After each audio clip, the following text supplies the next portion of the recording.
So it's not auto start is not enabled, right? I don't recall, to be honest with you. But if someone is. Something is happening. Yes, it works. Is that you having done that, or is it me? I started. Auto start is not enabled, right? Oh, now I have an echo. Wait. Okay. Okay, so the stream is working. Fine. Great. But I don't see it here on YouTube. Oh, You don't see it? No. No. My YouTube says camera can't be accessed because it's being used by another application. That's what my YouTube says. And you're only opening the stream link, this one here in Zoom. So I have the stream also opened, the YouTube stream, and I can see us talking there. Okay. So I cannot. No, I cannot. Wait, where is my chat window? Then I probably can send the URL again to you. Stream link, this one here in Zoom. So I have the stream also opened, the YouTube stream, and I can see us talking. But that's where you're getting that echo from, I think. Yeah. Good morning. Good morning. Good morning. So, yeah, that was. I'm not sure who that was, but thank you for coming in. Good morning. Good morning. Good morning. Yes, good morning. I think that's the YouTube echo I can hear.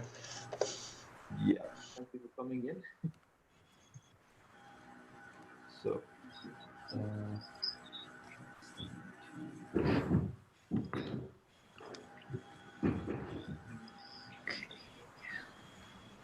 that's the YouTube echo I can hear. That's the YouTube echo I can hear. Yeah, I also got the YouTube, but it's not showing as I wanted, but that's fine.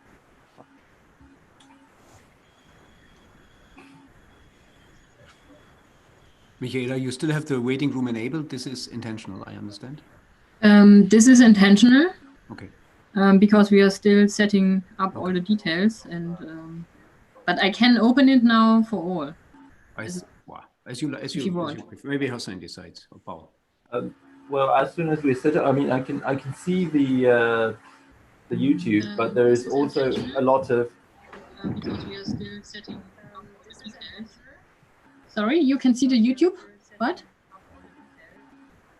Yeah, I can see the YouTube, but.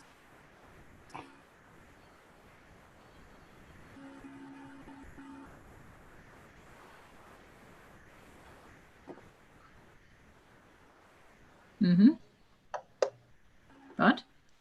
Yeah, a lot of echo. I guess this is coming in because it's not really in sync. So we are talking here, and then later the stream is sending out the signals. Yeah. And some others have also the stream opened. So yeah, this is the problem, I guess. Yeah. Yeah. So I think everything is fine, right? The Zoom, the YouTube stream is running. It has a bit of delay. Yeah. And everything else is about muting mics. Yeah. Right. Yes, I think so. Yeah. I also heard an echo, but just because I have both the Zoom meeting and the YouTube stream open. Right. Okay. Good. Now, let's begin, guys. Okay. Then no one is in the meeting room, in the waiting room, right? Okay. Yes. So everything is all right. Everyone is there. Yeah, you can start. Okay. Well, this is just a 30-minute warm up anyway. Can I just confirm we'll expect basically only our speakers in here apart from ourselves, right?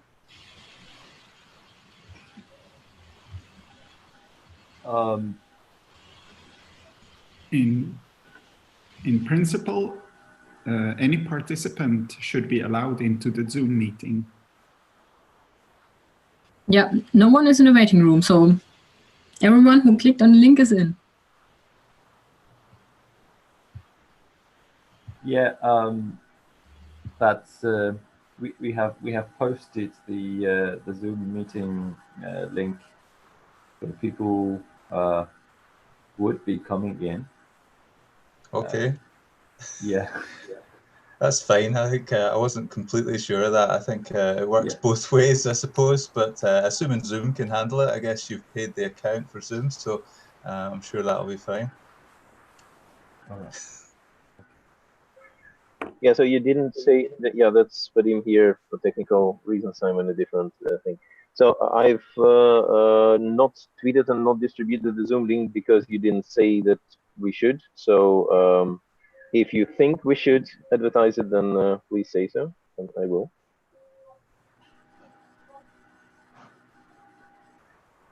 The people who have registered somehow should have received the Zoom link.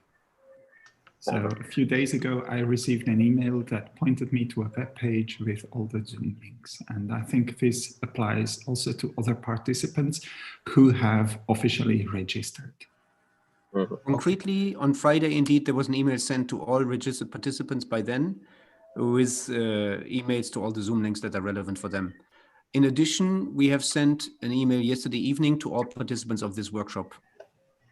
That's fair enough. It's just that I didn't see the passcode in that.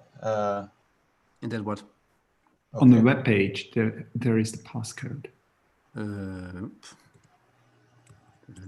Okay, fine. But somehow the link worked without the passcode, right? So it's probably a link that already includes it. But the passcode should be there. I mean, some people have problems with the passcode, but let me check.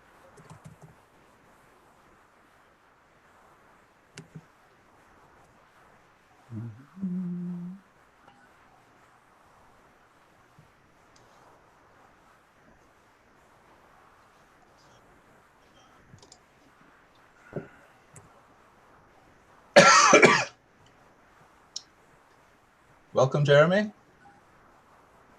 Hello, Paul. Hi, Jeremy. Thanks for joining us so early. That's okay. Thanks. Yeah, hi. So, yeah, I mean, it's great to have you guys from so early.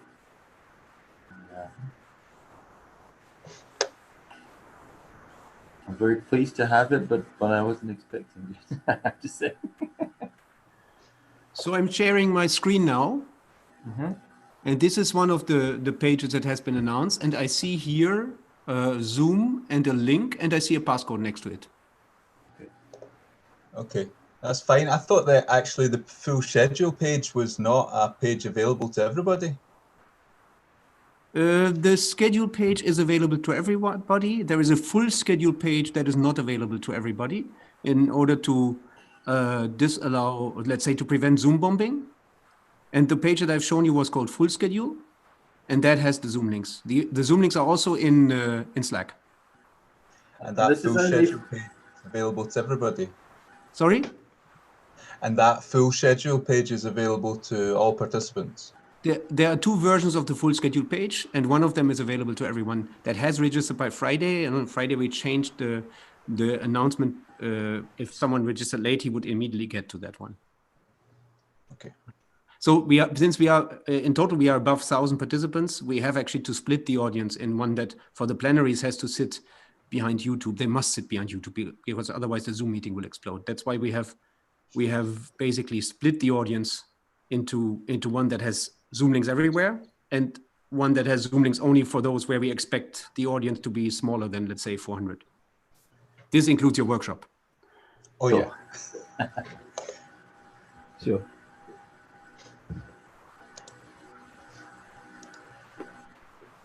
Okay, a few minutes ago, I think I got someone wanting to get in.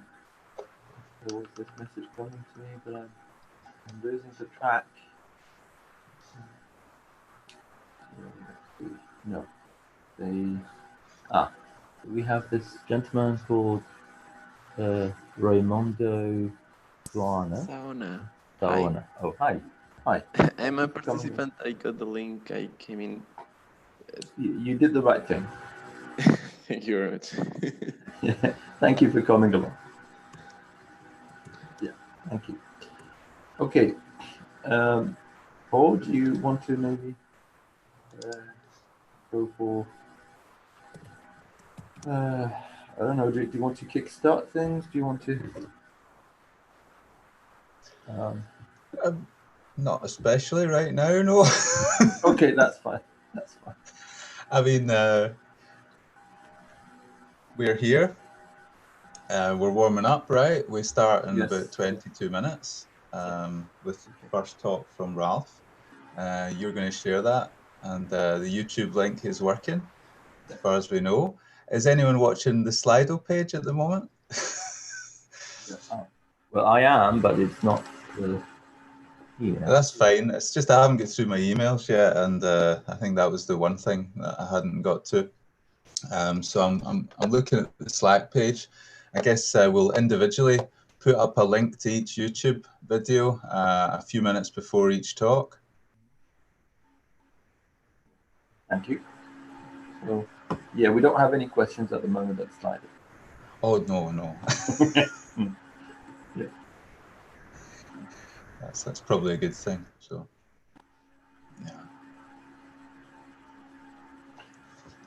But, Very good. Just checking my emails. But yep. we do an intro, I guess. It should be Punk. I was just going to say. Yeah, okay. Sorry, Paul, I interrupted you. So, Michaela, would you mind maybe, I mean, which way is better for you? Do I start the videos, or is it, how do we go about that one? The video of the talk, so what do you mean? Yes. I don't have access to the videos as far as I know, so it would be good if you share your screen and play the videos for the workshop. Yeah. Let me try to do that. Zoom does let you share a window, by the way, which is quite useful if you don't want to share your entire desktop, Hussein. Yes, you can select a window or just a part of a window or one screen or whatever you want.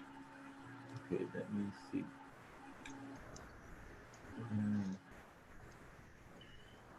Hossein, if you feel unsure about that, you could perhaps forward the link for that video to one of us, and then somebody else shares instead of you. Okay. Right. I will pass that. So if you go to YouTube, and I will pass the things directly to you rather than sharing it here. Chat. To the private chat with you. If you go to YouTube, I'm sending you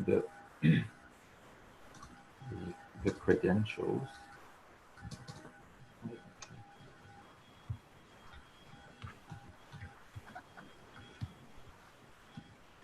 If you want, I can also share again the start screen with the timer, such that everyone knows that we start with the first talk at 9. No, at 10. At 10. Yeah. Yes, please. I would. Okay. I would rather.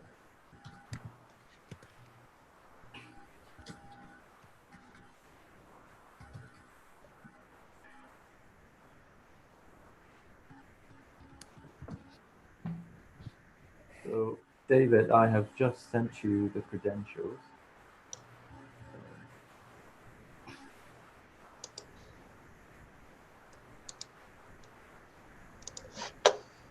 Yes.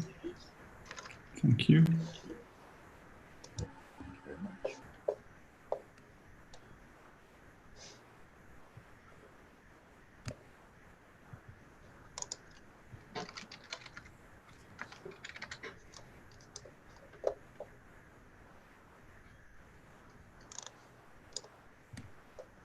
Okay.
David, did you get it?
So can I just remind everyone that the conference has this policy of requesting people to enter their full names and also their institutes, that of their institutes, as of their IDs. I just noticed that I hadn't done that myself, so I corrected my own name at the screen. Yeah, I did that as well. I got a message from one of the organizers, so hopefully you can now see my full affiliation. Not. I'm going to put up a little post on the Slack page to announce Ralph's talk is coming up. Uh-huh.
Right. So hi Ralph. Ralph, thank you for coming along. So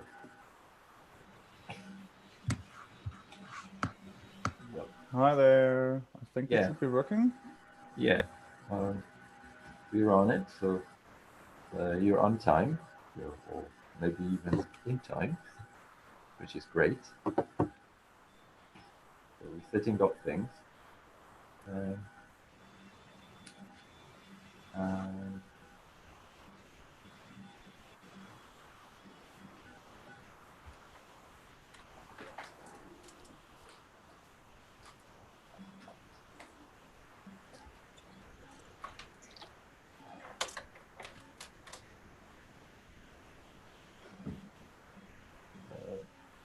Michaela? Yes. So I tried to.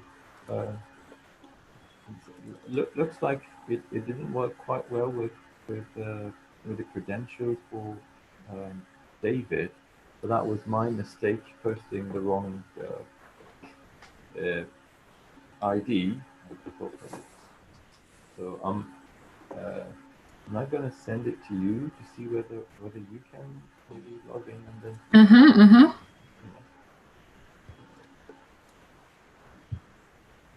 Let's see. Aha. Oh.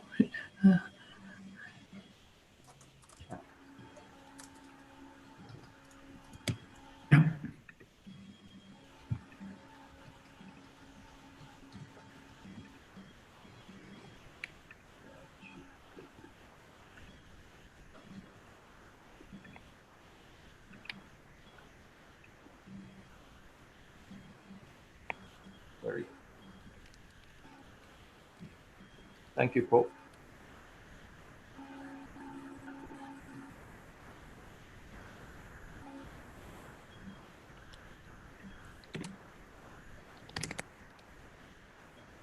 So you got it, Michaela? Not really. Wait. Second. In the Zoom chat? Yeah, I have it. I'm accessing the web page. Okay.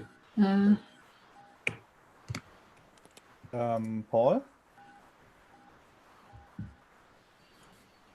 Yes, I think I think I have found a way to access these videos, and but probably the internet connection of Michaela is still better than that of my computer. So if Michaela gets access and can share, then that would be better. Yeah. Oh, I would not say that my internet connection is so good because I'm at home and not at university. But, okay. Well, I'm at university and I came here because I wanted to have good streaming and all that. But yes. what stops me from doing that is that my so I have an external screen which is in front of me at the moment, and then I have this one which is my laptop screen. But for some reason that I'm not sure about, I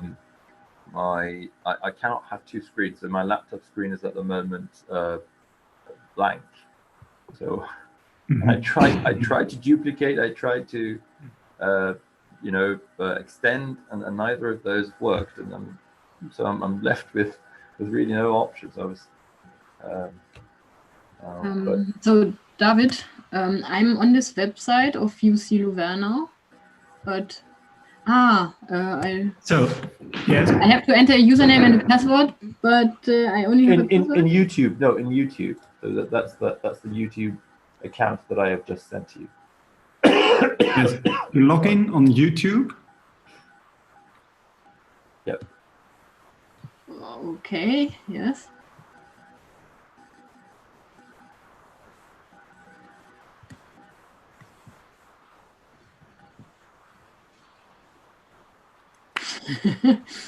Yeah.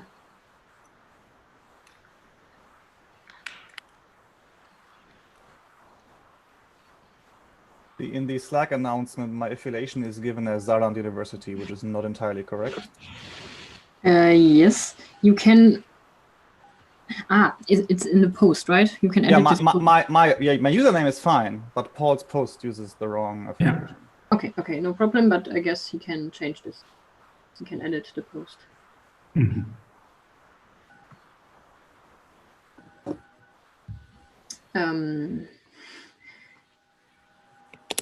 So, David, I think my internet connection is not the best to stream this video to you now.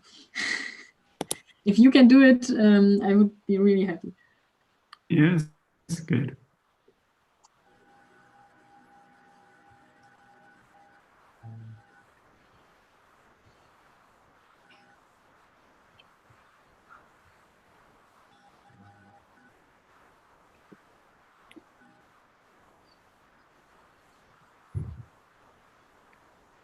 Good.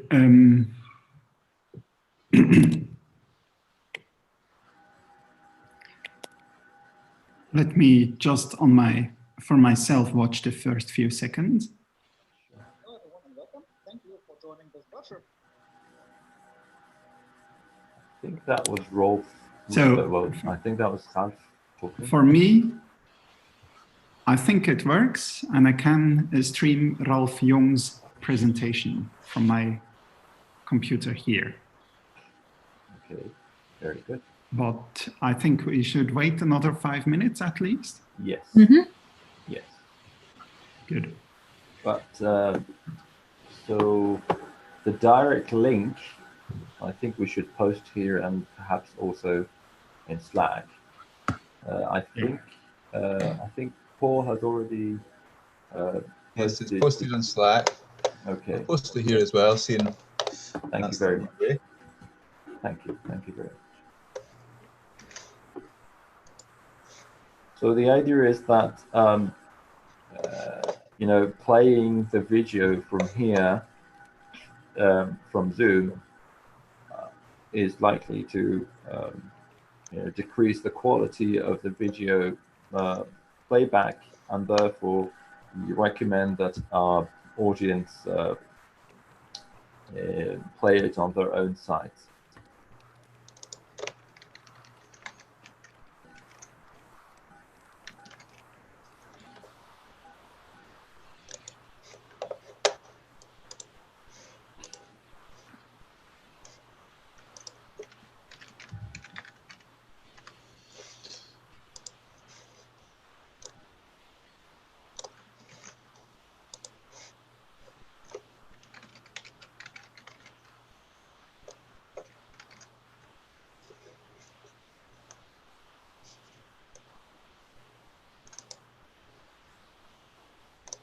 Okay.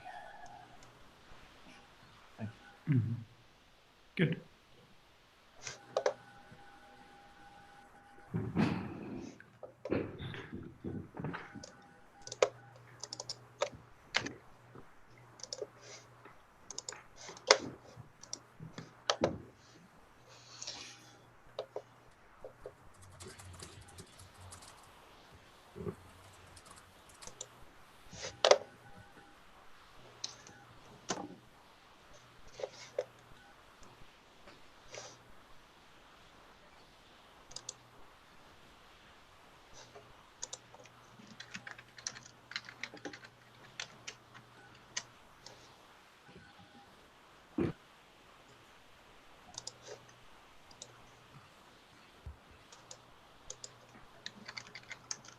Maybe I should just also write to you that.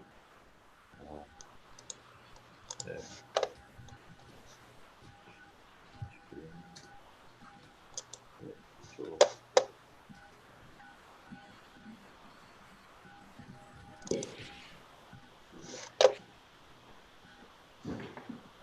So possibly now is a good time just to say a couple of words before we start our broadcast. Hossein, would you like to say something about the workshop? Okay, I will. Thank you. So, in the name of God, thank you very much, everyone, for coming along. It's a great pleasure to have the first PRiML going on, the Programming Research in Mainstream Languages. We are delighted to have 5 invited speakers in this edition of our workshop. And in just a few minutes, we are going to play the first of them for you by Ralph Jung. And so during the time slice that is given to each talk, our audience can send their questions to our sli.do, and then they can also upvote the questions if they like. And after the playback, then our invited speakers will be able to pick the questions and go through the list one after the other. If there is any question about the running of the matters, the admin questions, we are happy to answer them here or on the Slack. But well, talk-related questions on sli.do, please. Thank you.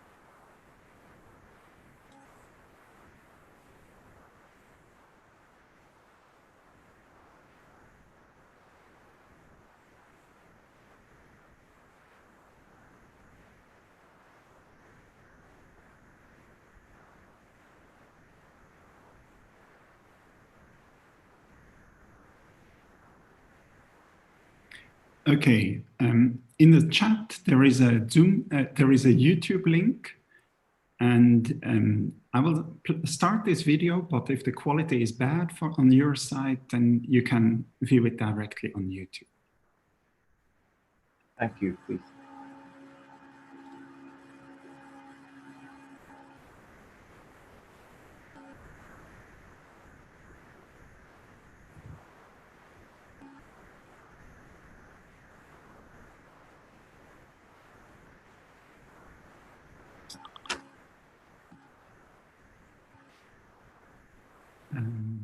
Yes, good.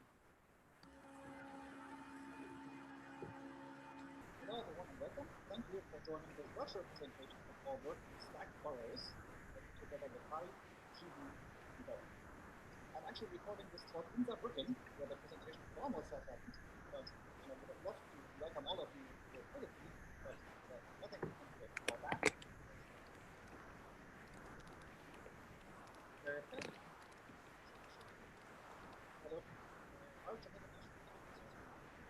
All of some of the areas where they want to get to predominant.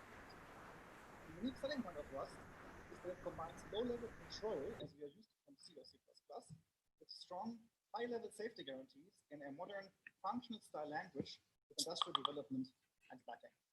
I'm actually very happy to be able to give this talk at a workshop on mainstream languages because that makes Rust officially mainstream. But the reason we're interested in Rust is less about the industrial application part and more about the fact that the mechanism through which Rust manages to achieve this unique combination of features is a type system that is unique even amongst academic languages.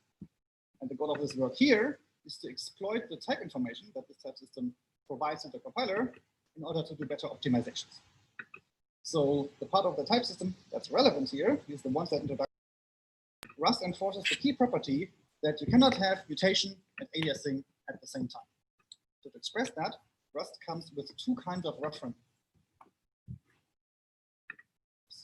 On the one hand, we have mutable references written &muti, which allow mutation, as the name suggests, and they do not allow any aliasing to make sure that we exclude having both of them at the same time. On the other hand, we have shared references written &t, which can indeed be shared amongst many parties, so aliasing many pointers pointing at the same thing is permitted, but none of them.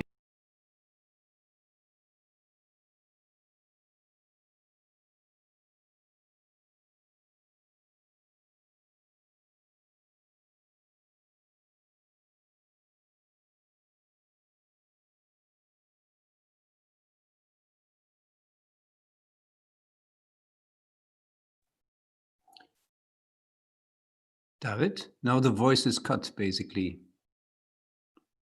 So... This is because someone muted David. I'm sorry. Oh.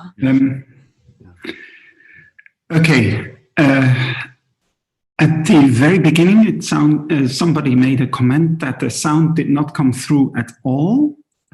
Yeah. Then the sound was better, but one could hear you typing, basically. And one can see the windows that are in the way. Yes, so, I see. Yeah, that's good. I'll try to move those windows away from where you can see something. And shall I restart the video or shall I just let it continue play? Just to continue would be fine. Okay, I'll just continue the video and then we'll see. Good. Yeah, probably you have to increase the volume again. Alias information we have is that all the aliases are only going to be used for read. But both of these are pieces of information that the optimizer would use to make our code go faster. Let us look at some examples of that. Here we have a test no alias function that takes two mutable references, x and y, and then it stores 42 into the first reference, 37 into the second reference, and then reads the first reference x again and returns the value stored in there. And if this would be a C program, then there is the possibility that both x and y point to the same location in memory, and the function would actually return 37. But because x and y cannot alias, this is actually impossible in Rust. And so we know that this function has to return 42, and we would like the optimizer to just replace this by constant return 42. We can slightly generalize this example, in fact, and to this function here, where x is a mutable reference that it passed to the function. And the first thing the function does is write 42 into it. And then it calls some other function. And let us assume this other function is a function we cannot analyze. Maybe it's in a different translation unit, or for some reason, we have no way to know what the function does. It could be literally anything. But even though we know nothing about the function, we still know that x is a unique pointer that cannot have any aliases that unknown function could use. So if unknown function returns, we know that x has to still store 42. And so we can still replace this return star x by a return 42 as part of the optimization process. And that's very powerful because the x here is an escaped pointer in C terms. So it's a pointer which we don't know where it came from. It was allocated by the environment, which usually means the environment can do with it whatever it wants. We cannot constrain that. But in particular, when there's unknown code involved, like here. But the alias information that Rust adds on all of these mutable reference is what enables us to still say something about x, even though the pointer is escaped. As a similar example, we can do something with shared references, where here we have a function that takes x shared reference and y a mutable reference. And then the first thing it does is it reads x, then it writes something to y, 37, and then it reads x again. And the point is, because x points to read-only immutable data, reading it twice has to return the same value. So this function will always return true. And that is true because y, of course, cannot alias with x, because y is a mutable pointer and x points to immutable data. And again, we can generalize this to a function that takes an arbitrary shared reference x, and again, this is escaped, reads x once, and then calls some unknown function. And this time, we're even passing our pointer x to the unknown function. So the unknown function explicitly has access to this reference, which we couldn't have done earlier in the example with mutable references. And still, we know that an unknown function cannot write to x because what we're passing to it is a read-only shared reference, and it cannot be mutated.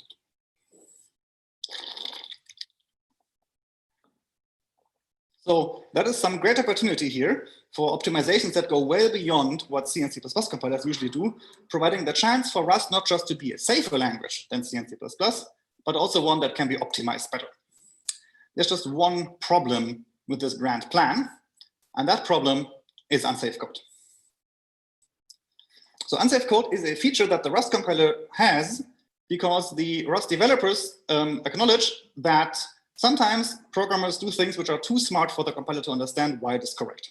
So this is a sharp tool, a sharp knife that you can use, and you have to promise to the compiler that you're not using it the wrong way. That's why we have this syntactic unsafe keyword, and when you use that, like in this example function here, then you can do something very hazardous, like take the integer x, cast it to a pointer, xptr, and dereference it. And of course, all sorts of things could go hilariously wrong here, just like if you did the same thing in C. Unsafe Rust is needed, for example, to interact with, to do FFI, which means interacting with programs written in other languages. That's a very common source of unsafety in basically every safe language. And it's also used in Rust, in particular in the standard library and other low-level libraries to get better performance. And the general idea is to avoid entirely breaking down the Rust safety story, that these APIs, these libraries will use unsafe internally, but then they will encapsulate that behind a safe API service. So you as the user of those libraries don't need to worry. The promise is whatever you do with the public functions will still be safe. It's up to the implementer of the library to make sure that the unsafety stays contained inside that library. But we can also use unsafe code for some more sinister purposes, like, for example, breaking optimizations. So let us look at a way in which unsafe code provides a counterexample to the optimization that we wanted to make with test unique earlier to make it always return 42. So here we have the function again. Now we're adding a main function to call it. And so far, everything is fine. We have a local variable L, initially 13. We are calling test unique, passing it a reference that points to L. So X is a pointer to L. And well, this program, the answer will still be 42. Everything is OK. Now we're adding a global variable. So we are seeing things get nasty. It's global mutable state. Global variable called alias. The type of alias here, star_mut i32, that is called a raw pointer. Raw pointers are like the dark evil twins of references in Rust. They are not checked by the compiler. You can do almost anything with them that you want, including, for example, using a null pointer, like we did here. And to counterbalance that, actually dereferencing a raw pointer is only possible when you write unsafe, to make sure you're not accidentally using this dangerous sharp knife the wrong way. Then you are probably seeing it coming. In line 4, we are setting up this alias pointer to point to L as well. So now we are in the situation where X and alias both point to the same thing, which of course is bad because X is assumed to be a globally unique pointer. So we are seeing things going wrong here. And indeed, to not completely break the optimization, we just write this unknown function in a way that it uses the alias to put 7 into it. So if we run this program, then it doesn't print 42, it prints 7. And if we optimize it to print 42, we've changed program behavior, which of course we cannot do. That's a change in behavior, and that's very sad because this is an optimization that we would like to do, and unsafe code says we cannot.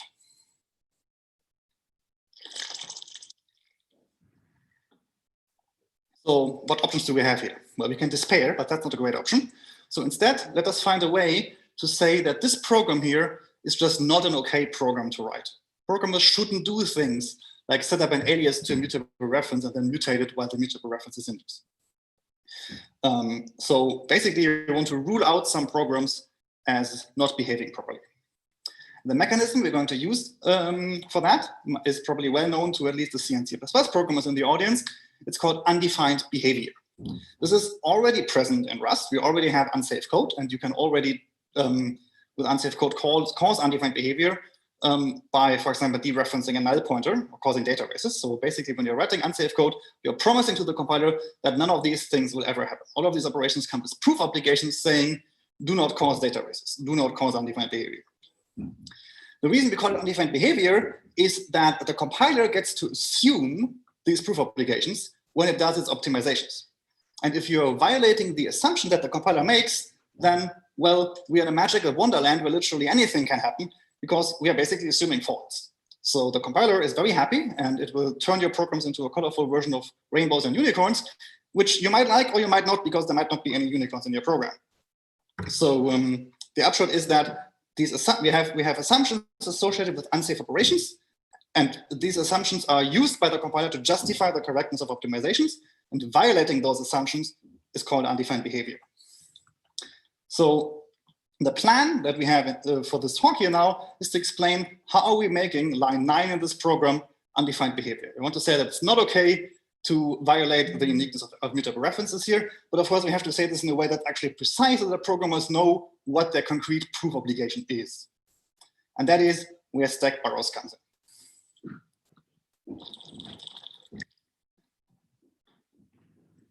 Stack borrows is what we call an aliasing model, which means that it defines when you can use which of the pointers in your program to do which kind of accesses to which memory. You might have heard of memory models before, which are concerned with the questions when you are loading from memory, when you're reading, what are the possible values you can get? An aliasing model is entirely orthogonal to that. The aliasing model doesn't care about values, it only cares about which pointer you're using. And then if the aliasing model says the access is allowed, it basically defers to the memory model to say what actually happens in terms of the access. The goal of stack borrows as an aliasing model is to ensure that mutable references are indeed unique and shared references are immutable. Now, of course, we have a rather large design space here. We can come up with basically any kinds of rules we like. So what are reasonable bounds that we should expect our model, our stack borrows, our rules to satisfy? Well, on the one hand, the entire motivation is to get some more optimizations. So we have to ensure that stack borrows provides enough assumptions to the compiler, as in rules out enough programs to actually enable useful optimizations. And so to ensure that that's indeed the case, we have formalized stack borrows in Coq, and we've formally proven that the optimizations that I demonstrated earlier, and also some more, are indeed correct under this model. As in any possible counterexample would actually violate the rules. On the other hand, well, this is fairly easy to achieve by just saying every program is illegal. So we have to also bound the other side of stack borrows. We have to make sure that stack borrows still allows enough actual reasonable programs to be run. And so to ensure that that's the case, we've implemented stack borrows in an instrumented version of the existing Rust interpreter Miri.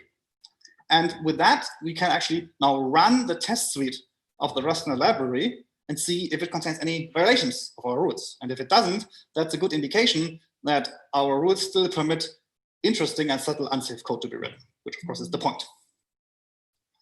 So how does this work? Well, the key idea behind stack borrows is that Rust already contains an analysis that makes sure that as long as you're only writing safe code, mutable references are unique and shared references are mutable. This is called the borrow checker. It's part of the Rust type checker, and it ensures you cannot have aliasing and mutation at the same time rule that I explained earlier. However, it only works as long as you're using references. Once you're using raw pointers, the borrow checker basically just gives up and leaves it up to you to make sure that you're following the rules. So stack borrows is basically taking a close look at what the borrow checker does, which the borrow checker is something static. Now the stack borrows is interpreting this as a dynamic check. And because when we're making a check dynamically, we have more information available. So now we can also extend this check in a way that it does something reasonable for unsafe code while upholding the good properties that the borrow checker ensures on safe code. So to understand how stack borrows works, we're going to start by looking at how the borrow checker works. Here's a small example of that. We have here a mutable local variable L, initially the value 13. And then in the next line of the program, we create A as a reference to L. Now in Rust, we are thinking of local variables like L as owning the memory that they are storing the value in, the 13 here. And then we are thinking of these references that are being created, like A, as temporarily borrowing that ownership.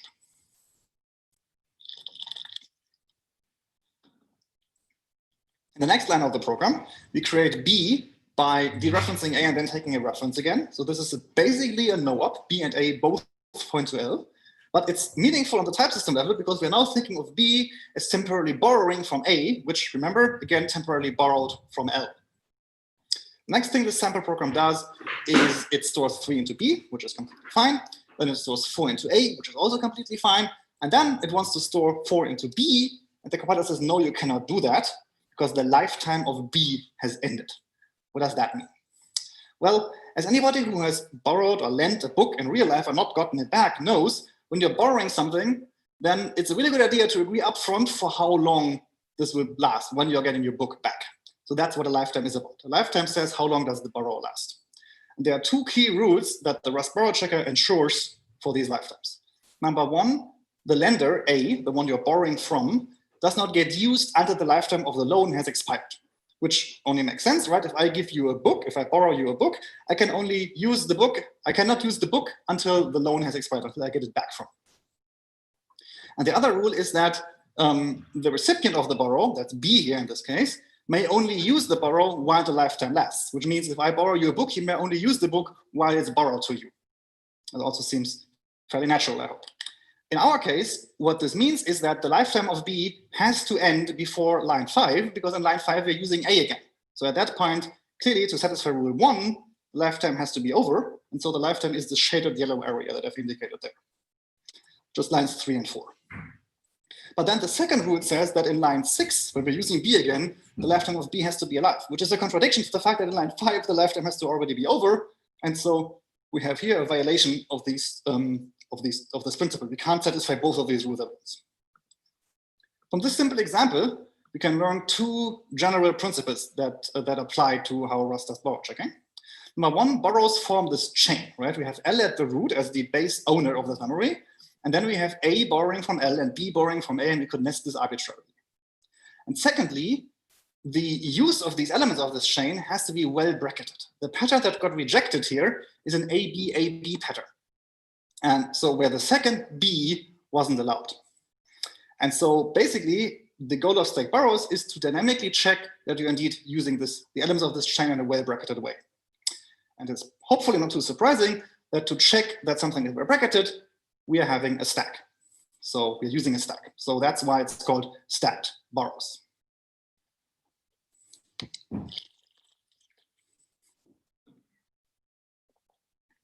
Concretely, stack borrows is an instrumented operation semantics that adds some extra state to the existing memories and values of Rust.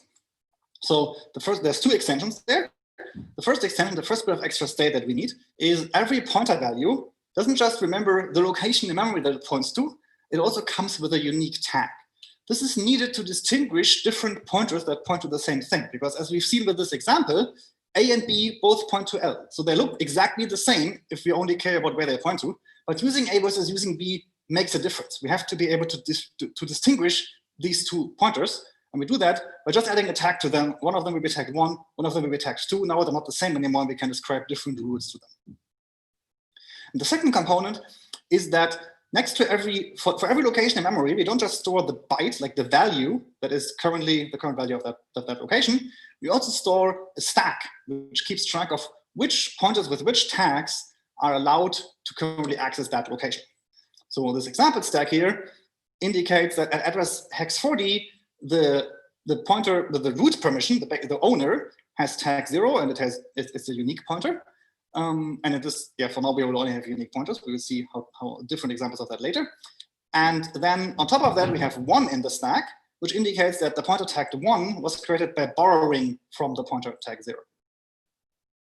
So now we have this extra state. Now we need to describe how does this extra state evolve during the execution, and what are the new proof obligations that arise that ultimately actually enable the optimizations.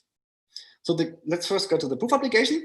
The new key property that has to be upheld is that every time you use a reference or a pointer that you read from memory, that you write to memory, that you're creating a borrow, the tag of that pointer has to be in the stack. If you're ever doing memory access and the tag isn't in the stack, then that's a violation of this requirement. That's undefined behavior. And the key bit about the bookkeeping is that every time we do such an access, after we found the tag in the stack, we pop away everything that's above. This reflects the idea that when you're using a pointer or reference, everything that previously got reborrowed from it has now expired. So let's look at a concrete example, at the same example as previously, in fact, for how this extra state evolves during the execution of this little program. Initially, we have just L, and while L isn't a pointer, it's a way to access this piece of memory where 13 is stored, so it also has a tag of 0. This is related to the idea of L values, if you're familiar with that terminology. If not, doesn't matter. And then initially, of course, the stack will also just contain that 0 at the bottom, at the root of the stack. And we always have the bottoms of the stack on the left in this presentation. Next, we are creating A as a reference to L. So we are looking for L's tag 0. We find it in the stack. It's right there. And then we are creating a fresh tag 1 for A and pushing it on top of the stack. And then we do the exact same thing for B. So now we have the situation where 0 is the root owner, 1 is borrowed from 0, and 2 is borrowed from 1. Next, we're using B. So we look for B's tag, it's 2, and we find it in the stack, and it's already at the top of the stack, so we don't have to pop anything. Next, we're using A again. And this time, we're finding A in the stack, the 1 is right there, but there's something on top of it, so we are popping it away from the stack. This reflects the idea that when A gets used, B, which was borrowed from A, may not be used anymore, so we're removing it from the stack. But the very next thing we are indeed doing in this program is using B again. So we're using this tag 2 pointer, and there's no tag 2 in the stack. So we are violating the proof obligation that stack borrows requires, and therefore this is a wrong program. Of course, this program was rejected by the borrow checker, so this is not actually bad in any case. Indeed, the thing that the design goal of stack borrows is that in safe code, it's impossible to violate stack borrows because the borrow checker will make sure that you're following the rules.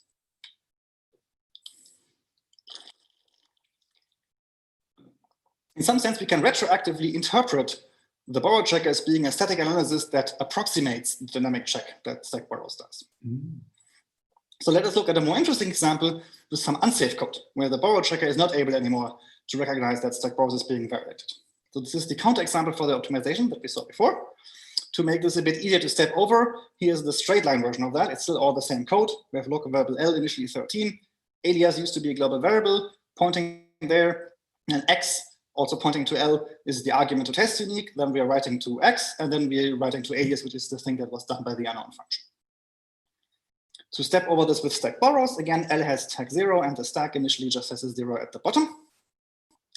Then we are creating this alias, and alias is a bit different because it's not a reference, it's a raw pointer. So that has two effects. One, raw pointers, we're not tagging raw pointers. We're just treating them as untagged. We're not making any attempt to distinguish different raw pointers that point to the same memory. And the other thing is to track in the stack that this bottom permission is associated with a raw pointer and not with something else. We are marking it not as unique, but as shared read-write, because the raw pointer itself is completely okay with other accesses happening. So this reflects the fact that there is something here that is allowed to access this location, and it doesn't make any assumptions about reads or writes happening by anyone else. In the next line of the program, we're creating a reference to L. This counts as a use of L. So we are looking for L's tag in the stack, 0, and we're popping away everything that's on top of it. In particular, we're popping away the bottom shared RW. And then we are generating a fresh tag 1 for X and pushing it on top. We're using X, nothing interesting happens. But now we're using alias, and alias is an untagged pointer, and there is no untagged item in that stack. So we are violating the proof obligation that whenever we're doing a memory access, the tag has to be in the stack. And that's why this program violates stack borrows. That's why this is a bad program. It's another word the program causes undefined behavior.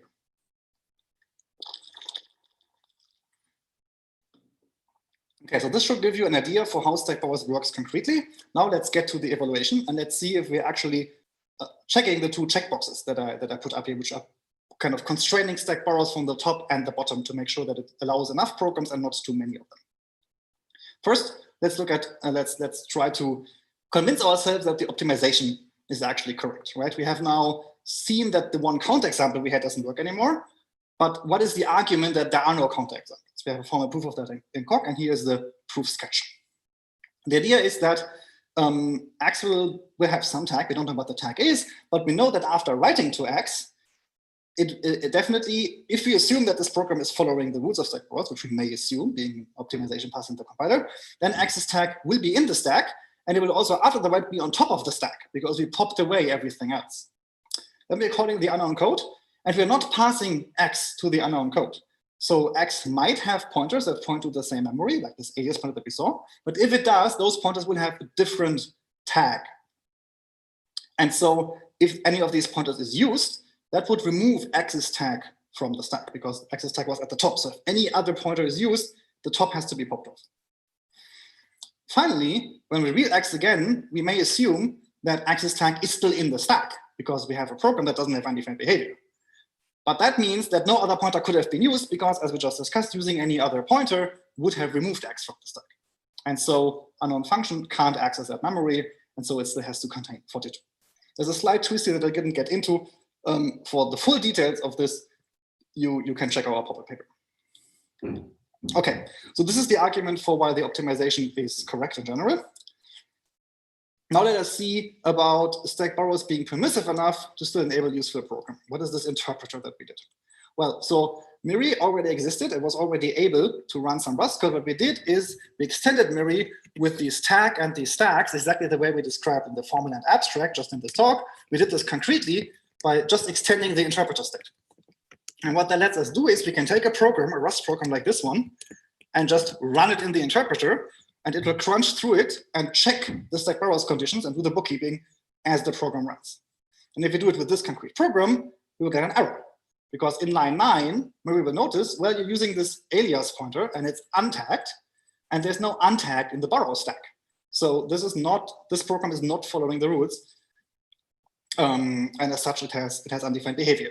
So this provides a way to take some Rust code and see if it's following the rules. And we did that with the test suite of the Rust library. And since then, an increasing number of crate authors actually also started using Miri as part of their own continuous integration to ensure that their unsafe code doesn't have bugs. Because Miri doesn't just check stack borrows, it also checks all sorts of other unsafe code proof obligation violations, such as dereferencing null pointers or violating data structure invariants.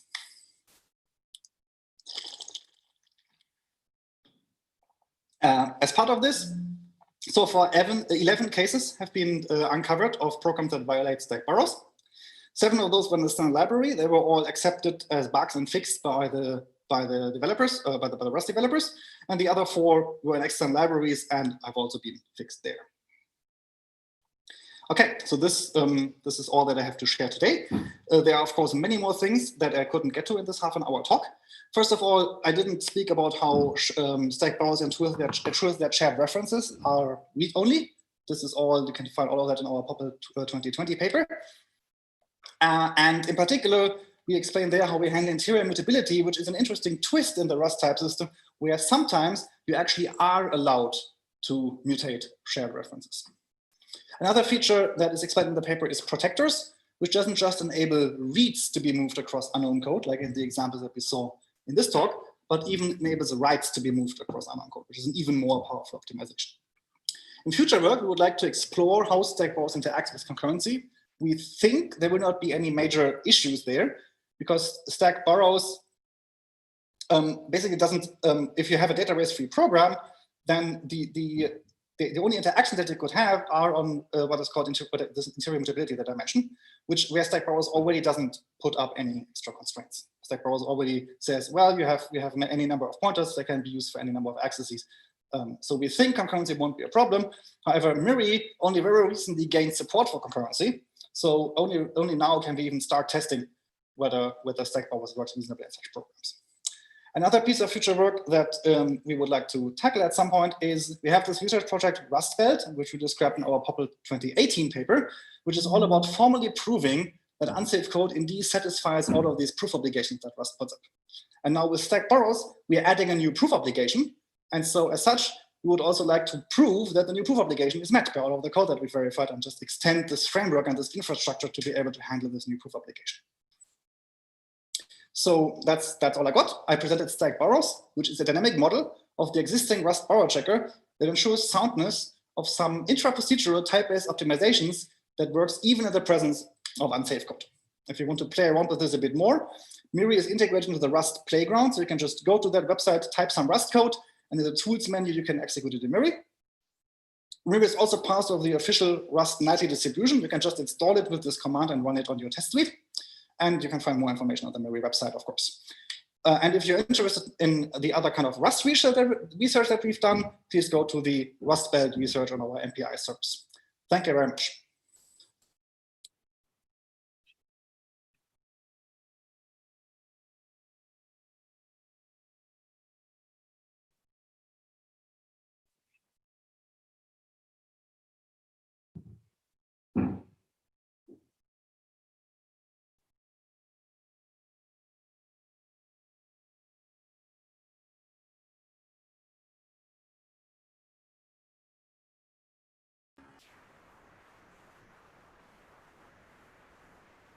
Okay, I think we now have some time for questions. I have to first of all apologize again for misinforming people with respect to the channel to which they sent the questions in Slido. I have corrected it now, thanks to David for pointing it out. It's actually 1074 rather than 1147.7. So having checked that, Ralph, can I maybe start asking the questions? Sure. I mean, I checked Slido and I can't find a question on either of these IDs yet. So yes, that is indeed the case. So what I'm going to do now is that I'm going to ask you one of my questions, if you don't mind. Now, this one is a bit of a challenge. So we invited you, and it was great pleasure to have you here in PRiML, the first edition. And we invited you because we thought, we believe that Rust is a mainstream programming language. But I would be pleased if you can please tell us a bit about why you think that Rust is a mainstream language. Okay. I'm not sure I'm qualified to judge that, but I mean, it is seeing increasing use by at this point by all major players in the tech industry. Basically all the big companies have announced, except for Apple, I guess. But Microsoft is investing heavily in Rust. They are exploring using it in their kernel. They have an experimental Rust port of one of their APIs. The new Windows app API set of functions. Google is using Rust in their Fuchsia operating system. Facebook is using Rust to implement the Libra cryptocurrency. Amazon is using Rust for implementing some kind of lightweight virtualization, like these Firecracker VMs. Of course, Mozilla is using Rust for Firefox. And well, besides all of these big players, there is a long tail of small companies. You can find it all on the Rust website that are using Rust. Dropbox is also using Rust, by the way, on the lower ends of their server side, like storage management to make sure that all your files are stored safely. So at this point, Rust is used. It's certainly not like it's certainly still way behind the much more established and older languages, but it is used throughout many companies for many different purposes for critical systems. And more people are also looking into there's an initiative called Sealed Rust, where they're looking into figuring out how could we get Rust qualified for even safety critical certifications for that level of software. That's still very early. So these certifications take a long time, but it is also something that people are looking into. And then you can choose whatever like programming language benchmark you favor. They are probably all biased one way or the other, but so it's hard to say anything absolute. But Rust is certainly increasing in popularity in basically all of them, as far as I know. So it's on the right track in that regard. Right, and I mean, excuse my lack of knowledge here, but is the list that you went through available somewhere online? Yes, so on the Rust website, I can figure out the link. There is a full list of, there's like some highlights of people where they have testimonials and stuff, and then there is the full users page where you can just scroll on. And I mean, I don't know many of these companies, but it's an impressively long list. Yes, indeed so. Indeed so. So, Paul, do you want to help us with that? Yeah, thanks, Hussein. I thought I would just ask, you mentioned that you've tested, but I think Stacked Borrows is integrated within Miri, and you've applied that to a number of the libraries that are available with Rust. Have you applied it to any larger applications? I haven't. Also, most applications are going to do, so Miri is really best suited for running pure Rust code because it's a Rust interpreter. The moment you call a C function, that only works if Miri has special support to basically emulate the effects of that C function. So at this point, thanks to a bunch of contributions by various people, we do have support for accessing the file system in various ways. And much of it was added because people in the ecosystem of the TICV key value store, which is a key value store, a very high performance key value store written in Rust, some of the crates of that, I don't think they're running the entire database, but some of the crates inside that they have been running in Miri. And so to do that, they have been implementing like open, read, write, close, fstring, like these kind of things. So the support for this kind of external communication is still very limited. And so you couldn't run a network application, for example. There's no support for opening sockets or anything like that. The focus of Miri really is more on the test suites. Also for performance reasons. Miri is really slow. It's like 100 to 1,000x overhead compared to normal execution. So you wouldn't really want to run any notable workload in Miri. You want to take your core, like the core unsafe part that you're worried about, and have a good test suite for that and run that in Miri. And then maybe do some smoke tests for the larger things. Okay. And could I just ask your opinion on, you mentioned that Rust allows the low-level access to raw pointers that, of course, you tackle. Is there any hope that that could eventually be removed from the range of features available to a user? No, actually, I think the fact that Rust allows this is a great feature of Rust. If Rust really, like the Rust wants to compete with C and C++ and wants to raise the bar in terms of safety for systems programming.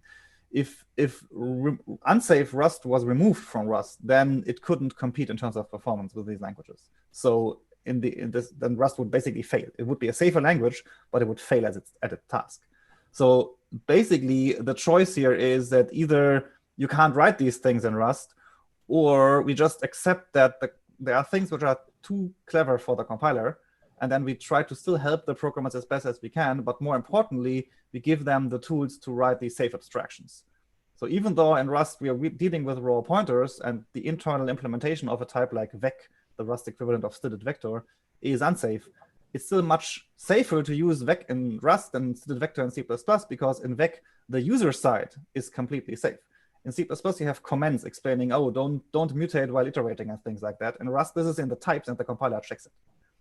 So I think it's one of the keys to success in Rust, to really accept that there is unsafe code, and then give a clear syntactic way to treat it so that you don't use it accidentally. And for when you use it, still have the full power of the type system available to provide safe abstractions.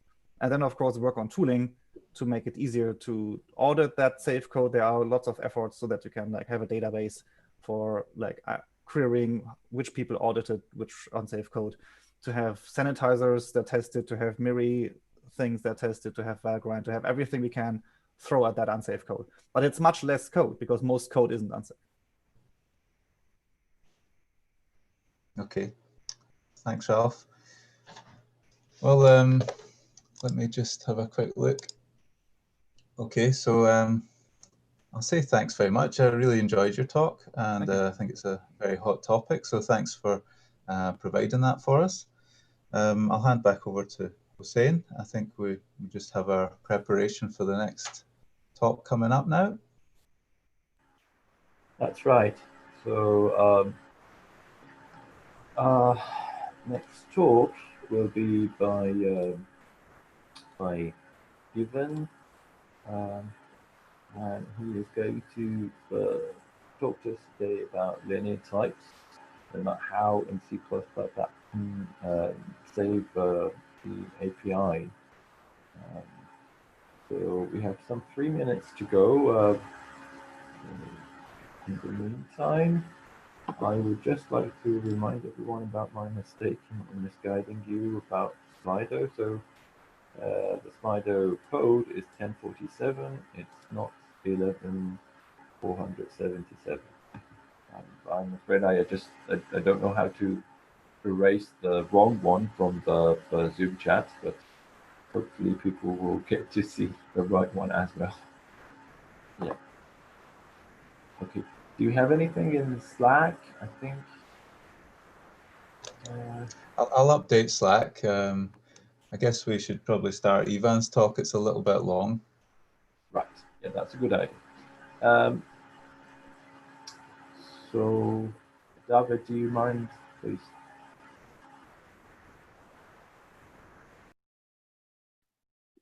I have started preparing to share, so I can share this one as well.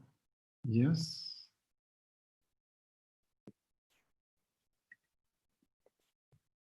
Yes, good.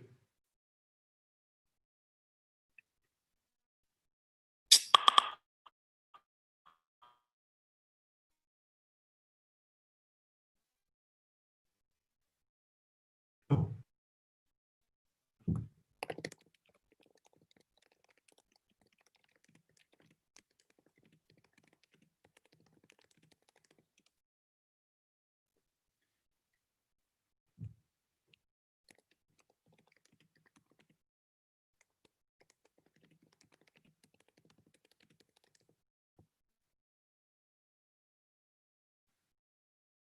Something is happening. I'm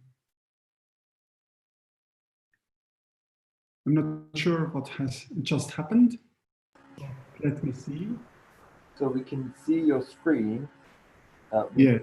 Well, we lost it now, but we were seeing it, and it was the YouTube playback, but it hadn't started.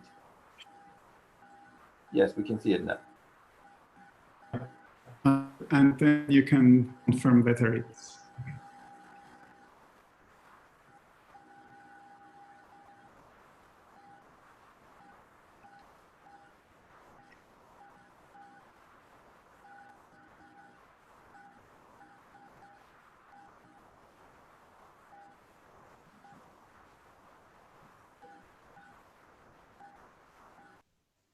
Hi, everybody. My name is Ivan Trukic, and I'll be talking about C++ and how linear types can save the API in C++. Just a short intro about me. I'm a KDAB senior software engineer. I've been a KD developer for more than a decade, and I wrote a book on functional programming in C++. So I start all of my presentations with a really nice quote by Phil Weiler. Make your code readable, pretend the next person who looks at your code is and they know where you live. So Phil Weiler, a really important figure in the functional programming world. And the concept of linear types that we will be talking about is something that he came up with a long time ago, but it's still not really widely used in any programming language. So let's start with some kind of an introduction. In C++ and in similar programming languages, we usually have state that is mutable. So we have a world, and if we want to change something, we just call a setter, and we get a world that has something changed in it. In pure functional programming, the things are a little bit different because we don't have the possibility to change the data once it's created. So instead of changing the current world, we always need to create a new, slightly changed world from the current one, and then a new world. With each action that we perform, we are going to create another world and another world and another world. And this can be a little bit problematic because if we always create new worlds, it's going to be expensive. And in functional languages, we usually have data structures that optimize for this, so persistent data structures. But still, it gives somewhat of an overhead.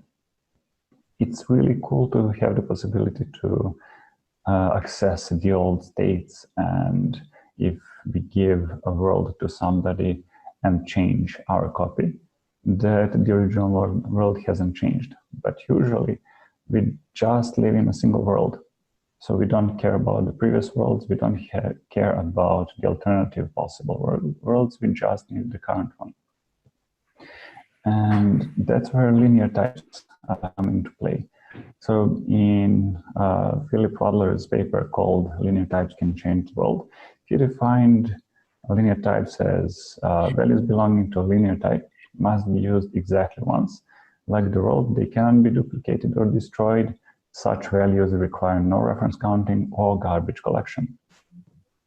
This means that if we want to change the world, even if we are in a pure functional programming language, we can actually change the world pretending that we have created the new one and destroyed the old one, because if a value is going to be used exactly once, then the old world will never be used again.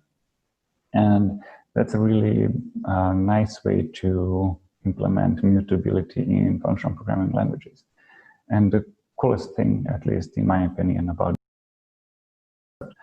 And the second one is that it actually can change the world in mutable, impure functional programming languages.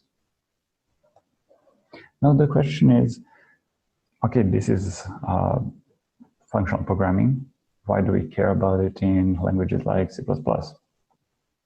In C++, we have something called RAI, which means that as soon as we encounter the closing curly brace, all the resources that the current block of code has taken are going to get freed. So if you allocated memory, it will be freed. Obviously, if you use RAI, if you have an STD vector and you have some data inside and you declared it in the local scope, as soon as you reach the curly brace, all the data that have been consumed by the vector will be, etc. But when we say that all resources are freed, we are a little bit stretching the truth. There is one really important resource that will never be freed as soon as you take it, and that's time. as soon as you spend time for something, you will never be able to get it back. So C++ does care about all the resources and does free all the resources apart from time.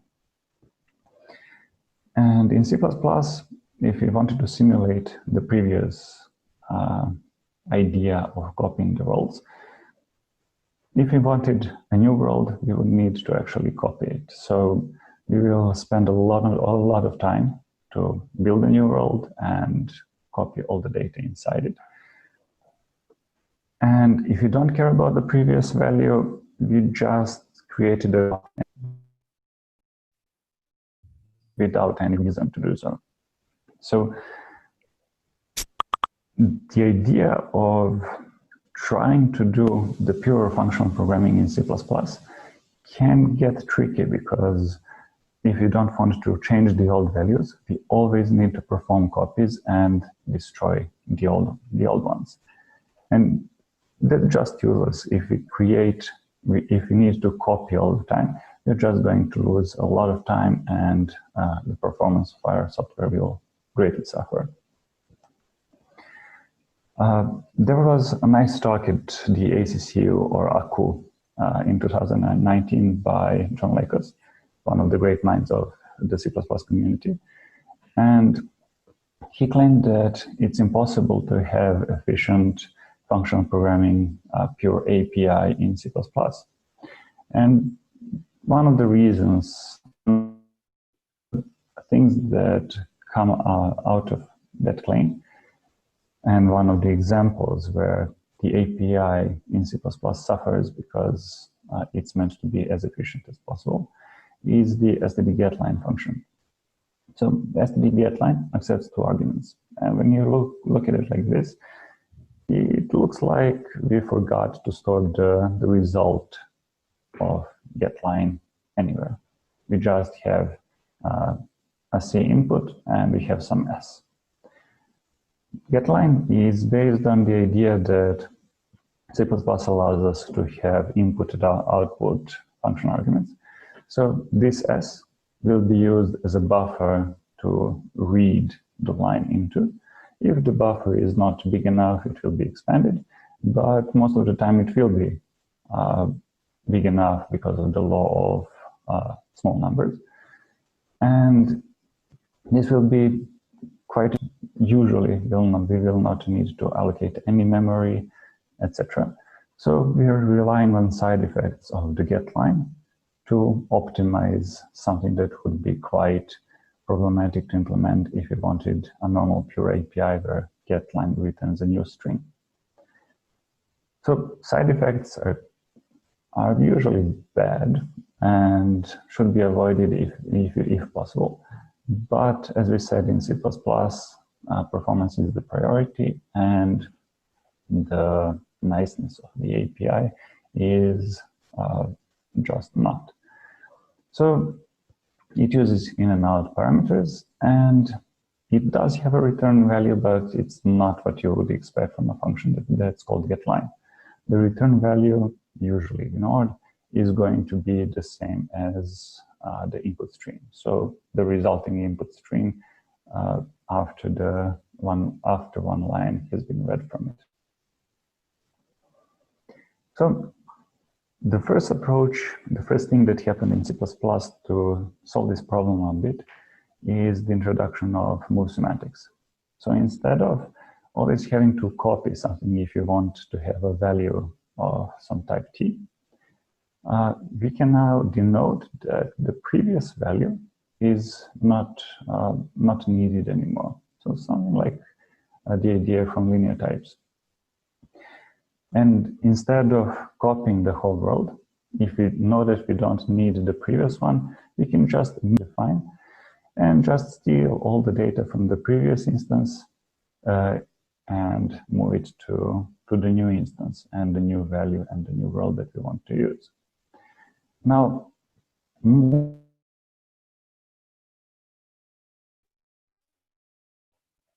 performance than copies, because often when we implement data structures inside, we're going to have a pointer to the actual data.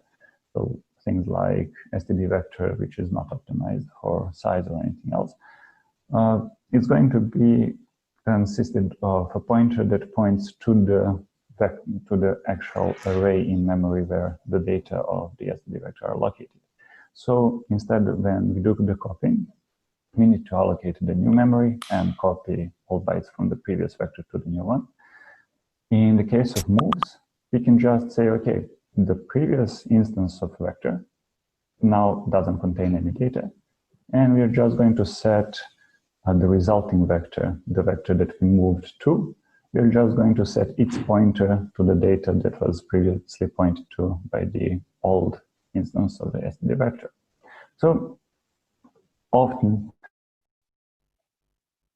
moves are just going to be a pointer assignment and nothing else. Now, this is about optimization, but also move semantics allows to deal with ownership. So unlike most reference-counted ownership mechanisms, with move semantics, we can create unique owners. And whenever we want to change the owner, we can just say, okay, move the ownership from one value to another. But also, move semantics are quite useful, even if it's not common to talk about this, to document the API without actually writing any documentation, and to restrict the usage of certain functions to only movable types. So if you have a function that looks like this, so void foo type refref, this means that this function accepts an instance of type v, of type, sorry, and it's going to accept only temporary, so only the values that we can move from, so that we can steal all the data from. A special case of this is a member function that is rvalueref qualified. So in this case, this means that we have a class type, we have an instance of class type, and we can call foo only if that instance of class type is not going to be used afterwards. So again, we can move from this instead of moving from a normal instance rate. We can from functions is often problematic, but we will see a bit later how it can improve the performance of our code and how can it be done safely. And if you combine these two, we can have a function foo that accepts a temporary, so something that we can steal from as an argument, and it again returns something that we can, the callee can steal the data from. So let's get back to the std get line. The std get line, we've seen the API. What if you changed it to return a refer to a string, and for its second argument to accept a refer to a string? Now when we see this API, we clearly see that it will consume, so the string that we no longer need, and it's going to return us a refer to a string. So again, a reference to something that we can steal the data from. And then when we call this get line, we can just say rs equals get line of stdc in, and then we pass the previous string and tell it, okay, we are never going to use the previous value, do whatever you want with it. So it can use that strings buffer to read the line into, and it will return us the resulting string, which is quite neat. And the API that we get this way is much more clear of its intent and still less performant as the original std get line. Moving the generic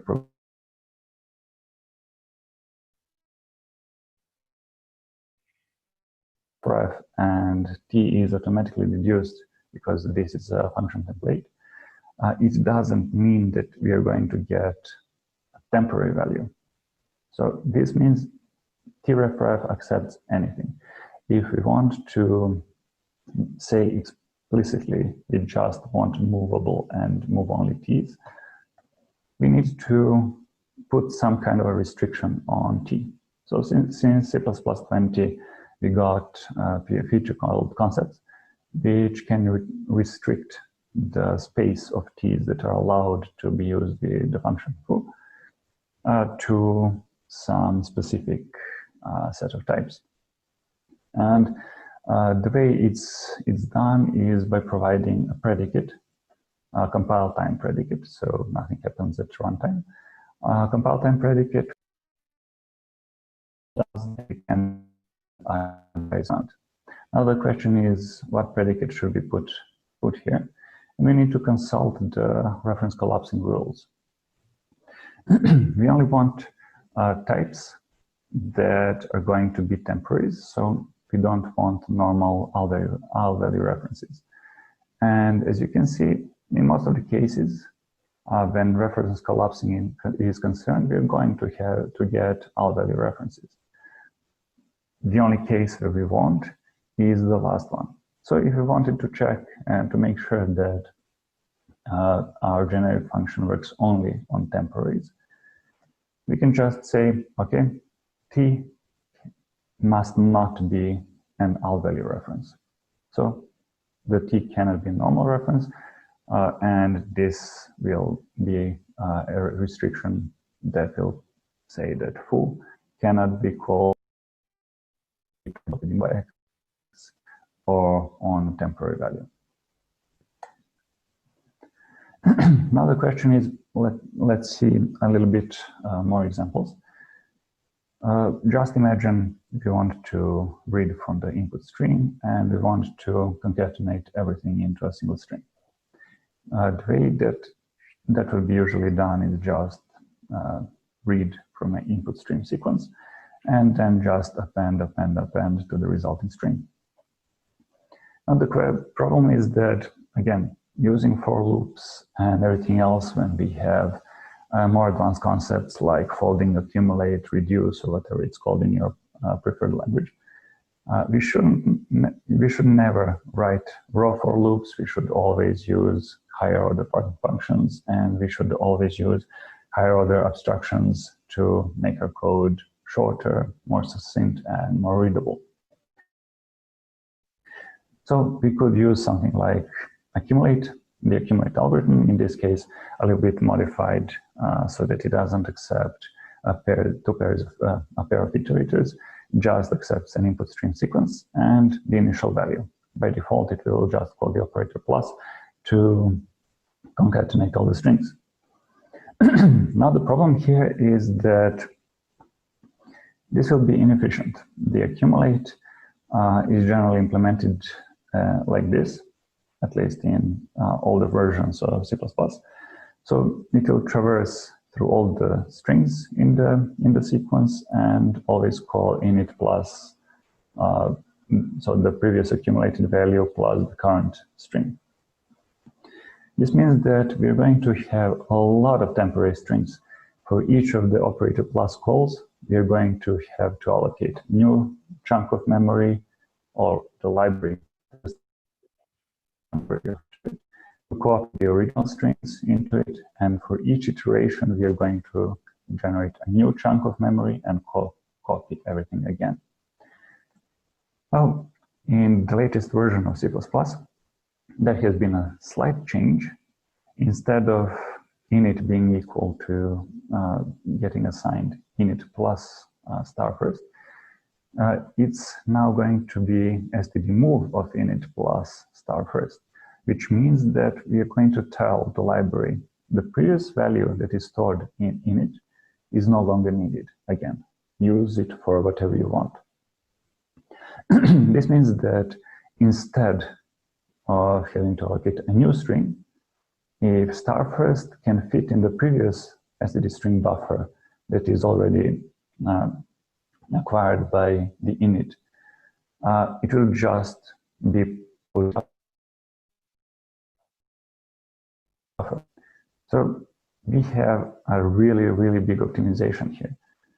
With each call of the iteration, we are just going to have reallocated memory if the previous buffer is not big enough, instead of having to allocate new memory with each and every iteration of the while loop. So the main point is that copying is a performance killer, and we should avoid copying as much as we can. Now the question is, can we enforce linearity? Can we make sure that we never copy by accident? This can be useful when you test your generic functions. If you have a function and you don't intend it to copy anything, test it with types that are non-copyable. It is also useful for message passing, reactive programming, reactive string changing, and quite a few things more. So in C++, if you want to say that something is linear, it needs to be movable, it needs to be not to be copyable, and the moves should be efficient. Now the problem is that we can't really tell whether a move is efficient or not. So we are going to have to use some heuristic. And we're going to say if moves cannot throw exceptions, then we can consider them as efficient. If they cannot throw exceptions, that means that they don't allocate memory or do anything complex. So let's say this, this heuristic is going to be, let's say, good, as good as we can implement in current C++. So if you want to allow moving, it means that if you have a value of type t, we can use it as a value of type t. The second, if you have a temporary value of type t, again, we can move the data from that temporary inside our own t and use it as t. We can create a few compile time functions, or meta functions, as they're usually called in C++, and say linear usable as t, and we can use the tref as t. How can we define linear usable as? We can just say it needs to be no-throw constructible, no-throw assignable, and no-throw convertible. So t needs to be everything that we already mentioned to u. Then we need to disallow copying, and in order to do so, we can say that tref, so an all value reference, cannot be seen as t because it would require copying the original t. The same goes for const tref and const t. If you wanted to use them as t, it would require us to copy the original value. Now, we can define that as unusable as, and all the things that we've seen in the previous slide. We can just say, okay, we don't want these to be usable as t. How can we define linear unusable as? We don't want it to be constructible, assignable, or convertible, regardless of whether it throws exceptions or not. So we don't want copying to be enabled even if it throws or even if it doesn't throw. No copying allowed. And the linear concept can be defined as it needs to be no-throw destructible, which is a common sense thing to have on all. And it needs to be linear usable, which we've already seen, t as t, tref as t, and none of the copy operations should be allowed. Now, if we have things like std unique pointer or std string, we can just restrict the automatic type deduction to work only on linear types. And for unique pointers, it will be okay because they are non-copyable, they're on move only. And it will throw us an error, compile time error, if we try to put an std string inside of the linear concept. If we wanted to restrict our generic functions, we can just say template type name t requires linear of t, Or if you like the third syntax, we can just say that init is a linear type, automatically deduced type, but it needs to be in a set called linear. So what should we do with nonlinear types? We can just create a linear wrapper, which just deletes all the copy operations and makes the move operations to be default. Okay, let's skip the implementation because it's not that important. If we want to have a function that gets us the wrapped value, it should be R-value reference qualified, because if this is a linear wrapper, it can be used only once. So this means that get will be able to be used only once on the instance of linear wrapper. The same goes for the operator star. And we can use our new accumulate, which is restricted only on linear types, to say concatenated underscore ls, so linear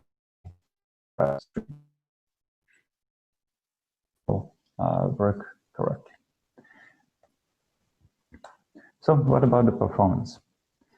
If we call .append on a string, it's going to be an efficient operation. So it will need to allocate memory only if the previous block of memory is not big enough.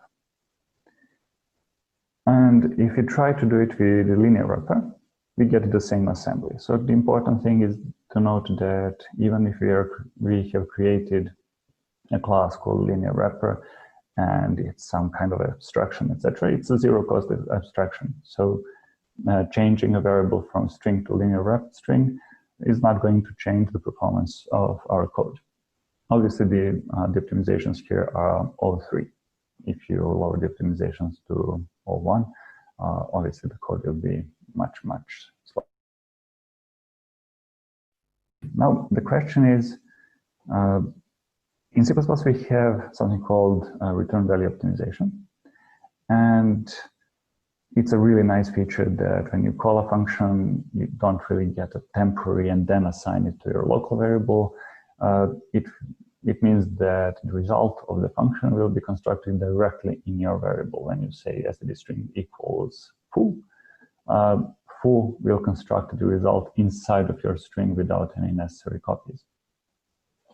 But the question is whether RVO is good enough.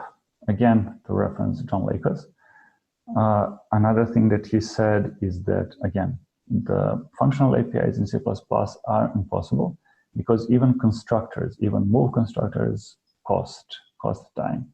So even with the move semantics, things are not going to be efficient.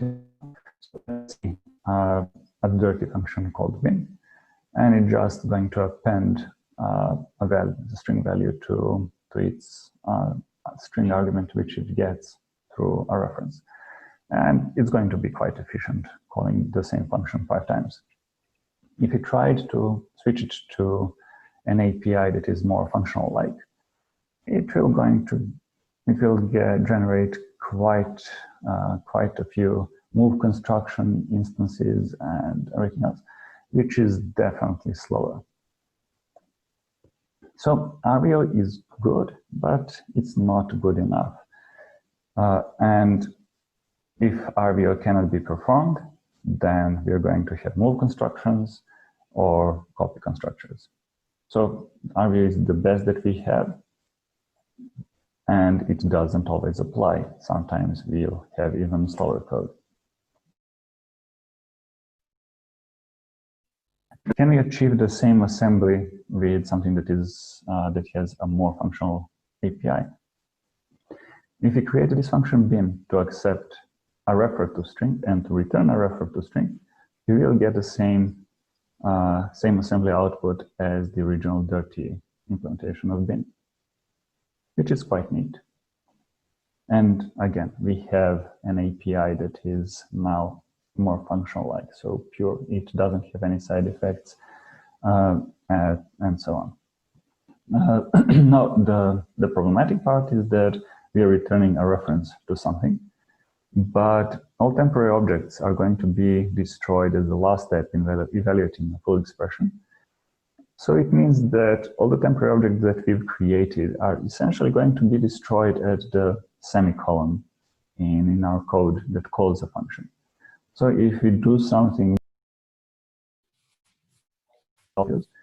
on time before that semicolon appears, then we are all safe. If you're going to store that reference and use it afterwards, then obviously we're going to have undefined behavior. So let's check the performance of, or the assembly code generated by using accumulate. If you use the original accumulate without std_move, and we pass it a function that returns an std string, you're going to get quite a big chunk of assembly code with a lot of copies, with a lot of deletions of temporary string buffers, etc., etc. If you introduce the std_move, so the new version of std accumulate, the code will be optimized quite a bit. If you still have quite a few, it will be quite more efficient than it used to be. And if we decided that we don't want to return a normal string from a lambda, but a string ref, and if the standard library used the R-value return approach instead of returning a normal value from the operator plus, we would get the code that looks like this. So the code that is quite similar to the code that we had when we called concatenation manually by append.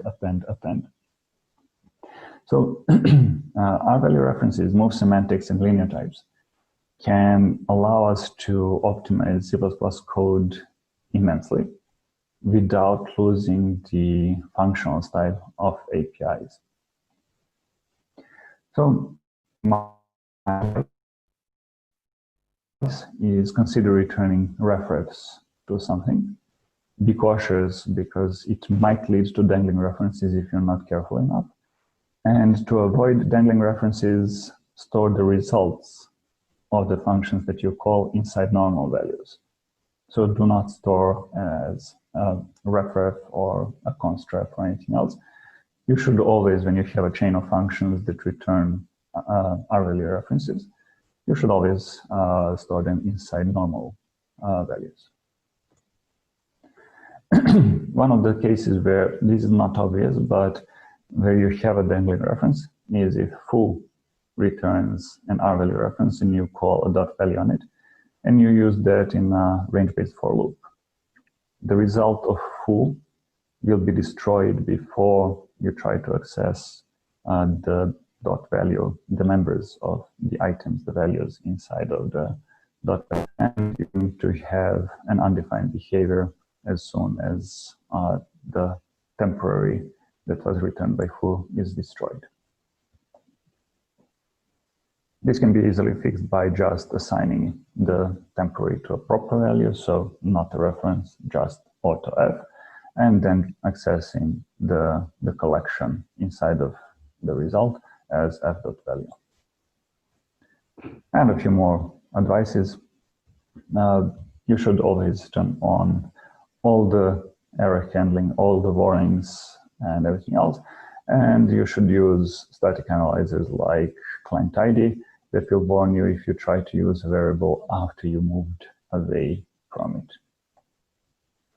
And that's it.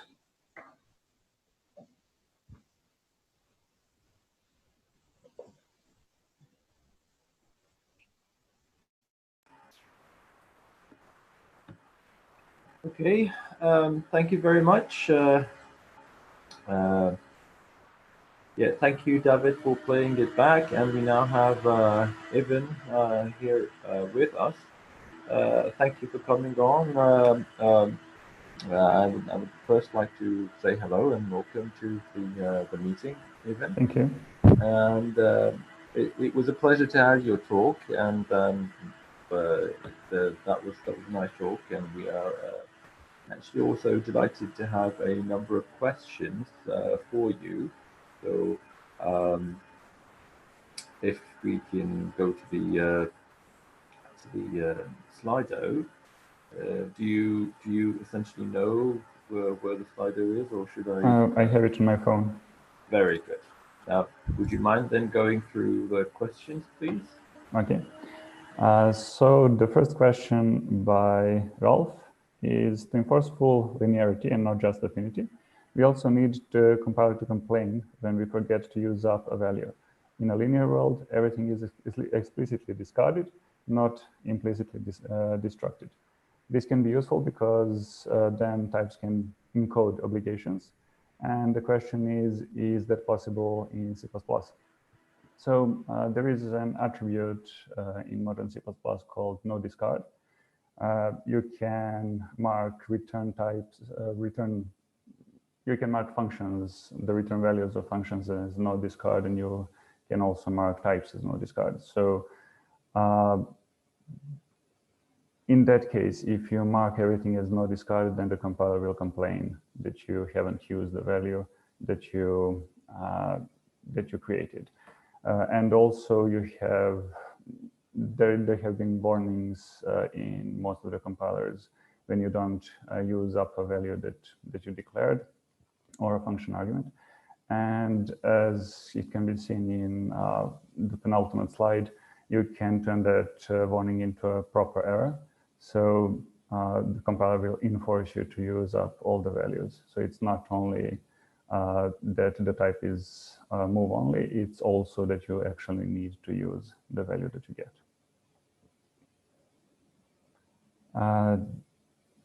Let's see, the second question was, well, I didn't go in order because for some reason on the phone, the order is completely opposite from the desktop.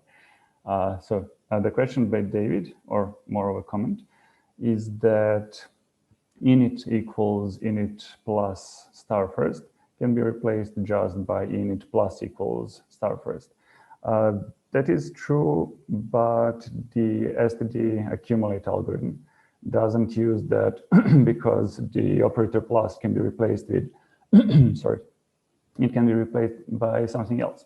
So we can have an arbitrary folding function.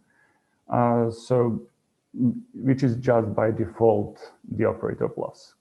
So it's true that if we didn't want to write a generic accumulate, then we could have used plus equals or just dot append. But if you wanted to have something generic, then the accumulate accepts a binary folding function, an arbitrary binary folding function. So we can't really replace it automatically with equals that binary folding function. Thank you. Thanks. And the last question, again by Ralph, how do these linear types in C++ relate to Rust, where types are non-duplicable by default and the compiler never inserts automatic copies? So usually C++ people don't really like Rust questions, and we always get Rust questions. So I haven't spent that much time with Rust. I would say that, let's say Rust as a new language picked quite a few same defaults. So I would say that in this case as well, they decided that the default should be non-copyable, and if you want a copy that you need to do it manually. So I would say it's quite similar.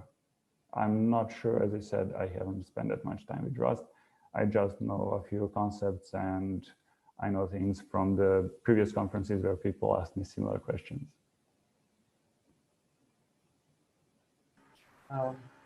Yeah. So I think we have time for one more quick question. There is nothing on the Slido, right? No, nothing more on the Slido. Okay. So Paul, do you mind maybe posting the next talk's link on Slack? Yeah, I think I've I think that's now up there now. Oh, is it? Okay, then I should have missed it. Okay, thank you. Just as a hint, so even you don't have any like formal proof of your implementation, and I think a nice way to relate to what Ralph has just asked would be that maybe if you can maybe prove that your implementation is in enough correspondence with the Rust world, you can reuse their proofs and therefore get the proof of your implementation for free. Yeah, that could be a good idea. It might be a little bit problematic because still the C++ compiler doesn't enforce the same things that Rust does. So I'm not sure what would be more complex to do, to prove that this corresponds to the Rust model or just to prove this directly.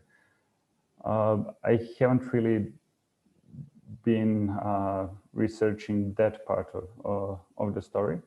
I'm mostly now on the, let's say, pragmatic, practical side instead of formally proving it. And most of the time I'm on, let's say, non-scientific conferences. So they kind of spoiled me with, with the idea that I can skip a lot of theory and just talk about the real world effects of something. Yeah, then I expect that they would be looking into your real like benchmarks and all that. Yeah, they usually, the common theme was when I showed the assembly code, because I never used to show assembly in my talks, but it became really popular in C++ conferences because of the Godbolt. And in each talk, you now need to have a Godbolt screenshot. So I decided to put the assembly. And obviously, immediately, I got the comments, well, the fact that assembly is shorter doesn't mean that something is faster, etc. I said, yeah, obviously, but in this case, it's a subset of assemblies, so it can't be slower, even if I didn't actually show the benchmarks. But yeah, I'll need to add benchmarks at some point. Thank you very much indeed. So that was a pleasure to have you, and also in the QA. So I would now like to ask David to maybe set up the playback of our next talk, which is going to be by Vadim Zaitsev from University of Twente. And David, are we?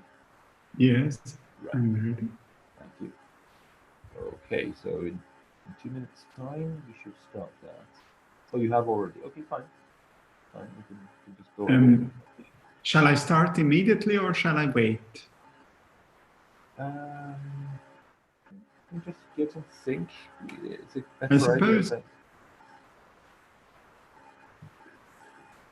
I mean, at a real conference, there would also be small deviations where a talk starts a minute. So we don't need to start on the second. Is that okay? Yeah, that's all right. Yes, go for it. Yes. Good.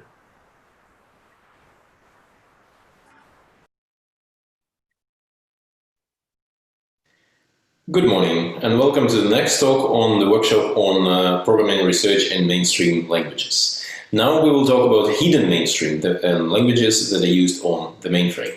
My name is Vadim Zaitsev. I'm also known as GrammarWare. I have worked in research in several institutions, mostly focusing on software evolution, software languages, and quite often publishing about grammars in a broad sense.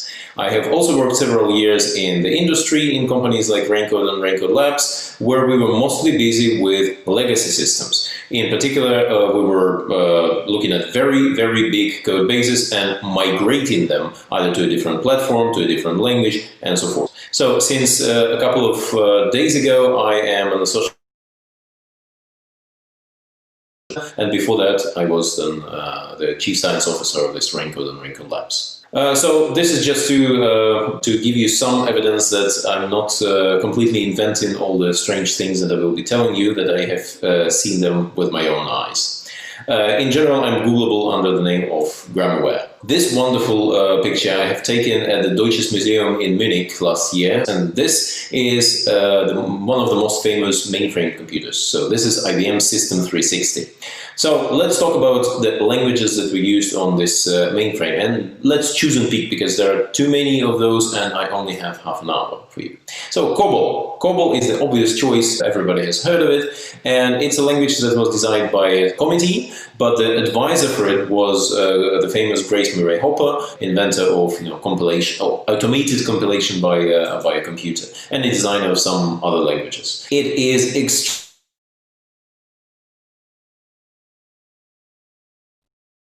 and it is surprisingly readable. Even if you take very, very old COBOL code now, you can just read it without any preparation, unlike Perl or even Java or Haskell.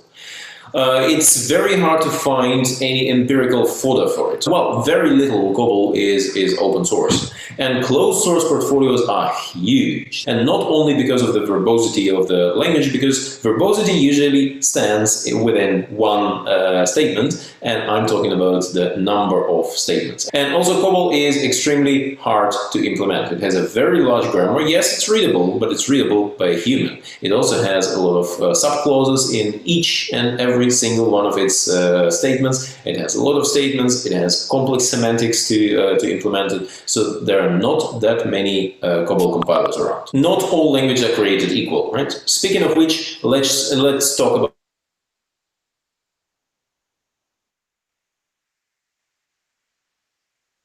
So what people usually call the first generation language, that's just machine code. So right now, pretty much nobody programs in machine code. The second generation language is assembler. So it's the same, but you're allowed to give names to things. And if you give names to things, that they become easier to learn. They become easier for humans to think about and to implement and to manipulate in any way. That led to several third generation languages like COBOL. Or in the same boat, there's actually, I don't know, Java and Haskell and whatnot. It's a sort of a normal language that anybody can use. And if you're looking at, in this case, for instance, a move statement, then it's a move, it's an assignment, right? Nothing magical is going on. It's pretty much the compiler understands what's going on here and generates assembler virtual machine code to execute it. And then there were fourth generation languages, which were sort of an even higher level according to what people understood back then by level of a language. If you go to Wikipedia and ask about 4GL, it says that the very first one was this Mark IV. And the evidence for its greatness and wonderfulness is usually given in the form of anecdotes like, oh, suddenly a vice president of our company comes in and we've just finished installing this Mark IV, and he asks a weird question, but the system engineer doesn't fret and immediately punches it into a punch card, obviously, because how else would you enter data into a computer, and gives the punch card to the computer and it immediately starts the computation 10 minutes later. You see, the focus is on the speed of development and on the amount of code produced. 4GLs proposed. In the 80s, some people were so convinced that 4GLs are the future, then they started writing books saying that, oh no, application development doesn't need to involve programmers. We can get rid of those strange people who are writing code and ask for a lot of money and just generate everything. That would be fine. These books are largely forgotten by now, and they have not made any dent on the history of software engineering. But right now, in 2020, the very 4GL that Wikipedia says that was the very first one, the Mark IV, it's still alive. It's alive and it's owned by Computer Associates, and it's called Vision Builder. The PAC-based language from the 70s that was so promoted in the 80s, it's still alive. It's owned by IBM and it's called away from actually both of them and from all 4GLs because it's extremely hard to find any experts in those languages. Well, let's get back to COBOL. What about it? Right? Is it dead? Is it not dead? Is it relevant at all? On this slide, I've collected a couple of facts coming from usually Reuters and Gartner. These are two very big organizations that are proficient, extremely proficient in extracting data, extracting information from all over the place, from the places where you would usually not have any access to. So, for instance, a couple of years ago, Reuters had a report where it says that 43% of all banking systems are built on COBOL. 43% of all banking systems. So if you care how your, if you care, chance of 43%. 50% of new applications were built in COBOL, not just banking applications, all applications in the world in general. That comes from 2003, and I don't believe that these numbers have aged that well, because right now a lot of applications are written in languages like JavaScript. Right? But back then that was still very high. 75%, that's very hard, of business data is processed by COBOL. That was also in 2003, but that probably didn't change that much, because if you build a fancy front end with JavaScript or PHP or what have you, it still means that somewhere in the backend something needs to process that data and store it in a database and whatnot, and quite possibly that's still COBOL. A couple of years ago, 80% of all in-person transactions in banks, financial transactions, in particular, 95% of ATM swipes rely on COBOL code a couple of years ago. So that's probably still true or very close to truth. So if you own a bank card and if you care about the correctness of its use, then, well, say thank you to COBOL and to all the people who worked on COBOL. How much COBOL is there in existence? Well, in 2003, Gartner estimated it to be around 200 billion lines of code, and a couple of years ago, Reuters reported 220 billion lines of code. That is quite a lot. So the difference between a billion and a million, as you know, is absolutely massive. So, I mean, in our minds, these are very similar words. But having this much code basically means that even if we have some newer technology and some better languages that can maybe allow us to write programs a little bit shorter and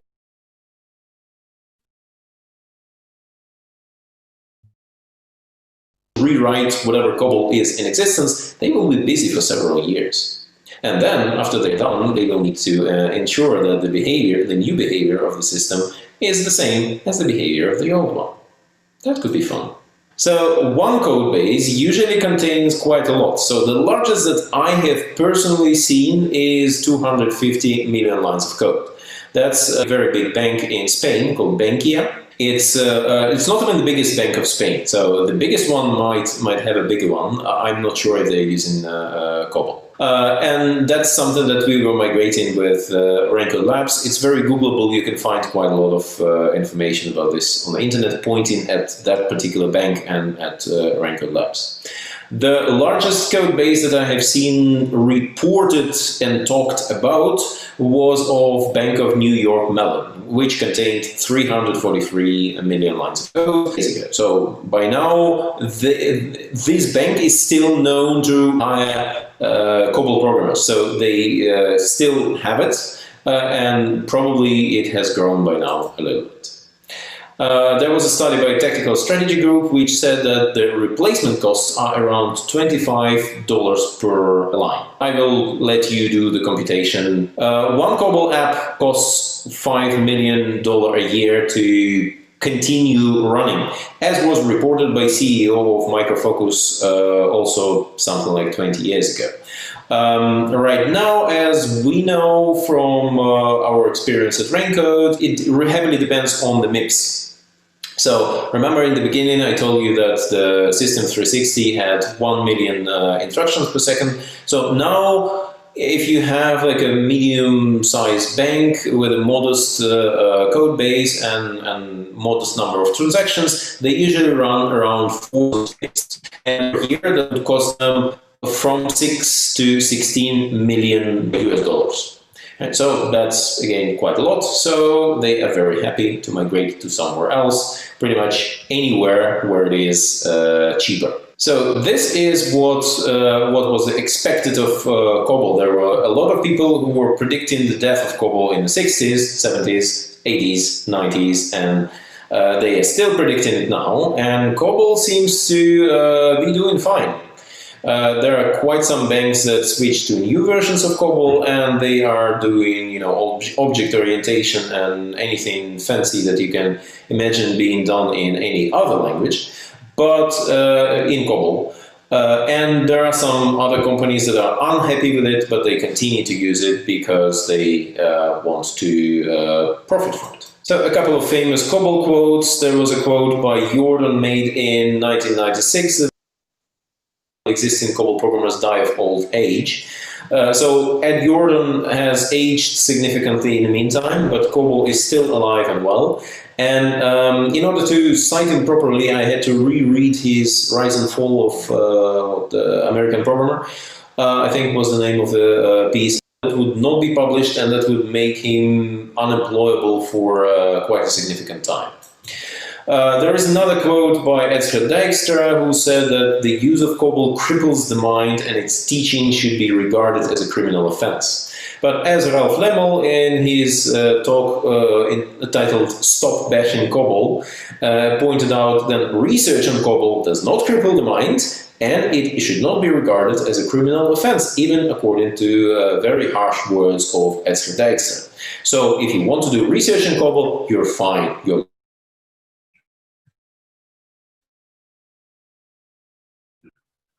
record will be clean as ever. So the takeaway number one from this is that legacy languages matter, and software written in them runs your life. There are second generation languages like IOM assembler. If you want to know more, Google up this paper. There are third generation languages like COBOL, PL1 and so forth, and there are fourth generation languages which are quite a lot, and they are much smaller and much narrow in scope. Right, so let's talk really language features that you should be afraid of. So the first one is indentation, right? So there are languages that allow for free-form indentation, like C or any C-like language. So this example is, of course, from the obfuscated C contest. This goes to the extreme, but it shows that it doesn't matter how you format the code runs and compiles fine. In some languages, you align some homogeneous do or clause or a let in or if then else. You need to align that particular part vertically.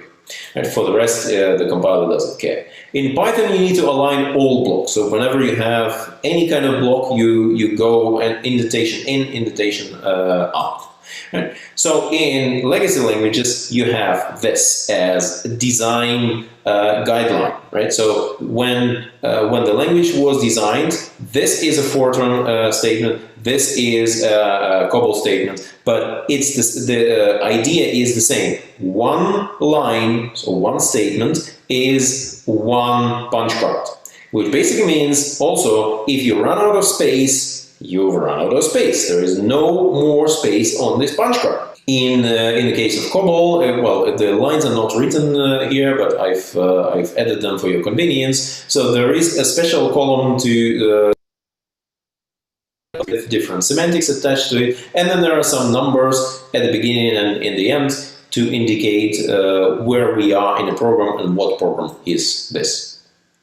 Line continuations work differently in different languages, so don't think that it's sort of a problem that's easily solvable once and for all. So for instance, in assembler, you go to the very end of the line, and at column 72, 2, you put a star or some other symbol, and then it indicates that the next line will be continued. But in COBOL, you don't know anything on that line, but on the next line, you put a special token and line continuation column, which is before the text.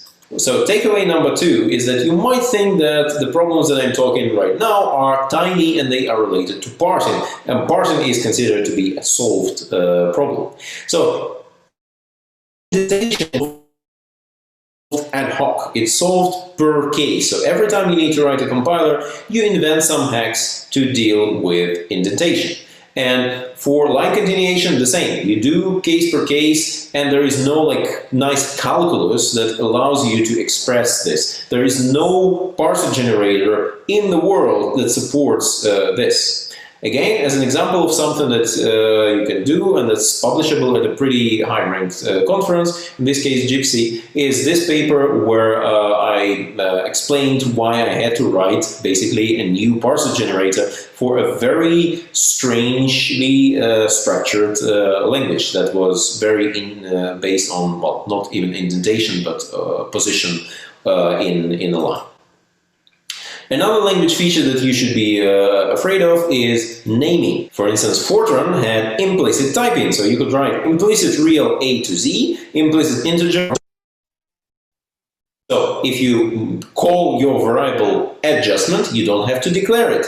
You can declare it with some different type, but if you don't, it starts with an A, so it will be real. And name, if you want it to be character or character sequence, you have to declare it like this. If you don't declare it, it will be an integer, even though it's called name. So the first 2 lines here, the implicits, they are implicit. So they are implicit implicits. It means even if you don't write those, they are still there. And if you want to cancel them, you have to write implicit none. And that's very typical for older design of languages where they were mixing the meta level with sort of a normal level, where you can suddenly have a statement that changes the entire way how your program is run or compiled or executed, or in this case, typed.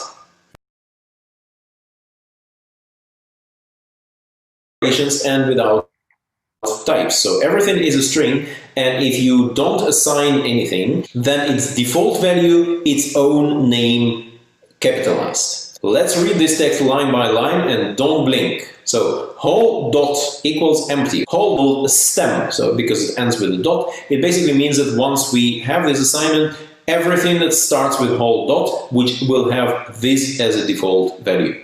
Whole dot 9 is full, so one of them will be full. Whole dot rat is also full. Rat is cheese, and then we drop whole rat. Drop means that anything that led to the current value of whole dot rat needs to be disregarded according to whole dot rat. So we lose not only the line 3 for whole dot rat, but we also lose in the line number 1. Not for all the other wholes, but for whole. Say a whole 1, whole dot mouse, whole dot 9, whole dot rat, it will print empty, because whole dot 1 is undefined, but it's a part of a stem, and that stem was assigned empty. Then it will print another empty, because whole dot mouse is also is assigned to full at line 2, so it will be full. And then whole dot rat was dropped. So the whole dot for whole dot rat only is undefined, so it means that it will be caps lock whole dot, and then the rat is defined, so it will come in here and it will be dot cheese. And this example they really use in the very documentation of the language. So this is an example that is supposed to explain things to you and is supposed to make things easier to understand. Enjoy. So in App Builder, names are not unique. So it's the same A all over the place. In particular, you're going to have a sentence called map A in A to A in A. Because if it's in, then it's obviously that it's a set item and a set. And if it's an off, it's obvious that this is a field and a view. In PL1, you probably know this because there's a famous anecdote in reserved words. So you can call your variable then, else, or if, and then write something like if then equals else if equals then. This is compilable code. Well, if you have a DCL block where you declare these variables to be of the right type, then it will run. I've checked it with the Raincode PL1 compiler.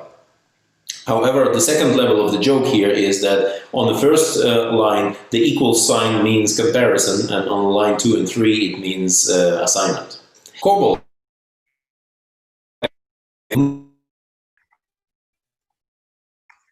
42 to x of y. Normally it would mean in, let's say, Java notation, y.x, but it can mean that basically there is an x which we want to assign something to, and somewhere up the tree there is a y.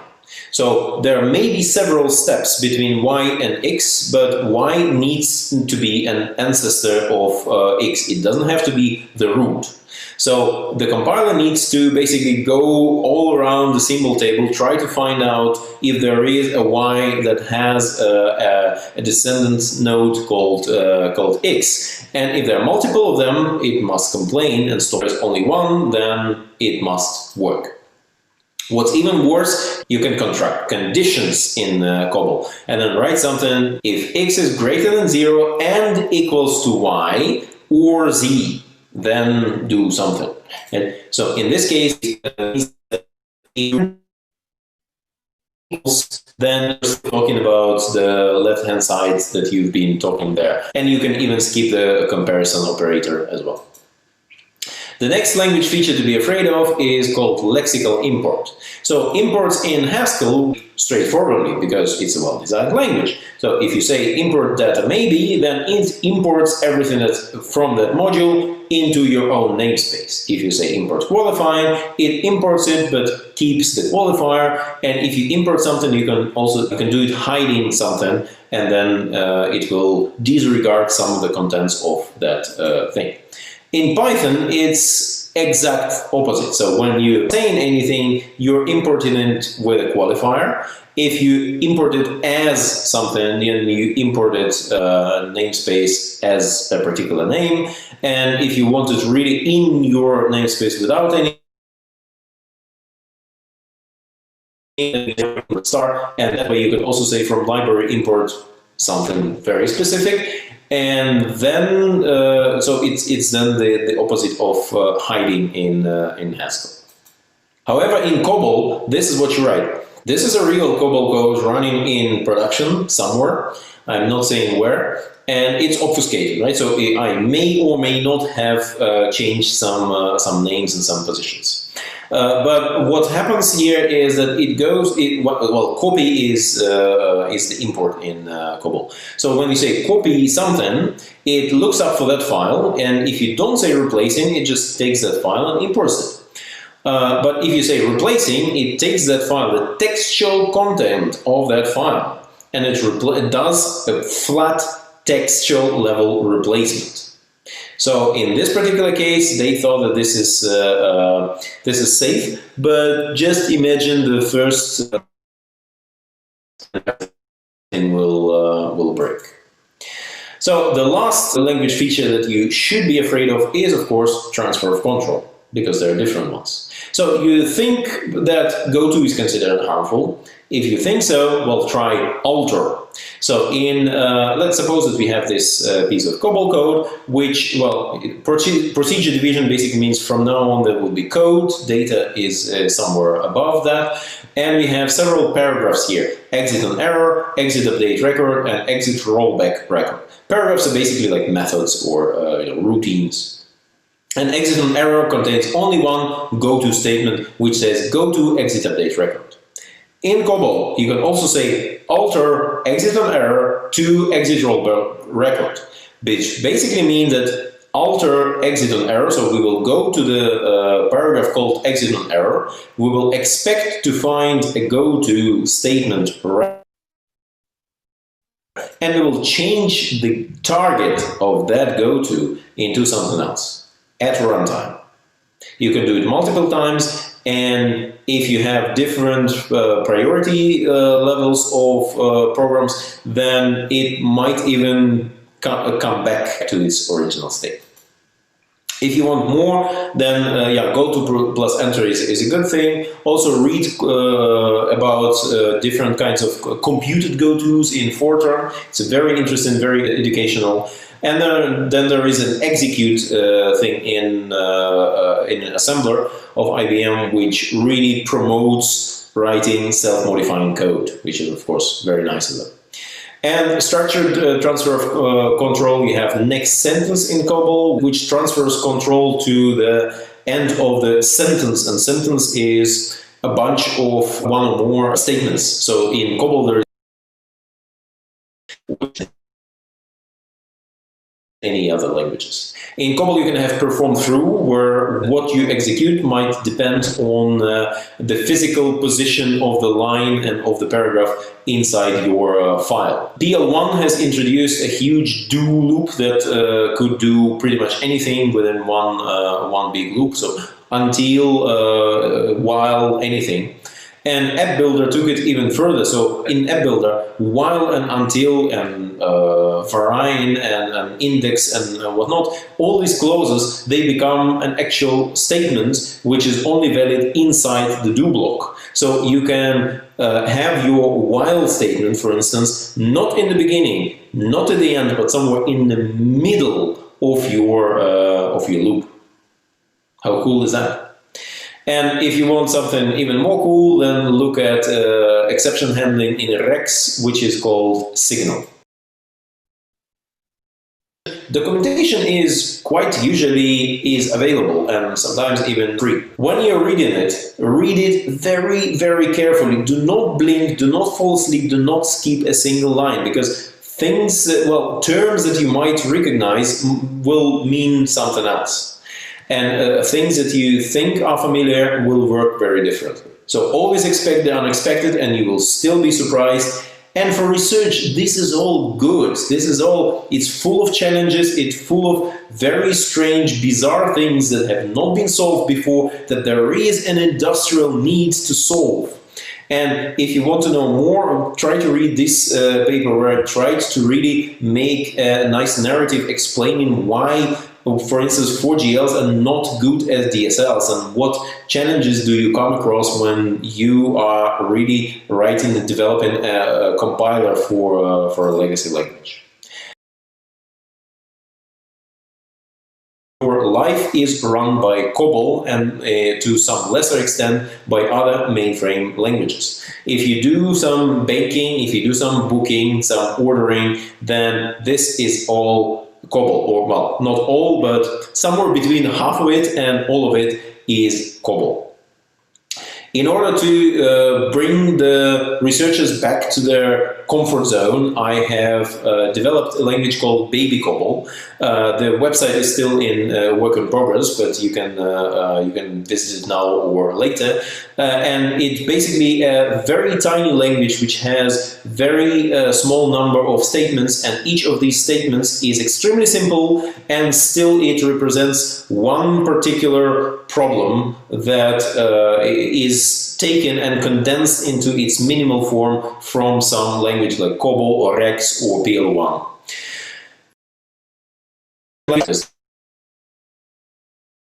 They hide many challenges, and that's a good thing. You can solve these challenges in a fundamental way. You actually, as researchers, you have the capabilities, you have the time, you have the resources, and you have all the fancy frameworks to actually do that. So please go there, explore, and have fun. I'm Grammarware. Google me up and follow me on all the places where you find me. Thank you for your attention, and now if you're watching during the workshop, I will be very happy to answer your questions.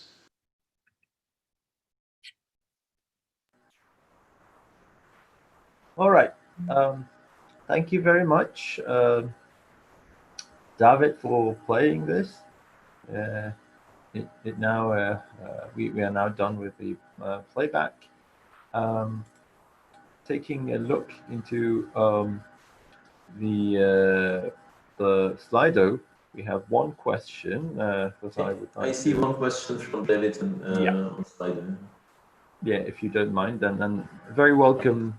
By the way. So yeah, it's not exactly a question, but it's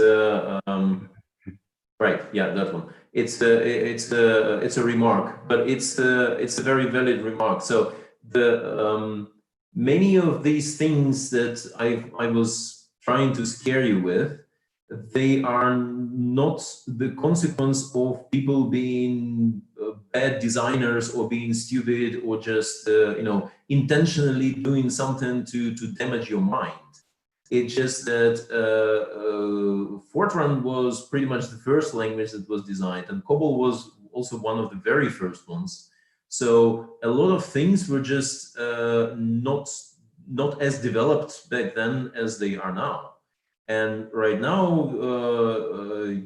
yeah, well, I'm slightly skeptical to the sentence that says that all the parsing is solved, but most of the parsing for most of normal people is pretty much solved. If you want to write a parser, you just write a decent grammar, and there are nice books to do it. You write it, and it just generates everything for you, and it works.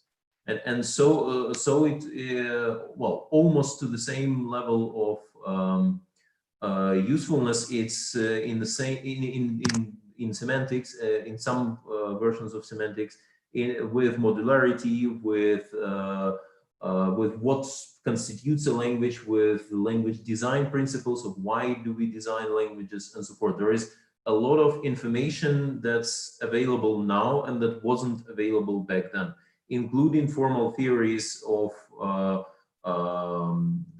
things that you can actually use, and including just the level of understanding and stuff that first year students get now at the university just fed to them is already on a much nicer level than people in the 50s ever hoped to have. So yeah. Right. Good. Thank you. Can I follow up a bit? Absolutely. Well, I mean, if Hussein says yes. Yes, you can. Yes, you can. Yes. So you say, thank you. Well, you said that parsing is solved by now. And I think that perhaps part of the solution is that we now distinguish between this meta level and normal level. And because of that distinction, we can solve the parsing problem. Yeah. Yeah, that's definitely hard to write a parser for something like the implicit statement. Mm-hmm.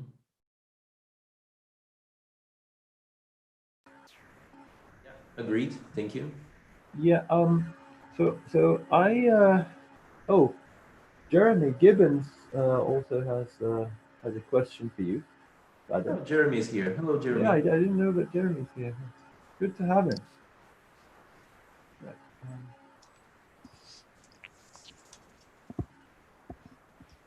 Right. So that's an interesting question. So first of all, in order to do something with a legacy system, you need tools to do that. Right. So if you don't want to write a compiler for a legacy language, that's quite understandable.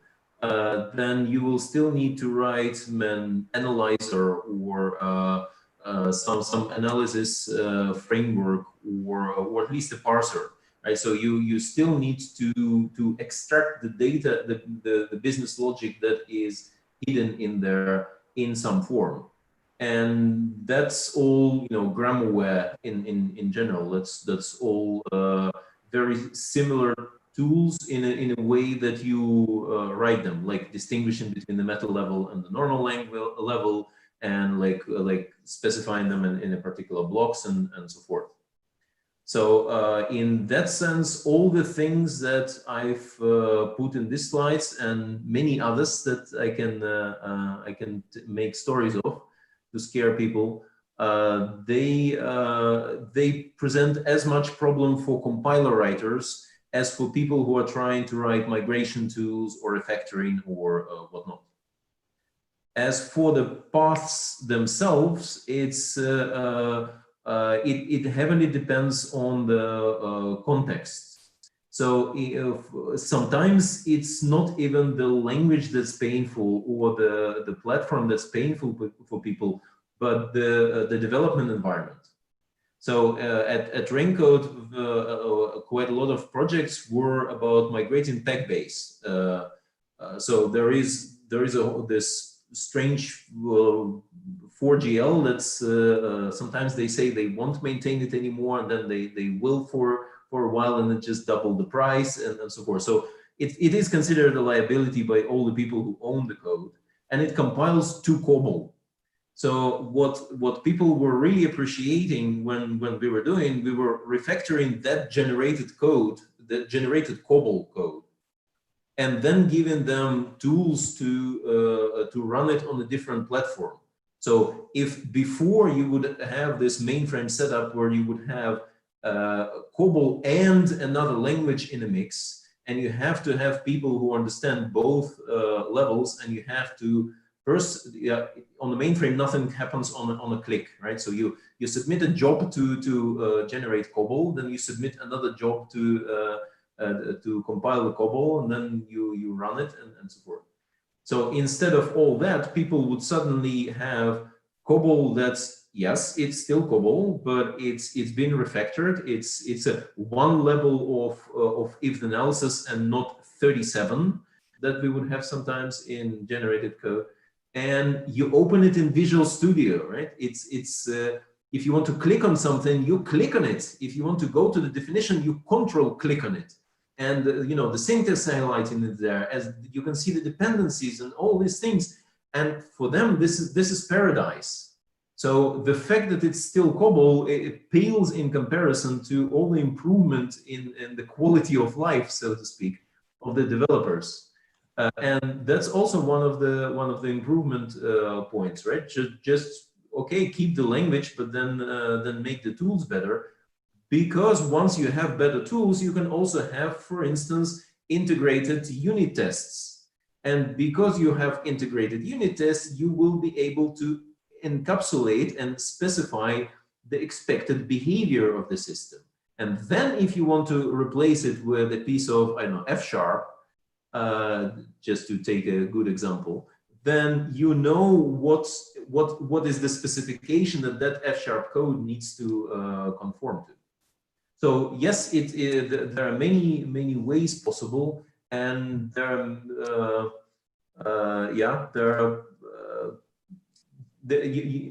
we need to have a look on a case-to-case basis, because the devil is really quite often hiding in the details, and the devil may stop the refactoring project or a migration project. Okay. Yeah, so Jeremy has also given us this nice quotation, and I think part of the question that comes after it you already answered. And we also have one more question from Paul. Yeah, would you mind, please? Right. So the question of Jeremy is very interesting, and unfortunately, it's a rhetoric question. So I don't have an answer. Yes, why don't we offer more courses on study of or history of programming languages? I don't know. There are very nice books that explain the history of programming languages. There are even sort of conferences. It's basically they select very heavily whom they invite to talk about the history of a language, because of obvious reasons.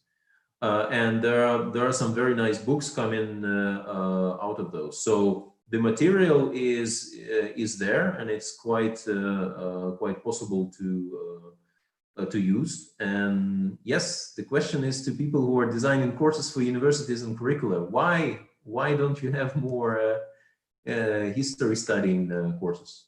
So in some cases, I know that there are even courses at some universities that are called software archaeology. where they literally take like old cartridges for games developed, I don't know, in the 80s or something, and they disassemble it, and they, together with students, they go with a disassembler and look at how it was made and how it was, I don't know, a big game was made to fit into 1 kilobyte or something. So the same thing can be done with programming language. Well, Hopple. The question of Paul is about the baby COBOL. So my plan, so I've switched to back to academia like a week ago. So one of the things that I will start to do is to use it in teaching, not letting the students to develop the entire compiler. That's I don't want them to be that depressed. But basically give them something that already works for a number of features of baby COBOL, and then say, oh, and now you have, I don't know, implement line continuations, right? And see how everything falls apart in the compiler once you try to sneak it in some form. So at this point, there is language specification. There is the first language support doesn't even come from me. I've presented it at some IFIP meeting and program generation, and Bernd Fischer implemented it in his Prolog framework. So he can generate a lot of test programs in baby COBOL, modulo all the lexical stuff, but with different statements and so forth. So yes, I've started developing some basic compiler support for teaching purposes, but it's not yet ready to become public. But that's basically my my proposal. And yeah, I'll see how far I can push this. I don't want baby COBOL to be like a complete replacement for like actual COBOL. So if you're playing with, if as a student you can handle, or as a framework creator, let's suppose you have your own language workbench. If your framework can handle baby COBOL, you're good. You can probably handle COBOL, even though implementing the actual COBOL will take you several years. But it's sort of unfair to ask researchers that are based with focused on small improvements on some interesting problems. It's unfair for them to expect them to implement the entire COBOL. Right? This will stop all the development in all the advances in PL research. But if you can show how it works on baby COBOL, then you basically explain how it also can work on a number of legacy languages that have the same problem. That is my sort of expectation on the meta level for the usefulness of baby COBOL.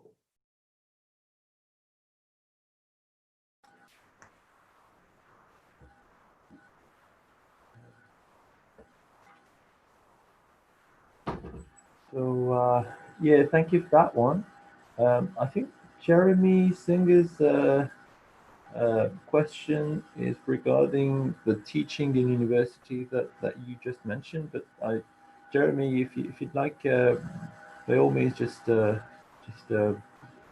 think you can try to. Yeah, so there are several books called Hopple. It's a history of, literally history of programming languages. Yeah, I remember that one.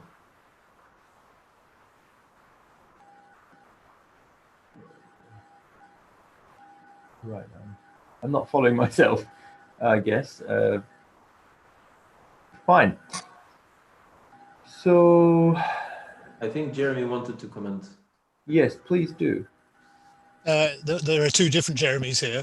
Sure. But so about the history, Hopple is really digging into the who did what, when, and why of old programming languages, and the latest one has just come out, and it's all very interesting. But there's another aspect of learning from our mistakes in history, which I think is the message of the Santayana quote, And to some extent, we do this by teaching implicitly by teaching good practice in programming, so reasoning about programs and software engineering practice, and all the horrible things you've been showing us in legacy languages, Vadim, will be. So we only teach implicitly best practice, and I think we should be teaching explicitly why it's best practice, and why it rubs against all the features of these languages you've been talking about. So you can't reason in a modular fashion about languages with computed go-tos and altered labels and this kind of stuff. And this was Dijkstra's point. And I think we don't spend enough time in classes today talking about what was wrong in the past. We just present the state of the art and expect students to swallow that and use it, and not know all the mistakes we've made in getting from there to here. So I think there is a need for teaching. I think there should be a course or a book or something like that on terrible ideas in computer science, and the things we've learned were wrong, as well as all the things we think are good. Sounds like a nice name for a conference. Well, I've been trying to persuade people to write one of these for me, because I can't be bothered writing it myself. But good luck. Okay. Thank you. Thank you. So, if I understand this correctly, we just don't have any more questions, and we're a bit over the time that we had promised. So at this point, no, we're not. It's only 1 minute. So at this point, I would like to go for a lunch break. The Slack channel will, in the meantime, be available to all of those who think that in the meantime they would like to continue communication. But yes,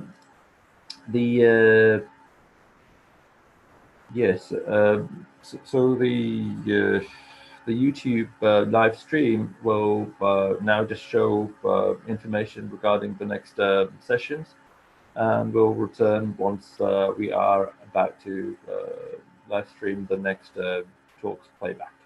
Thank you very much, everyone, for pinning in. It was a great pleasure to have you. Bye for now. Thank you. Thanks, Vadim. Thank you, and see you after lunch. Thank you. Bye-bye. Bye-bye.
Okay. So sorry for the interruption. I mistakenly had my network cable disconnected, but now I'm back. So are we broadcasting? No, we're not. Okay. I guess we are streaming to YouTube, yes. We are. Okay, but well, fine, then there is a bit of delay for the interruption. I mistakenly had my network cable disconnected, but now I'm back. I'm getting a bit of broadcasting. I'm getting a bit of echo. Is that for everyone, or is it just me?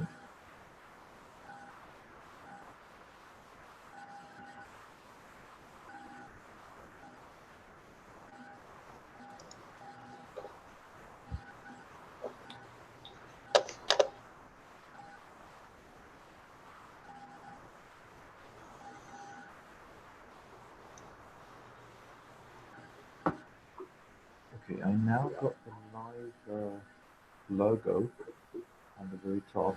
I was missing it.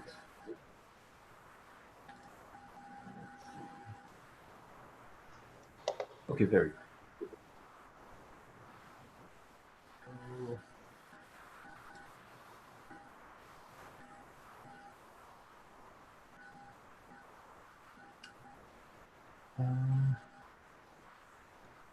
I usually have to wait for another 5 minutes or so, according to my local machine's time. But I see that on the screen it says this session will resume shortly. So, well, should we go on, or is it?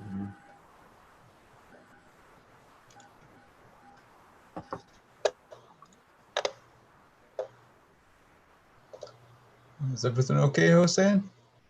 Yeah. So my my local machine says that it's 13:56. And Yeah, I've got that. Okay. Okay. So we do formally have a few minutes before we go back on air. Very good.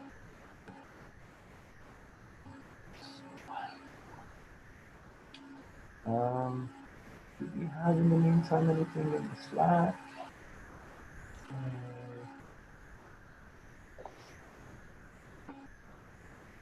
Yeah, some discussion from Jeremy Gibbons. Yes. Yeah, a couple of useful links to some books.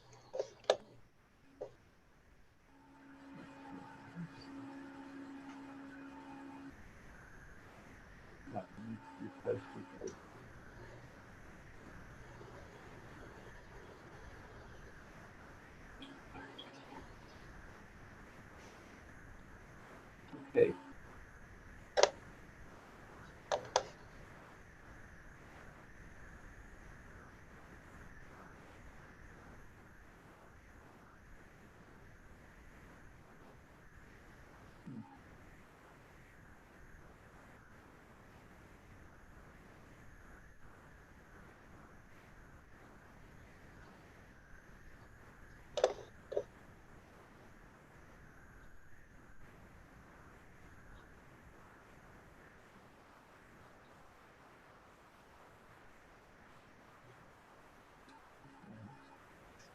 Hey, it's an honor to have Jeremy Gibbons here.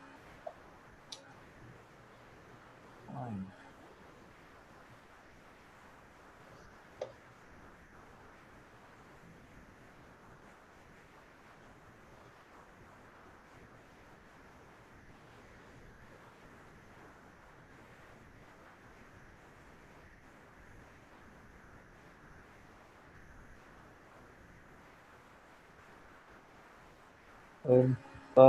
The playback voice got sometimes degraded for me.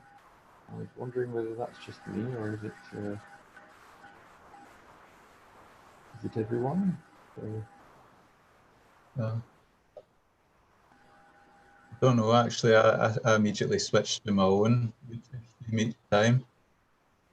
Sure. Okay. You didn't notice. Anyone else?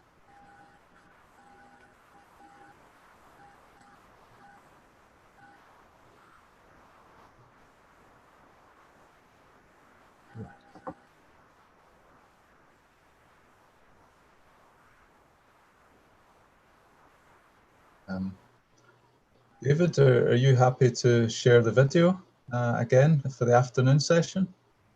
Yes, at this moment, it seems like somebody else is sharing something. Perhaps yeah. Michaela can switch that off.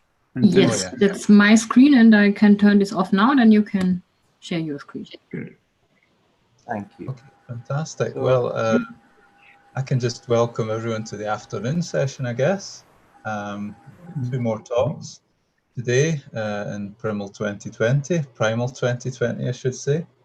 The next one is from somewhere quite local to me in Scotland here at Glasgow. It's Jeremy Singer at the university. He's a lecturer there, and he's going to turn to another language now, Python, for the first time today. Title is Python Programmers Have GPUs Too. Good.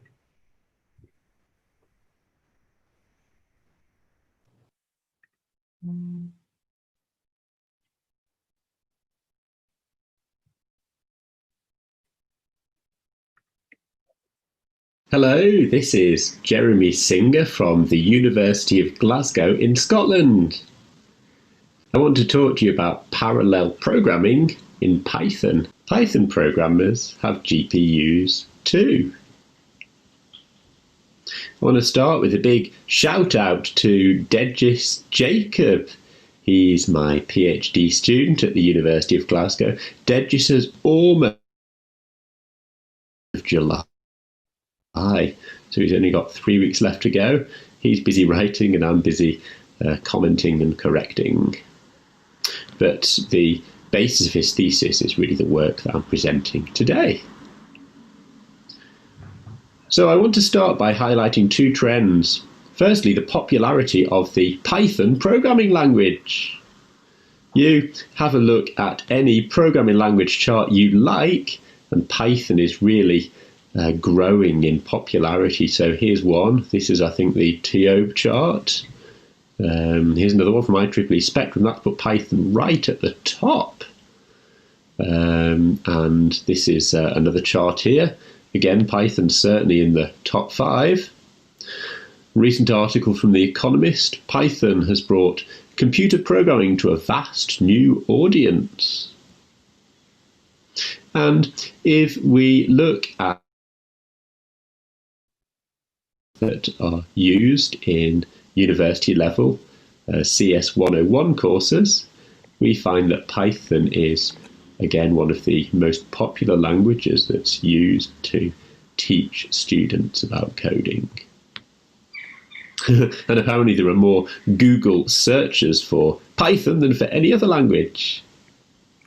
So that's the first trend. Python is a popular general purpose programming language. Here's the second trend. It's the mass availability of computer accelerators. Things like GPUs, or more exotic accelerators. This is the pink board, which features an FPGA that is programmable from a Python API. You don't even need to buy an expensive rent one from Amazon Web Services.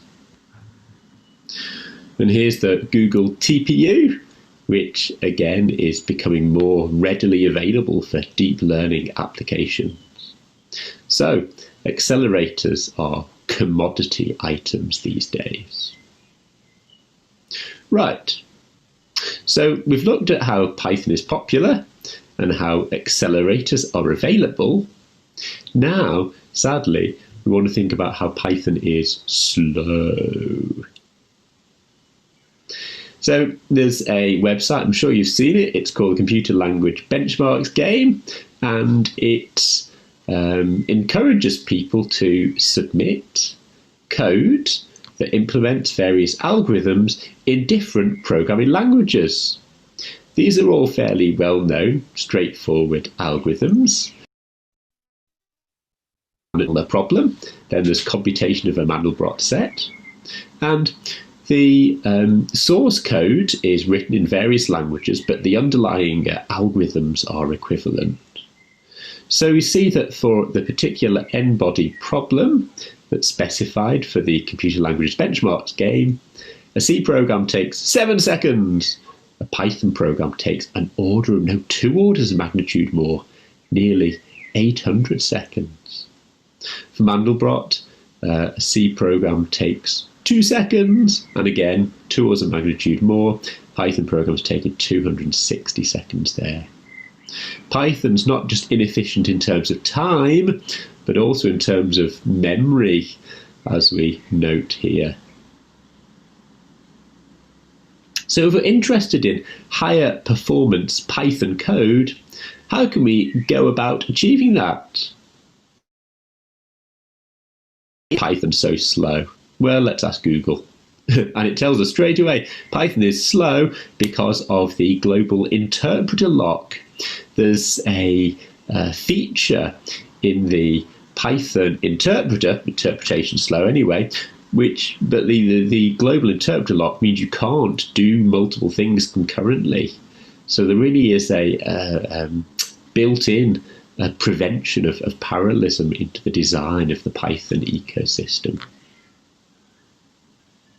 There are various approaches to improve Python performance. Some of these include just-in-time code generation. So, for instance, the PyPy runtime for Python is a tracing JIT compiler, which is much quicker than the CPython interpreter. Also, a recent development is the number code generator, and this is particularly useful for scientific NumPy data types and corresponding libraries, and this allows us to generate very efficient CPU machine code, perhaps sometimes vectorized machine code for compute-intensive type loops in Python. They have to be written in a certain restrictive way in order for number to be able to get the high performance out.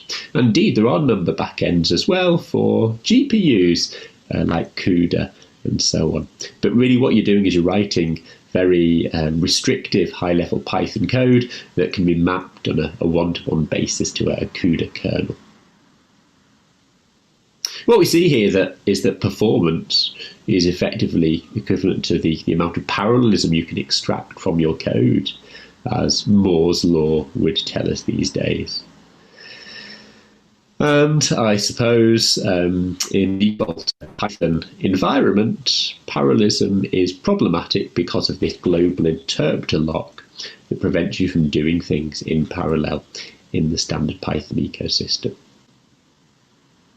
But here's a question: is Python a good candidate for parallelization?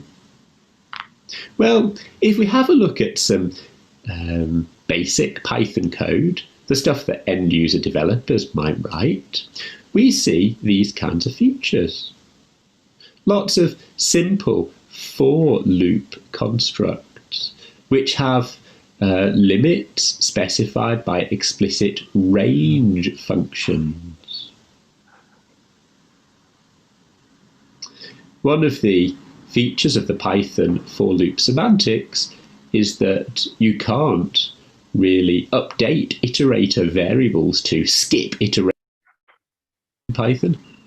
And I suppose if we're looking to speed something up, it's good to start with something that has a low baseline performance, and that's certainly true for interpretive Python code. There are some difficulties though.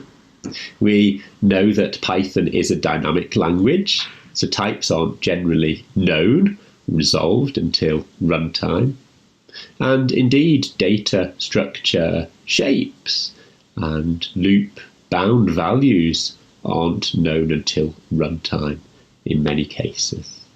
In recent times, one of the most popular programming environments for Python has become Jupyter Notebooks.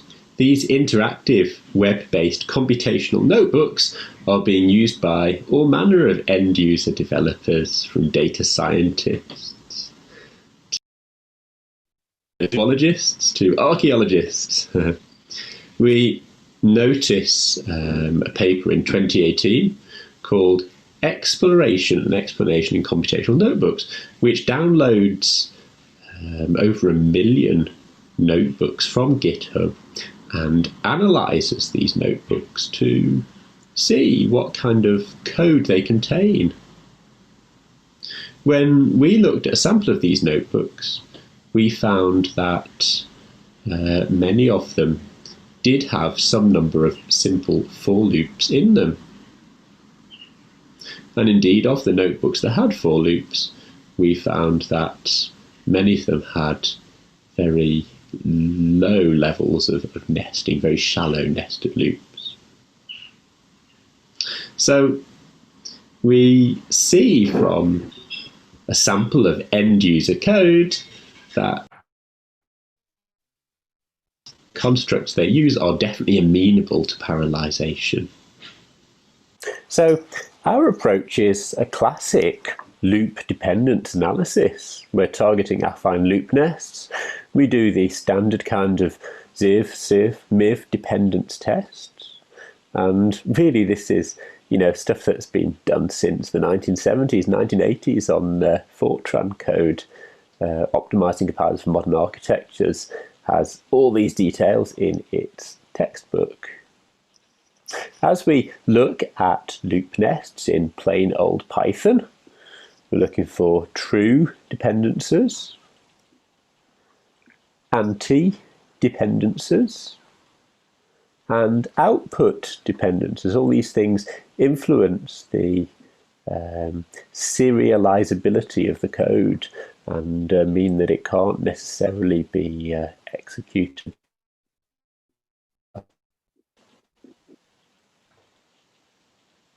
So there are some specific novelties in our approach in the Alpina system, and I guess the main novelty is that our analysis is staged. It's split over 2 phases. There is an ahead of time analysis, when we first see the code. This is like a kind of static analysis as soon as the Python source text is introduced to the runtime.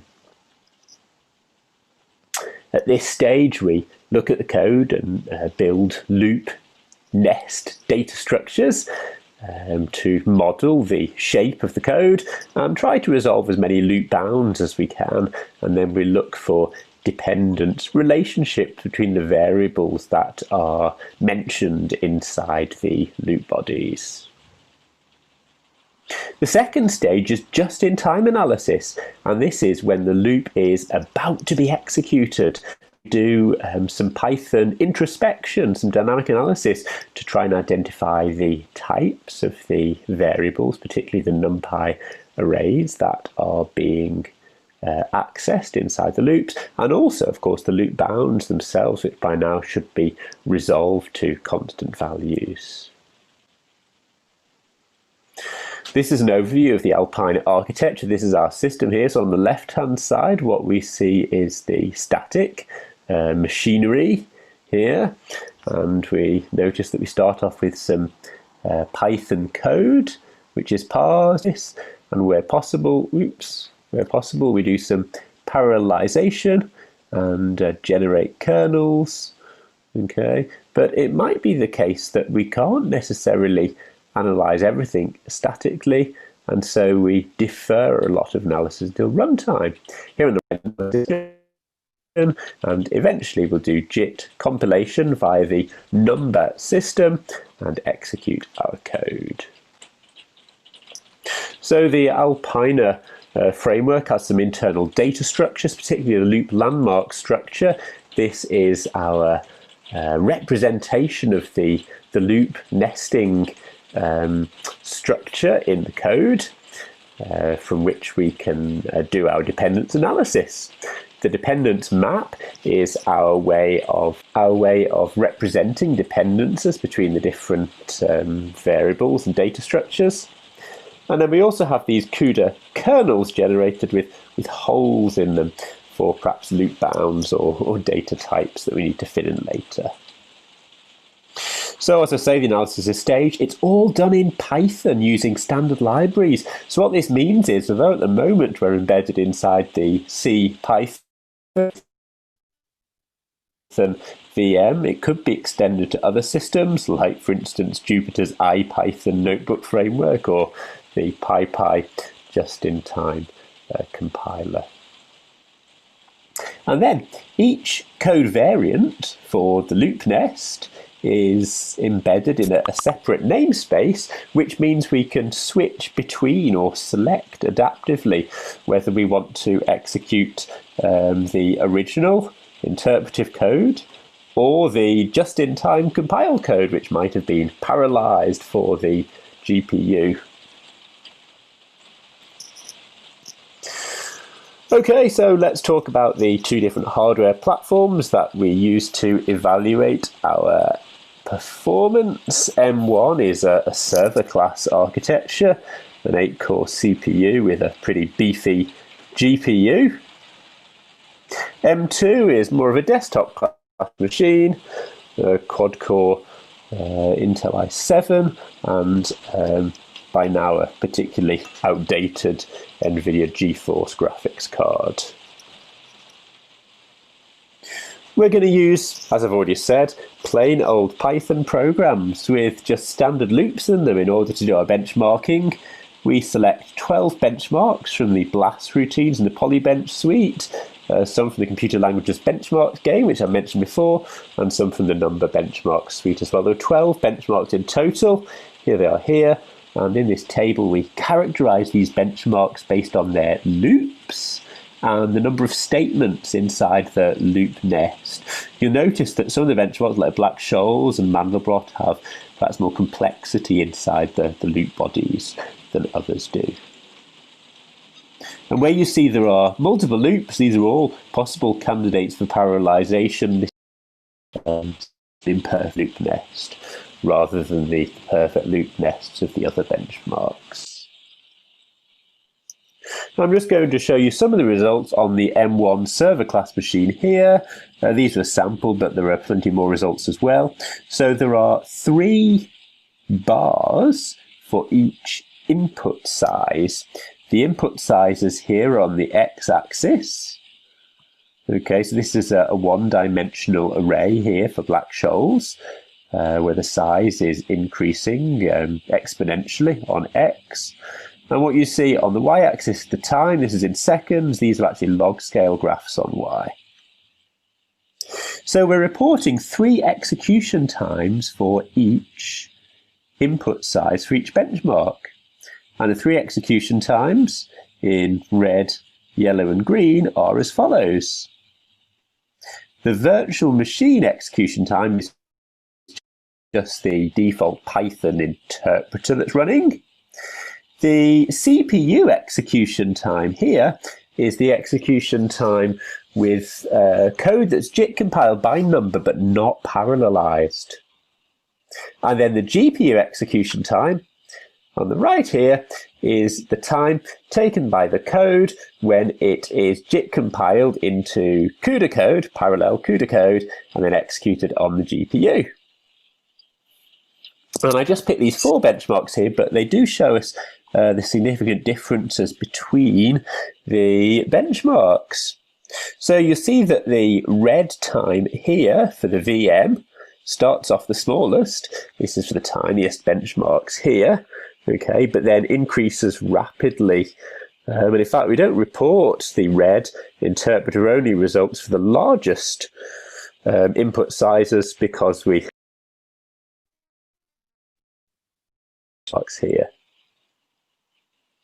We'll notice that as the input size increases, for the Black-Scholes benchmark, for instance, we'll see that the CPU time increases, but not as rapidly as the VM time, and so the CPU time is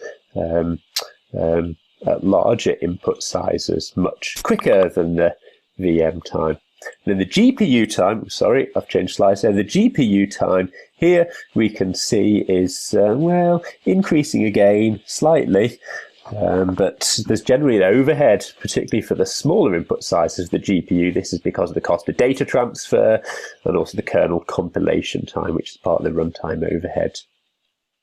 In some benchmarks, like this one here, this is filter bank correlation, this benchmark here, we see that the VM time is never reported because it's always so large. We always time out for the VM.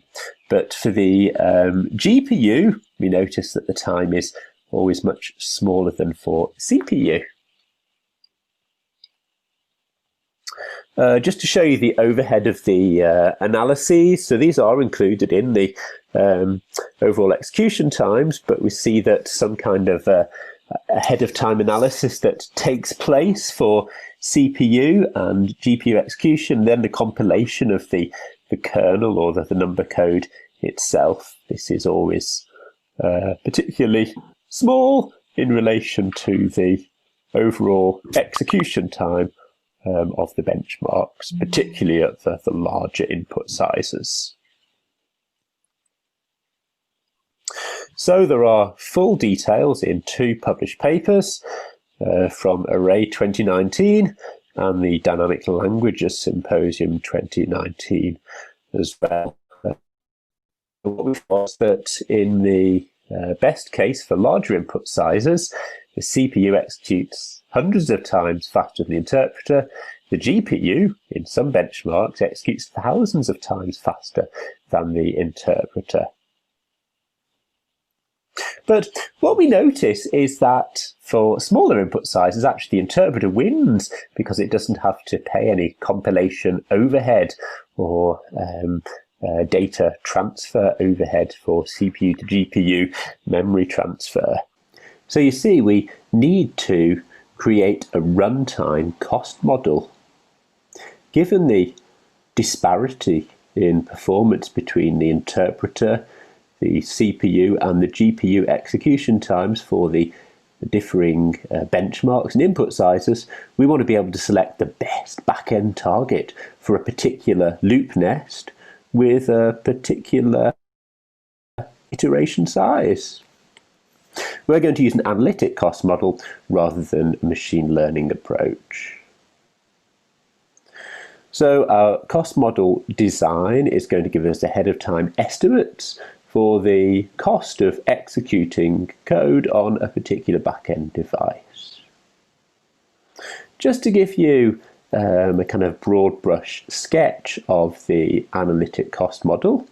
So we see here that the cost of interpreting a statement S is the cost of interpreting that single statement S once, multiplied by the product of all the loop iterations for that statement. So F is a for loop, F ranges over all the dominating loop headers of the statement S, and L of F gives us the ranges of the for loops. So effectively we get the product here, which is going to be the iteration, a domain of the statement. So this gives us the cost of executing that statement. And then the time for executing the whole of the for loop, F, is the cost of interpreting every single statement that is enclosed by the for loop, F.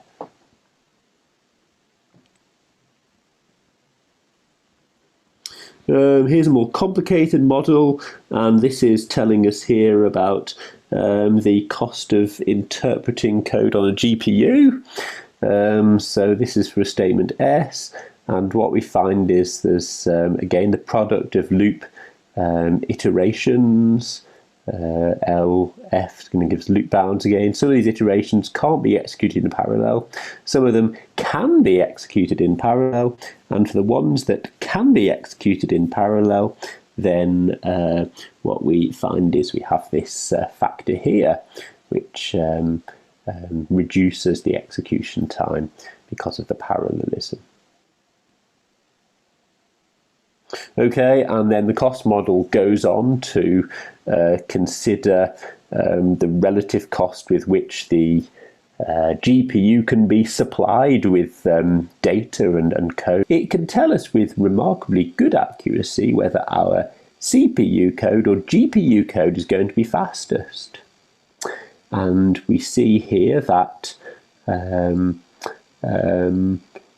the faster code is a logarithmic y scale. The faster code is initially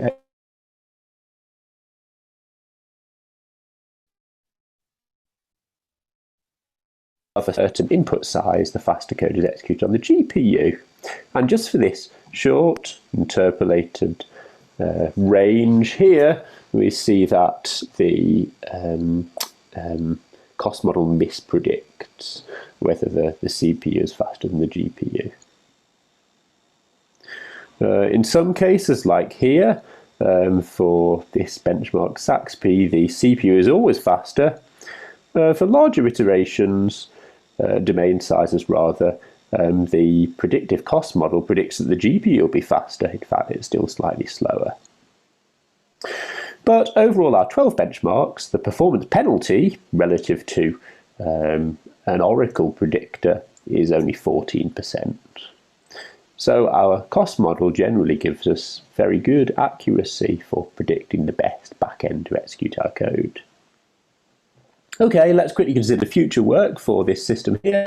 With perhaps an enhanced cost model to select dynamically the best performing backend. At the moment, we can select between CPU and GPU. We also want to consider the interpreter because for very small input sizes, the interpreter is actually quicker than the overhead of doing the compilation and running the code on a CPU or GPU. We might also consider alternative backend targets such as FPGAs or multi-GPU setups. And also we want to think about GPU kernel fusion, so possibly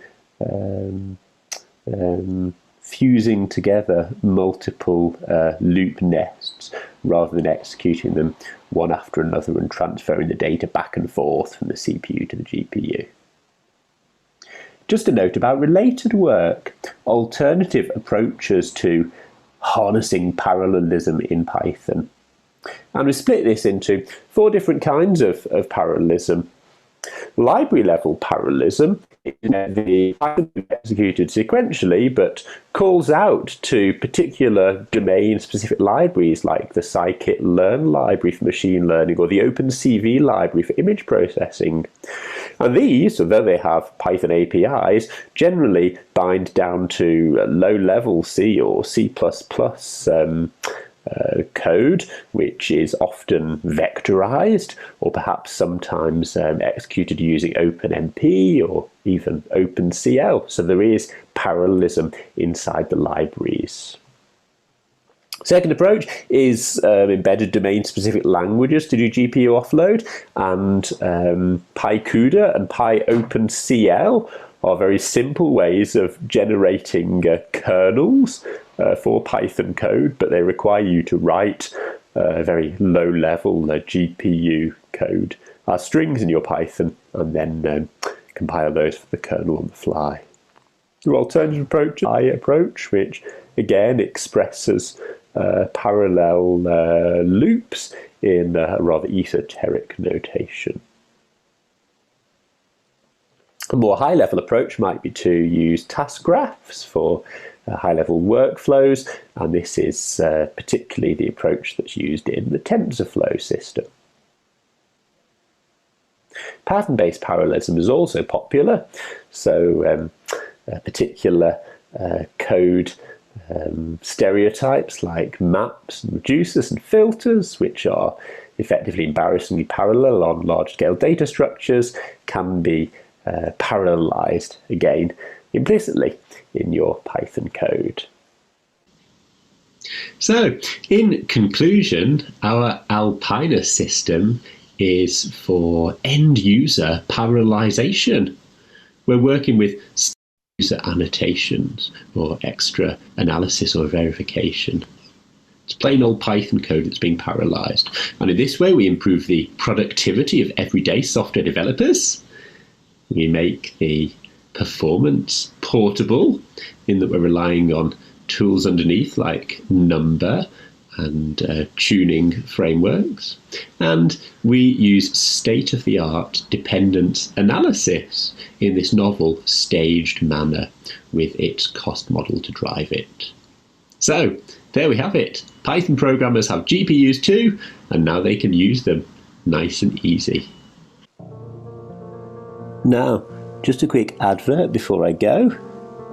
Along with a colleague, Wim van der Bouwde, I wrote a textbook on operating systems, particularly focused on Linux for the Raspberry Pi. We wrote this last year. This is a textbook suitable for undergraduate level operating systems courses. Very hands-on, very practical, as you'd expect with the Raspberry Pi focus, and it's published by ARM Education Media.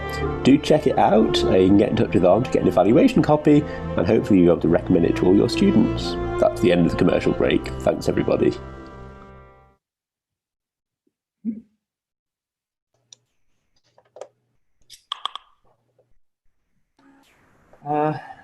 Thank you again. Okay, David, Jeremy, thanks very much for that. That was really enjoyable. He has gone? Yeah. Hello? Yes, he left. Yeah, go on, Paul, please. Okay, so we have got a few questions. Well, let's start at the top. I'll read them out for you. Thanks, Is Paul. Alpina, I hope I've got the pronunciation right, mostly about porting the existing body of theoretical programming language research into Python, or does it also pose new programming language challenges? Yeah, thanks. So I guess all the parallelization techniques that we're applying really are classical, well-known. Can't hear you actually, Jeremy. Is it just me? Oh no, can you not? I can hear him. No, I can hear. You can? Yeah, we're on fine. Okay, I think it is just me. Hold on. Please continue. Oh dear. Can you hear me now?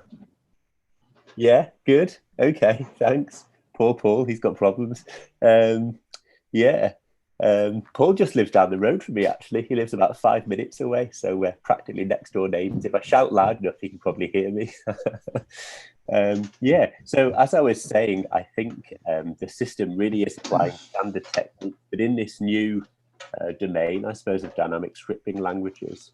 So I guess there are different challenges and tensions here, and that's what we're uncovering as we're starting to apply these classical dependence-based techniques. So the trade-offs are quite different, and maybe some of the issues to do with the dynamic typing as well is different.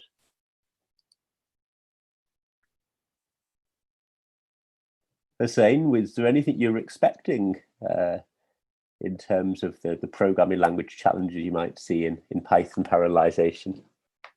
Well, I was just thinking that is the entire point of doing this parallelization in Python rather than the programming languages that we have already seen in papers. Is it simply because it's there is good application over there, and there is good reason now to try to port everything to the reality? Or is it that by doing that we face new kind of research challenges that were not there before when things were being practiced only at lab or smaller scale languages? Thanks. I guess translating academic research into a context for everyday users is an important thing to do, and that's certainly part of our motivation. But as we do this, I think we are seeing that the trade-offs in Python are quite different to what you'd find in, say, Fortran or C++, which perhaps allows us to do slightly different things in our parallelization. So, for instance, it's not always the case that, you know, you should throw away the interpreted code and execute compiled code, because sometimes the overhead of the compilation at runtime is so large that you should just do the interpreting for the very small input sizes. And this kind of dynamic cost model based approach perhaps wouldn't have been seen in things like Fortran or C++ parallelization. Right. Okay, thank you very much. Thank you. You also partly answered my next question, but please just go ahead with answering them on your own order. People are increasingly coming to Python for its extra accessibility to the public. Yes, that's true. I mean, we've been looking at Nature papers that use Python and so on. Everybody's coding in Python these days. It really does seem to be the lingua franca. But you report the relative slowness. That's right. So all these people have been much better coding in C++. Really, I suppose there's an accessibility issue there. What about simply cross-compiling Python to C or C? Right. Okay, so I guess that is an option. I think what we're trying to do in our system is unlock performance improvements, I suppose, for exploratory coding. And then when you get to the stage where you perhaps do want to do high performance coding, then you would consider a more heavyweight code optimization approach. So I guess we're looking at someone who's maybe doing investigations in their computational notebook, and they want them to run a little bit quicker on their desktop machine. Not necessarily someone who's, crunching data from the Large Hadron Collider in Python. Yeah, thanks.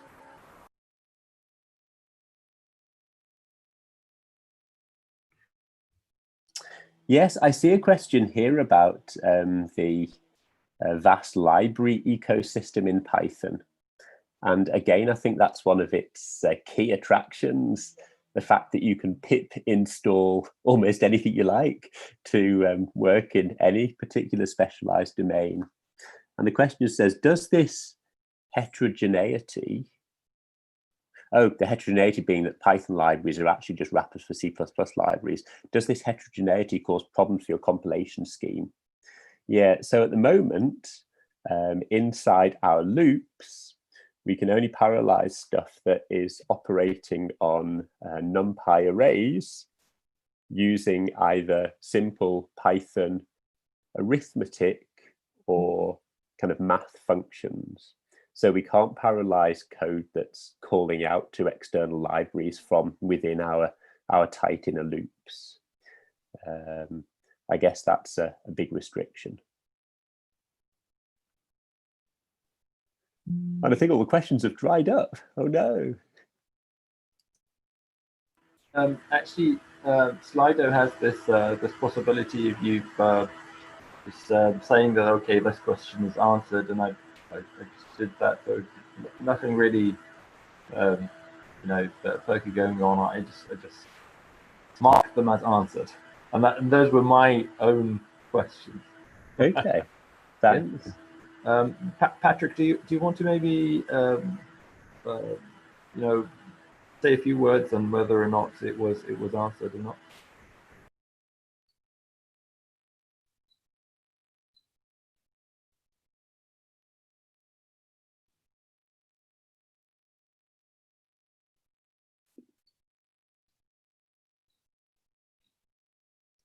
Yeah, I mean, I guess people who are relying on these underlying C++ libraries, they're really just using Python as a kind of coordination language to do computation in parallel but that parallelism's happening inside the libraries rather than in the top level Python code. So I guess they're well catered for already. Okay.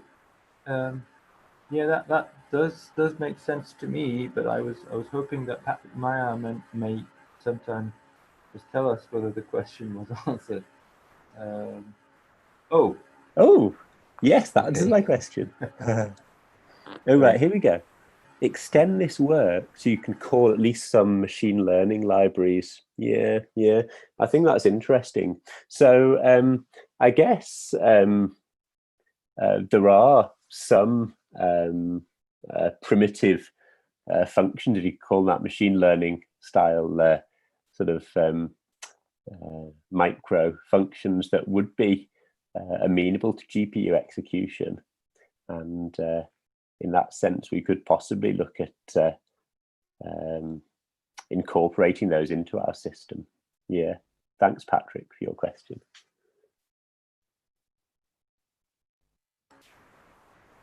okay. I'll leave one question of my own to afterwards at the coffee break, because we are getting close to the time for the next talk.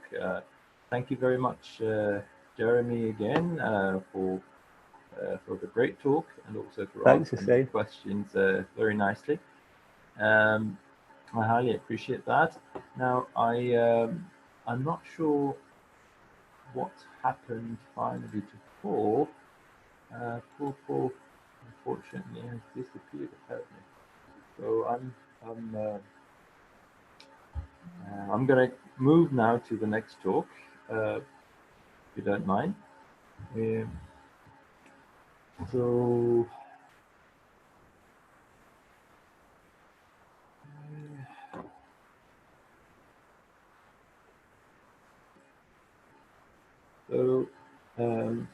our next talk will be by Jules Falco, who is a research fellow at Paris Sud University in France. He is going to talk to us today about designing the future of computation the C++ way. And here is a teaser. It's going to relate in good ways to our previous talk, the talk of Jeremy, and we're going to see how. So I would like to request, oh yes, David has already put it up. Great.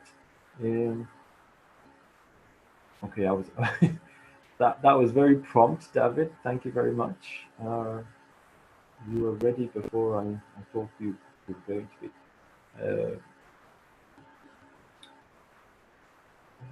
I think because this one is a bit longer than the 30 minutes allocated, please, David, would you mind starting it? That is okay, I'll start it.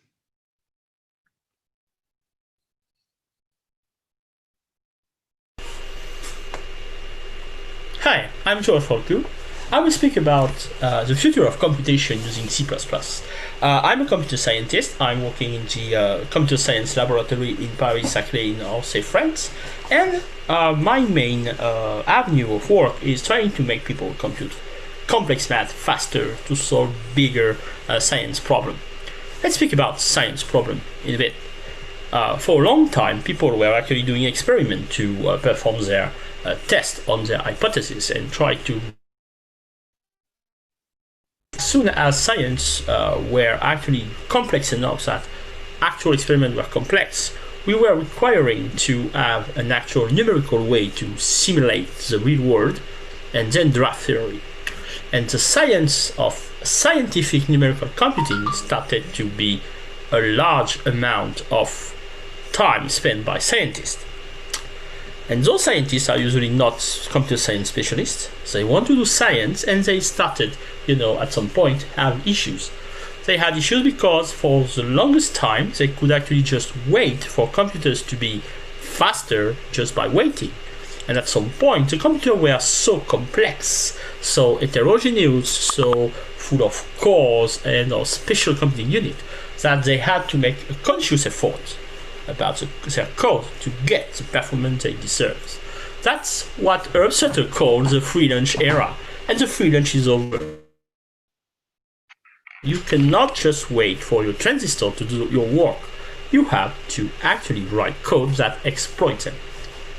But that's an issue, because the scientist, he doesn't want to do numerical computation, he has to. So how can we make this work of writing numerical simulation something he can do properly without having to pull her hair or whatever?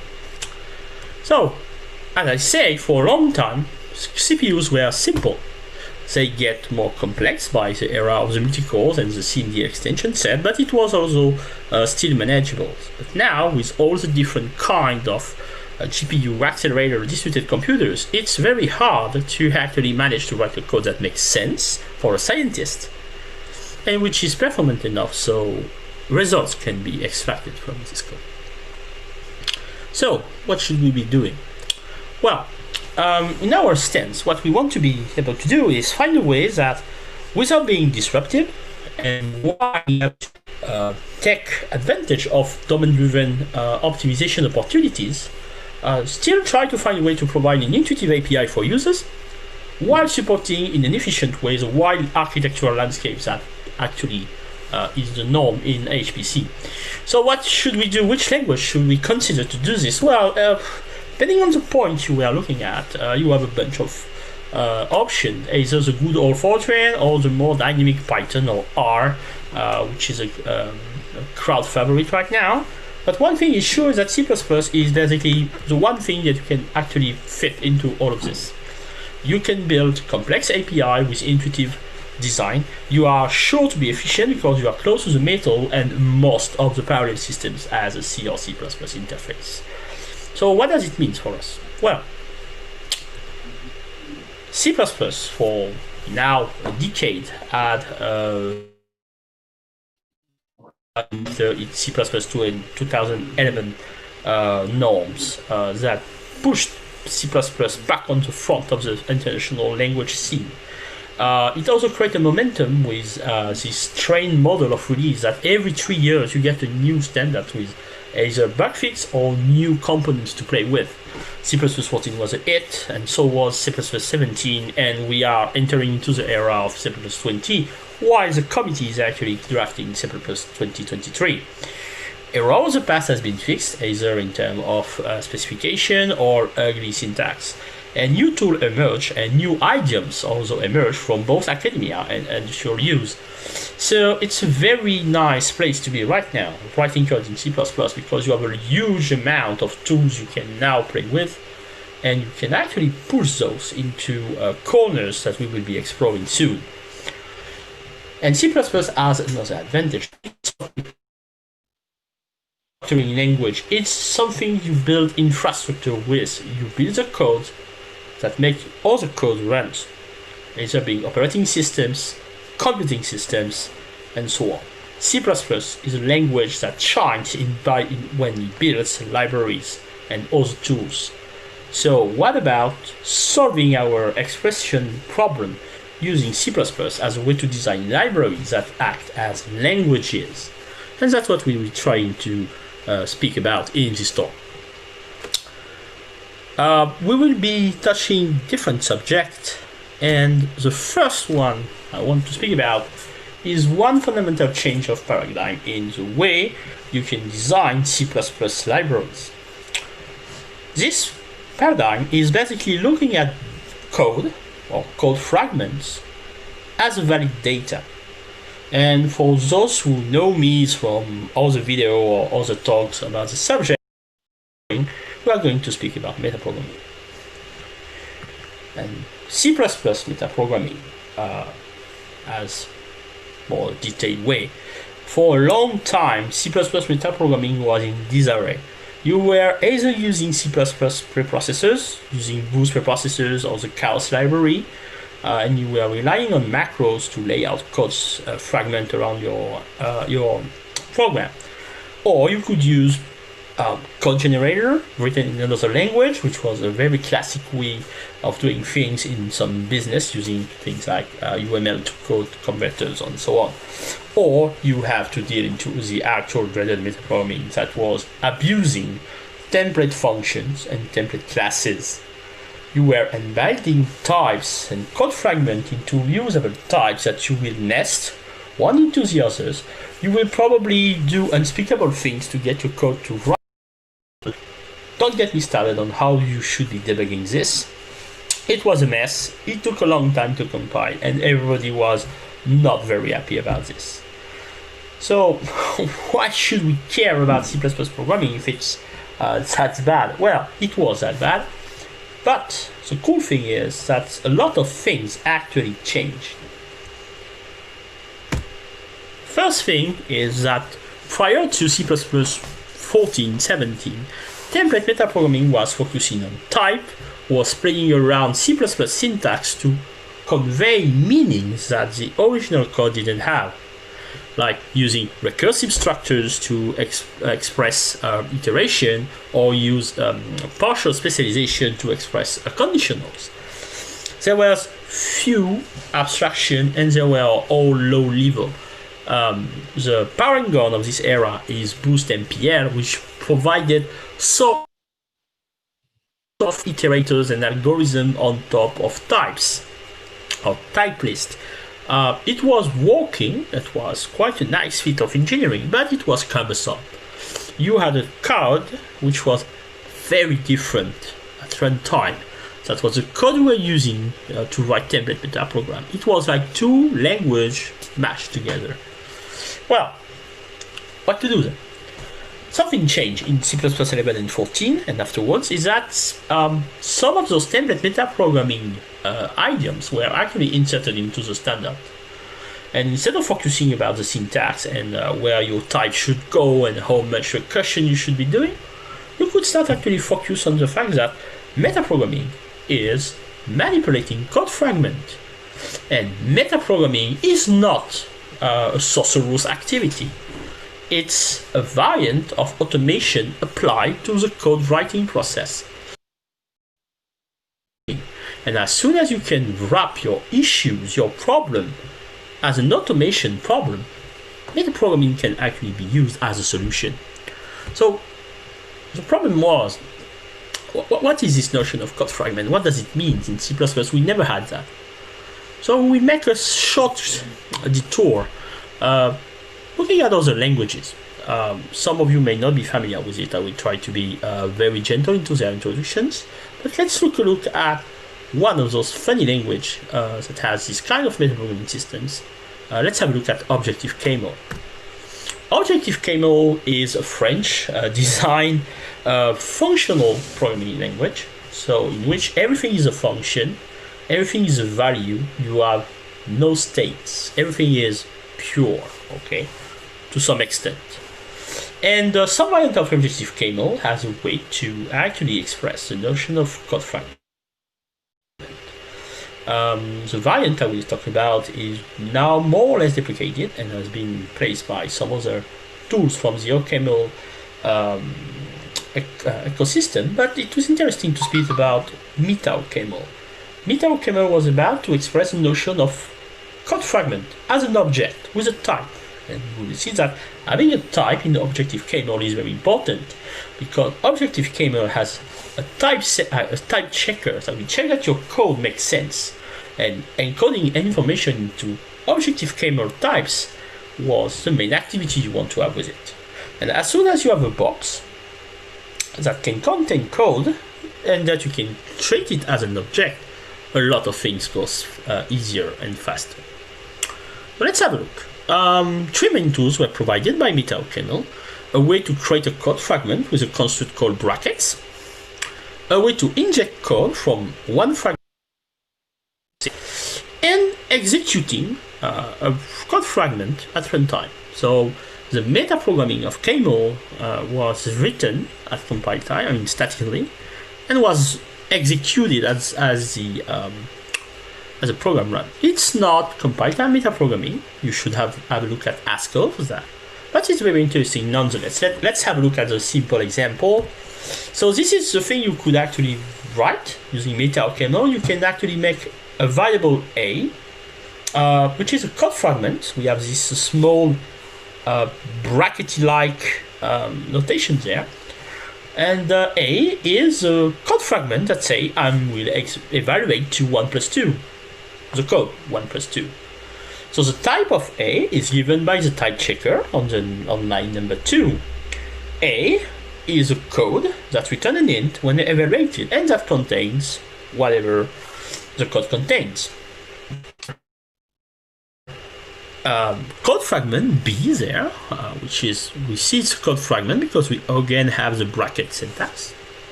And what happens there is that we want to do 3 times whatever the code that was in A. It's not 3 times A, it's 3 times expand the code from A, which also turned to be 3 times the code that contain 3 times 1 plus 2, which is a code fragment as said by the code type there.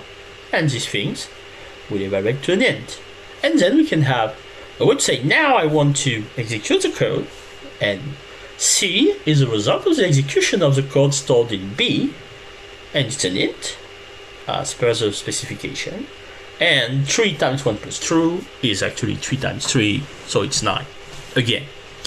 So there is a very thin syntax around code blocks. It's basically code with those small brackets. It's very lightweight. Interesting because so you can actually reason about what's going on in the type. And everything is data. There is nothing special. You can write whatever code you want. It's a code fragment. So how does this help us with C++? Because that's where we want to be going, right? Well, how can we translate this in C++? So a code fragment is a piece of code that you can write, contains arbitrary expressions, but it's not executed right away. It's executed a bit later. Well, that's exactly what anonymous or lambda function in C++ does. You can wrap a piece of code into a lambda and store it into an object. And your lambda object are basically code fragment. They have a type, you don't know it, but they have a type, and you know that when you call the function represented by the lambda function out,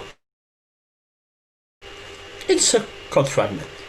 The injection things is basically just calling function from another function and relying on the inlining of said function. You can replicate code by using valid templates to just repeat over and over and over again a fragment. And the execution is whenever the compiler starts to compile these things. That's your metaprogram execution.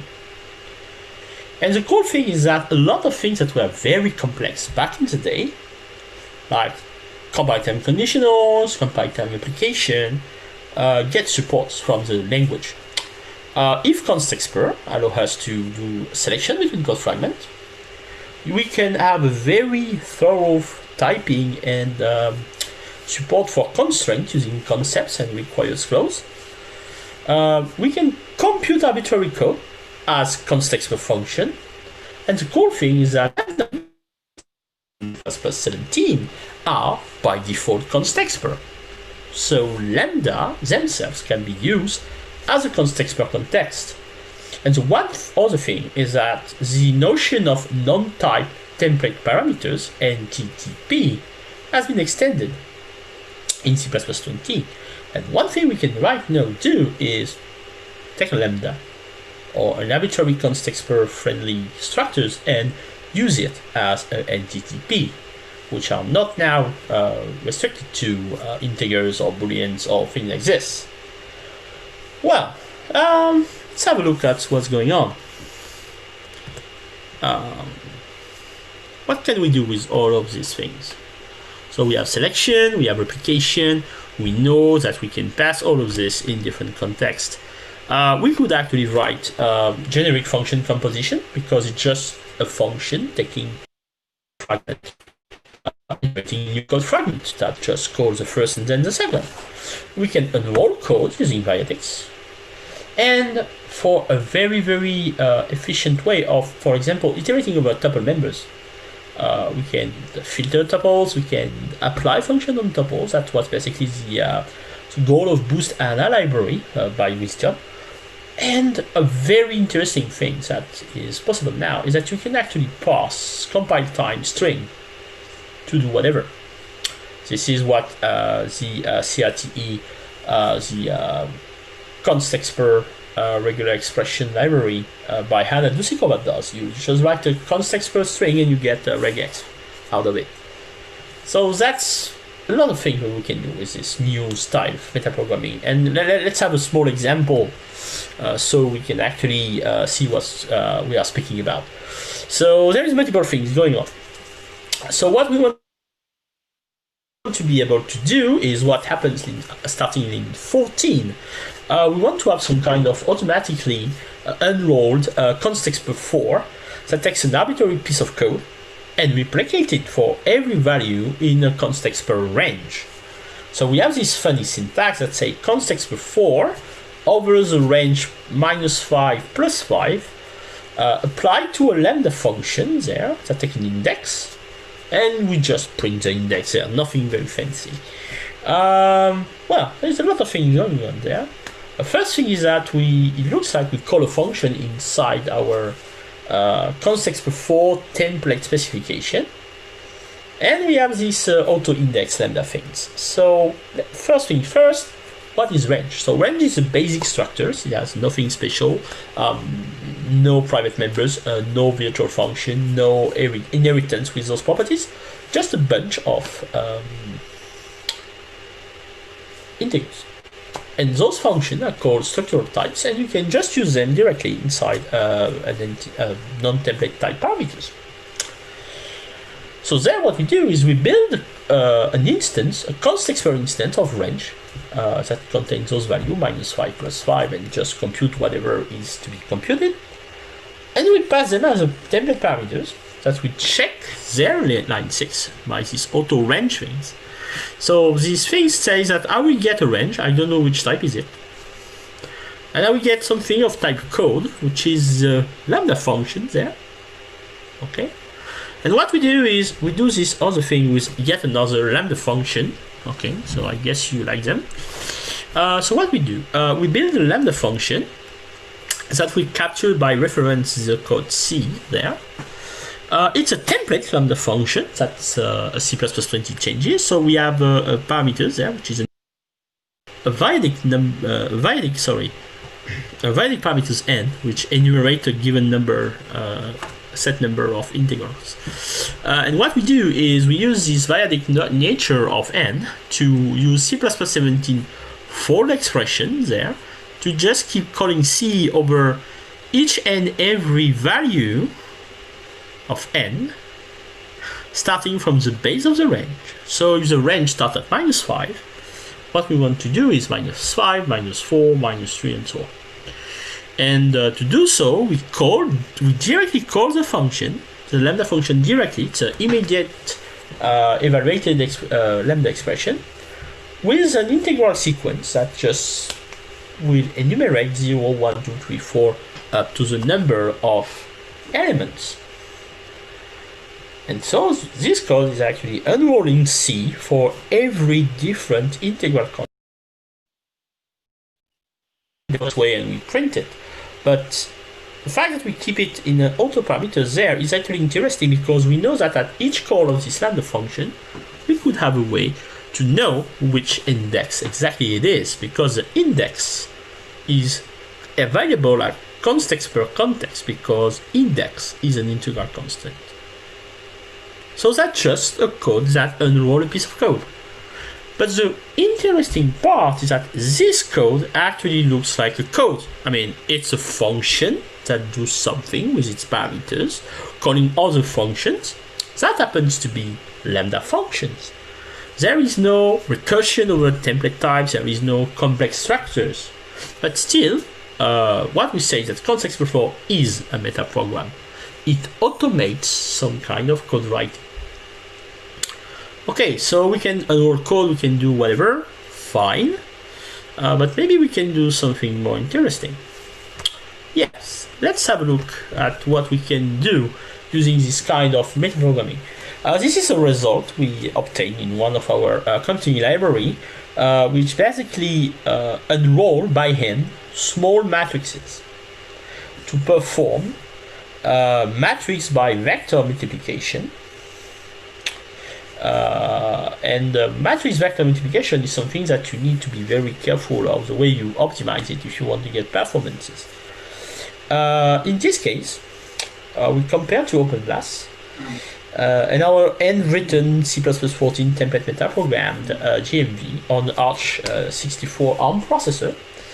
And what we saw is that up to 520 by 520, we were outperforming, or at least being comparable to OpenBLAS, which is one of the most iconic version of this function. And then we start to degrade because the amount of unrolling start to be, counterproductive.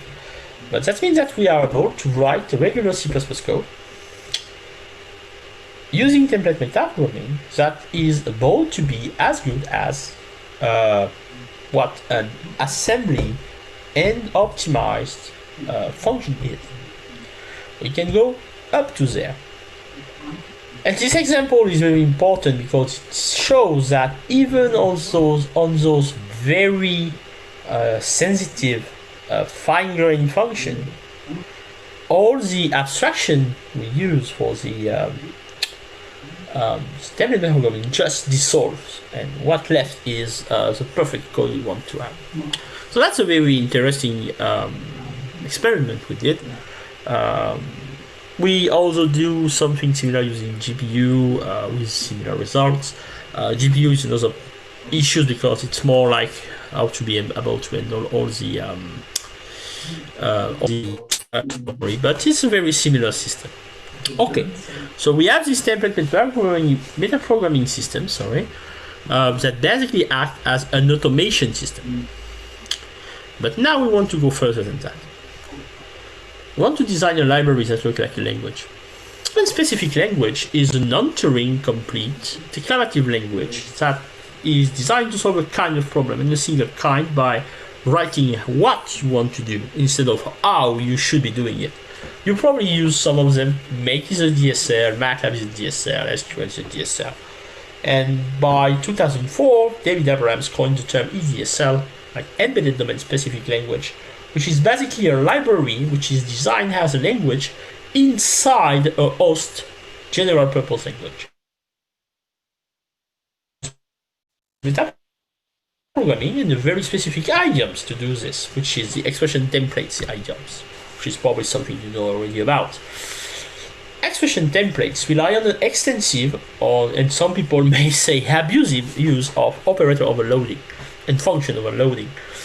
And instead of having every operators or function calling some code on some types, do a computation, we build a type. We build a type that represents the operation, and this types remembers which value it should be using on it. And so we end up with this massive tree of expression, an abstract syntax tree, that we retrieve there, like this flattened tree things. And this type can be manipulated, it can be transformed, whatever you want, and you can generate the code you want. For example, there I'm just turning everything there into element-wise computation with a paragraph. So you wrote that. Let's zoom a bit on that.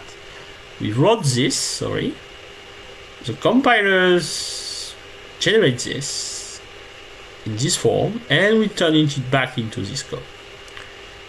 So there we decided to do OpenMP, but we could have done anything else. So you can have an arbitrary high API. This is a matrix API, it could have been whatever.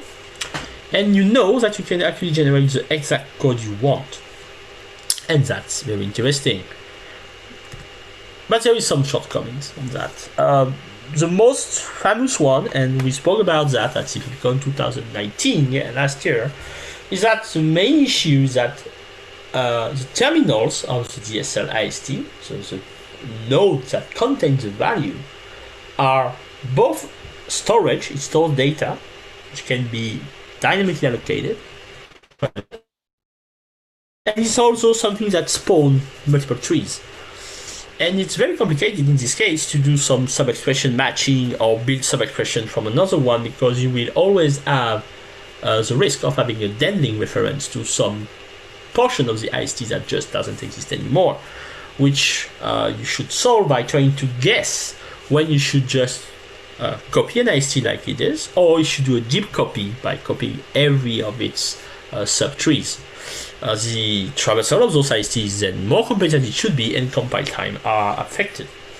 And the better approach we wanted to have was to say, okay, just don't store any data in the DSL. Just write a symbolic, metaprogrammable expression that represents the computation you want to do, and do it later. So you can transform the expression, you can reason about the expression, you can compute things about it. Some kind of a DSL we can bind this way. So this is a basic formula thing. We have some predefined variables there, x, y, z, and so f is a formula that computes this for some x, y, z, but I don't know what x, y, z is. It can be an int, it can be a float, it can be an array, I don't know. I know that at some point I need to know what does it means to do a multiplication with x and y, for example. Cool thing is that we could actually build variable on the fly by giving them name, okay, in this $parents thing. So this is g, which is the same expression, so we know that it's a product of mass divided by a distance squared. So we are apparently doing physics. You can do variable renaming, because renaming a variable is just evaluating the expression by telling that x is equal to mass, and every name is changed this way. You can do partial evaluation, because we can just say we evaluate only a given subset of its variable. You can mix formula together, and you can ask for full evaluation.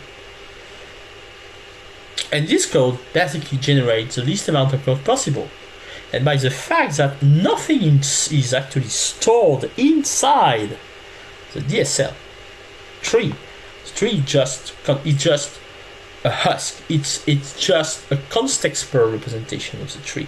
Everything there is context per until the point you ask for an evaluation. Which means that we can apply arbitrary transformation on the tree anywhere there, and then apply it to some values. And this kind of framing make designing DSL far more easier. Because there I'm just dealing with mathematical formula. I could derive, object building systems. I can probably write, state machine DSL or whatever. Just build the things and call it afterwards, and that solves so many problems. But the next step, and that's currently what we are exploring right now, based on the wonderful idea by Anna Dudikova in CRTE, is use literal string as a DSL API.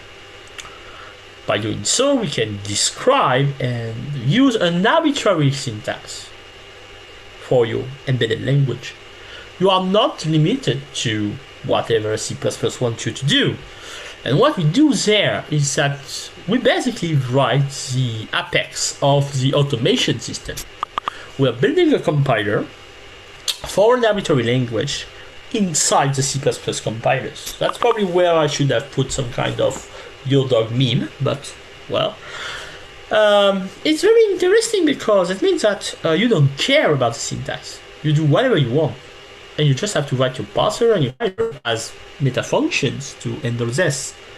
And this is very interesting because there, for example, this is a very, very early part, is that you can actually write something that, parse LaTeX and build the formula we just saw above. We can use concept to syntactically check and restrain whatever goes in, but basically we can write whatever we want. Small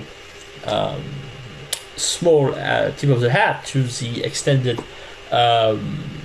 user-defined literal suffix there that help us having this, but we could actually put that into a function or a simple type.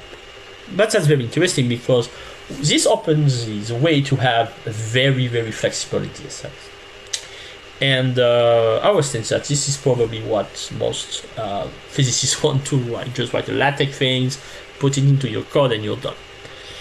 So let's go boring, especially when it's complicated, because the hardware is complicated or the software specification is complicated. You can't really write everything by hand to handle this multiple amount of architectures, parallel architectures, or accelerators, or whatnot, or variant to the algorithm. So the alternative we want to push forward with new style metaprogramming is that you want to write automation. You want to automate the code writing. You just want to spend time writing the actual element of the code, which are non-trivial and where human input is required. I will advise you to explore what C++ 17 and forward template metaprogramming provide. It's very flexible. People find new things every day. The type-based DSL is a valuable backbone that still needs to be done. Something that we know how to handle. And on top of that, we can build those string-based DSLs. And there is new things that we are really impatient to test. C++ is supposed to have support for static introspection of types and code fragments, which means that most of these, tricks and jugglery we do with templates, function, and context for lambda could actually be utilized in a more direct syntax. So that's something to explore. Meanwhile, thanks for your attention. I hope you learned something from this talk, and I'm available for questions. Thank you very much. Okay, thank you, Joel. Thank you also to Jeremy. I had some trouble with my audio earlier on, which might have been me pressing mute tab while I watched the video on another window. But let's move on. So let's look at questions for Joel. Are you there, Joel? Yes, I am. Sorry. Good. Nice to hear you. I'm not putting up my video because, I don't have that much bandwidth. So, but I'm there. Okay, doke. Well, so the first question we've got is asking about the syntax we've seen in some of your slides, the use of dollars, the dollar symbol. I think that's part of your EDSL. What we wanted to be able to do is to have a way to let people define their own variable placeholder. Because we were thinking that just giving people X, Y, Z, W, whatever was very limited. So we wanted to have a way to say my variable is called, I don't know, mass or speed or whatever. And the dollar thing is actually an abuse of the language because it's not actually a very standard character you should be using. And basically, dollar is some kind of a macro that take whatever is passed to it and turn it into something the rest of the DSL can interpret as a variable name. So it's just a very shortcut to define a variable. We have a more let's say complicated or more explicit way to say, okay, I want a new variable and its name mass, but it requires you to define all your variables beforehand. And the dollar syntax is cool because you can just name the variable as you write the expression. And every time you use dollar something, it's recognized as the same something across different expressions. Okay, thanks, Joel. I thought I'd ask a question I've got myself. So I was wondering about the error messages. I mean, to put it another way, the scheme that you describe, it looks beautiful. I think it is really fantastic work. But I wonder if it is ready for the scientists that you're talking about. What I'm thinking about is error messages, I guess. I mean, I think error messages with expression templates were quite bad. How do the error messages appear with string-based constant extra? Yeah, so how to say that? So, well, I kind of anticipated this question when I was recording my slide. So, yeah, the error message is still, I mean, there is two things we need to hammer out is error messages and how can we provide, let's say, a power user interface so you can actually write your own parser without having to do whatever we did from scratch again. That's another question. As for the error message, well, currently, what we can do is well, we can force the compiler to static assert. So basically, returning a custom compiler error whenever something is wrong within the parser, like you didn't close a parent or something. I don't know. I mean, syntax error inside the DSL. Okay. And the static assert will basically tell you that there is a parse error. And so the current tricks we do is that we display, we pass a type to the static assert that display everything the parser actually consume in your string up to the error. So you basically know where the things is not working. It's very crude, but currently with the with what we have right now, it's a bit more complicated that to do something better. One of my intuition, let's say it this way, is I'm banking a lot on the quality of error message using the soon to be standardized introspection things, where you could actually be able to catch error literally in an if else inside your meta program and just say, okay, if this doesn't work, I'm just building a type that compiles, but when you run your code, you have an actual meaningful error. So instead of having a mess of, expression templates, recursive things, it compiles maybe with a warning that tells you, okay, something wrong happens.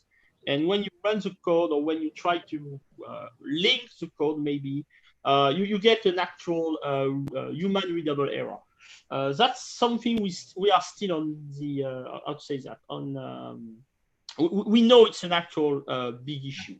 So that's still on yeah, it's still on the wall. I mean, as for the parser itself, I mean, it's still very crude. We need to clean that up like by a factor of I don't know how many, because contrary to something like the compile time recursive regular expression library from Anna Dusikova, when you parse a regex, it's actually easy because every character is a token by itself, so you don't have to deal with arbitrary length tokenization. You don't really have to build any kind of complex ISTs. If you want to parse an arbitrary language with an arbitrary syntax, you have to get some kind of power horse behind your parser so you can actually express what you want. And currently, for what we are doing right now, it's still a bit very ad hoc. We still have places where we just, shortcut the things so we can get to the interesting parts.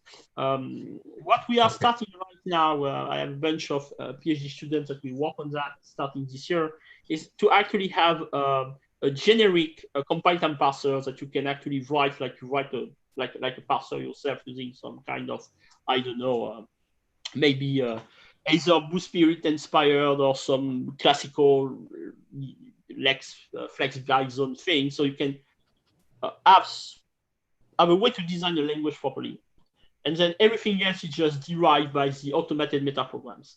And so you turn the problem into a problem of writing a language, and then you can build tools for doing this and so on, and you can go back to a place where you can actually, I mean, you're back into a place where you know where the problems are. They are all compiler writing issues. It's not mixing up things. So that's where we want to go. And as for Python, well, maybe, I mean, we have a joke right now, which is, can we actually take C++ code and parse it into the C++ compile time parser and get a better code generation? So that's the jokes we have right now. So, but maybe Python is another good thing. One thing we also have in the visor is something which is not yet standardized, which is currently called std embed, where you can basically say you embed a file, an arbitrary file from your file system as a context per constant in your code at compile time. So you can actually have something like, you know what, I will std embed this .py file and pass it to our parser context per functions.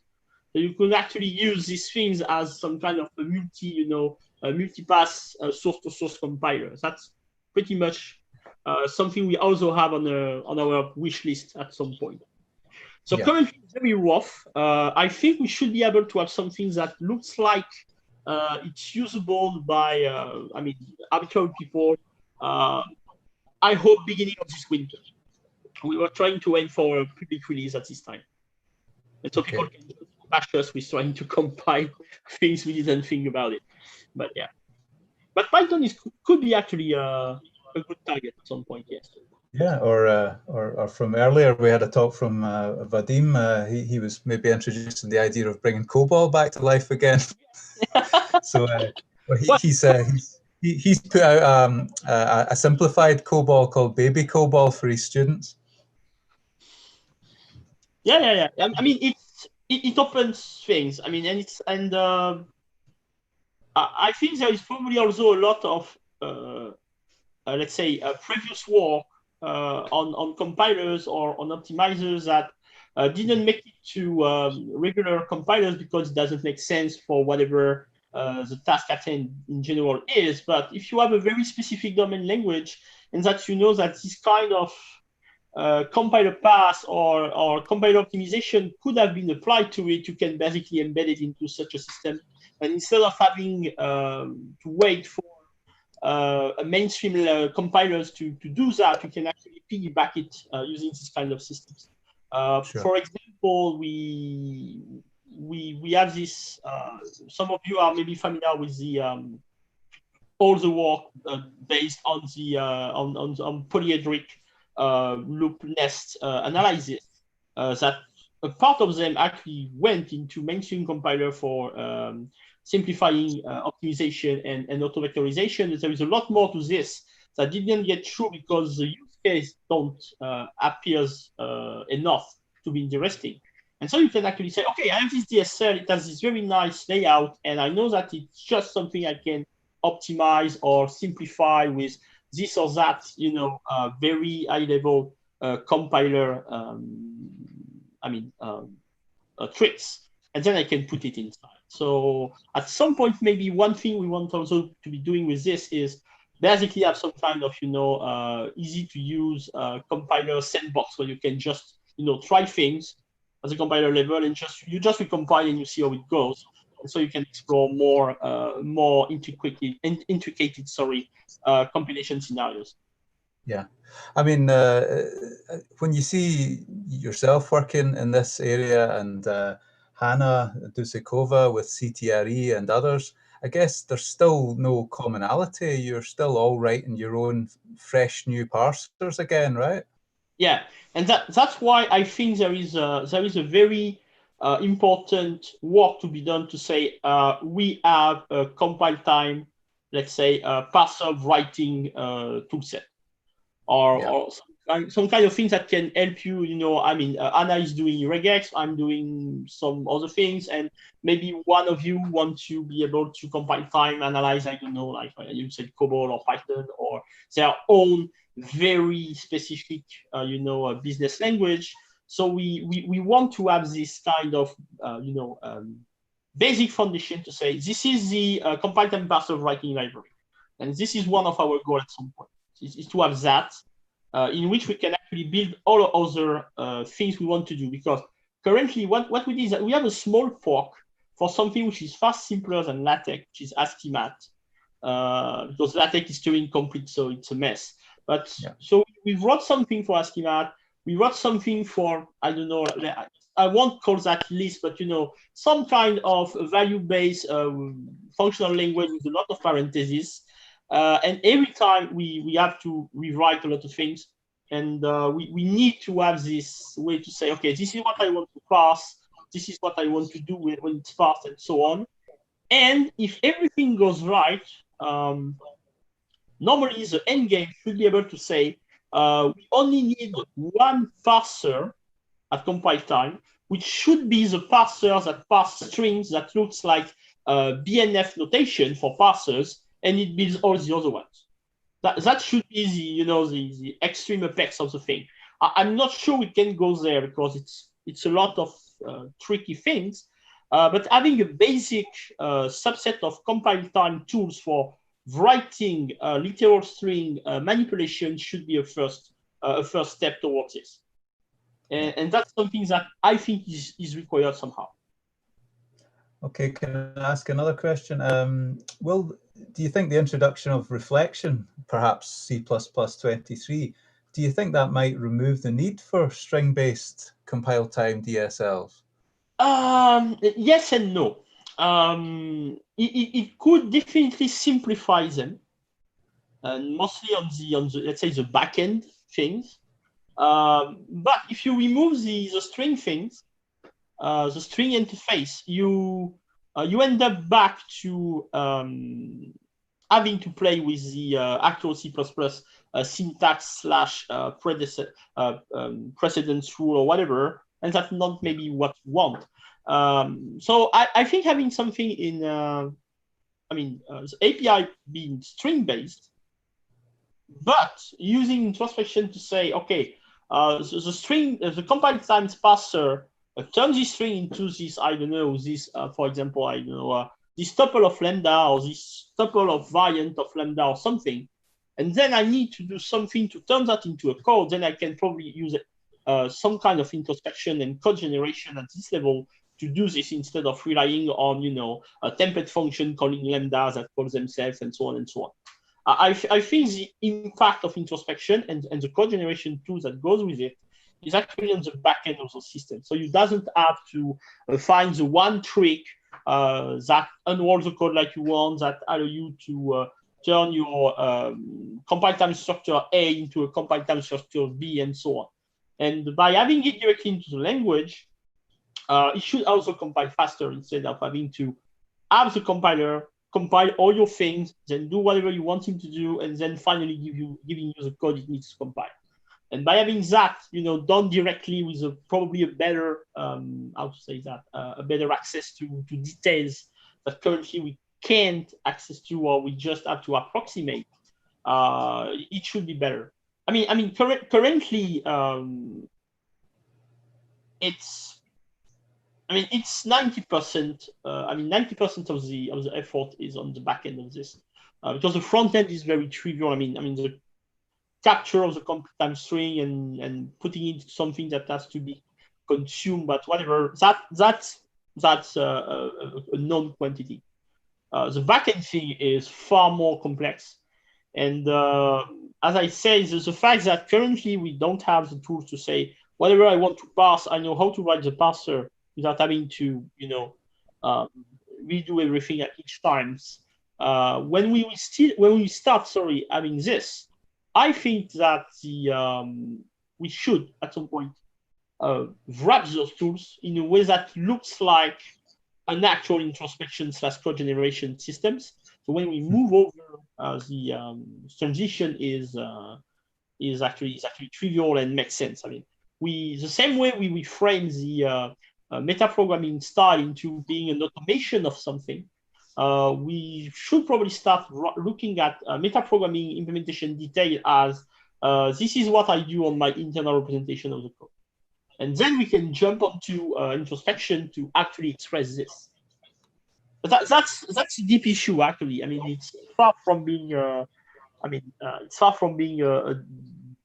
set and done. We probably have a lot of things to explore, and I'm probably aware that we will have to, roll back some stuff at some point because we will end up in a dead end or something. That's very, very preliminary. The thing is that it works in the sense that there's nothing in the language that prevents us to do that, and the only obstacle is the complexity of whatever we want to do besides this. But the general pipeline of the whole thing is working.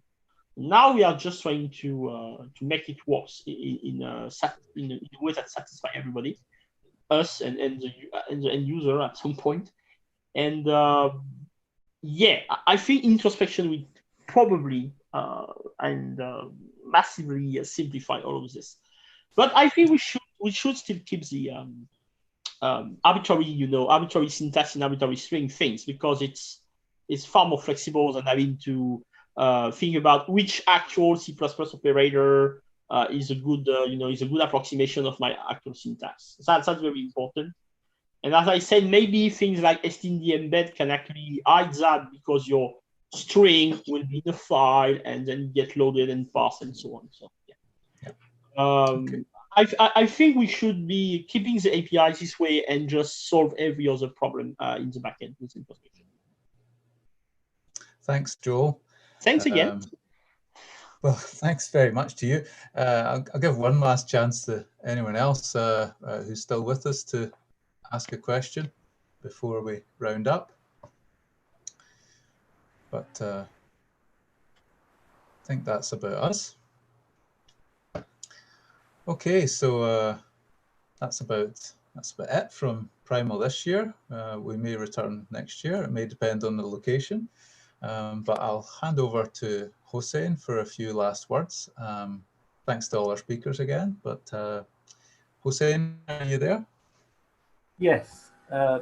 Yeah, thank you very much, Paul, for running the afternoon session, and thank you very much the speakers for helping us with running this. And also thank you very much for our to our host conference, Holger Hermann, Michaela Plauk, and also David Janssen. So it was a great pleasure to have you guys all on board. Now, so we gathered this event. It was Paul and me, and it was not quite like the usual workshops or conferences that you see in academia, in that you get a pool of, something around 10 people trying to help. And so being only the two of us, we had a limited access or even contact to the experts in different programming languages that we wanted to invite. And so it was great pleasure to have people from other programming languages than C++, which well, I consider my mother tongue, and I think Paul would also be into very deeply. But I was wondering whether people are willing to help us with the next years to have more contact with people from other programming languages than just the ones that we covered this year, or people with other programming research that maybe are still in these languages but cover other aspects of programming research. And I would like to emphasize that even though I'm a programming languages person myself, I mean, some of these you can see here on the board, it's squigglies, as Greg Michelson calls them. But I think that programming is not just about programming languages theory. It's so in particular, for example, we didn't have I didn't have any contact with anyone who is doing programming research from the aspect of computer-human interaction, or other, well, maybe angles into programming as a maybe from the angle of social sciences and things like that. I would like to invite you all, if you do have contacts, please give them a hint and give us the contact. Just let us broaden the audience and also the the opinions. We highly would appreciate that. A question: yes, do you please. have a strict definition of what constitutes a mainstream? Paul, do you want to maybe? No, we don't have a strict definition. I think in a way we're quite pleased that we got Python, which is perhaps now clearly the most well, at the top of the TOBE charts and many others, while Rust is still, I think, fairly probably still considered a breakthrough research language. But I think the trajectory seems to bring it up as well. For me, it was never a hard dividing line. I think we were always flexible. Brought the idea that COBOL was perhaps also obviously a mainstream language, even though for many people that's not something they think of. I mean, a lot of people won't know COBOL actually, and but yeah, you're right. It is something we all use every day, likely. So so yeah, we try to stay open-minded there. I think we can still grow to the point where we can become fixed on opinions like this. Yeah, and thinking in terms of context, there is, for instance, the community on Smalltalk, and which is quite big and quite active, and that was not represented here. So that's an opportunity for next year if you want to go that way. And there are some people who are doing, furrow on really focused on. Well, not exactly human-computer interaction in the original term of the word, but focused on explorativity, on live programming, on visualization, on all this kind of stuff. So yeah, that could be an interesting addition. Yeah, by all means, just give us the contact, or maybe you would contact the people and put us in the CC. That would perhaps be a better idea. And the thing is that I am also like Paul. I mean, Paul is quite open-minded, perhaps much more than me. But the point is that I just don't want it to become yet another academic, academic setting kind of paper publication thing. So it's what motivated me personally, and this is being recorded, so people are going to see it in the future, is that, but I get constantly accused in submissions that why do you want to do this in C++? I kind of think that this is just a very immature way of thinking into programming, that things need to be taking place into lab languages that are very well controlled and absolutely polished to the exact purpose, and they don't have any syntactic noise. Any noise is just sorted out, and so we can draw conclusions. I don't want this event to become yet another of those. Those are fine. I mean, I'm not saying that it's bad to have that lab size languages at all, but it's a minority that requires to keep up its voice, and there is value, like Jeremy said, to bring that's Jeremy Singer for the record, to bring existing programming languages research into mainstream language. So long as this is the trend, I would also say that I'm not strict at all with the choice of the language. We chose TOBE as of this year's kind of guideline for it, but we're not very strict about it at all. Yeah, I'll send you some suggestions. Please. Let me take a look into my list of things I would like to. I think for next year we still would perhaps think about publications, I might suggest, because I don't know, there's still perhaps a middle ground between the actual commercial conferences where it's all about how loud you can bang your drum and no publication required. Meanwhile, I think there are still those who like to write about their work and their research, but yet don't find every opportunity they might. And so that's all. We can look at the requirements of the publication, but I think for almost any, well, I don't know if the word academic is useful, but for any academic who wants to get involved, they will still need something to justify their time, I think, beyond just preparing for the talk. I think if they can, if they got an opportunity to publish, it's valuable. Absolutely, absolutely.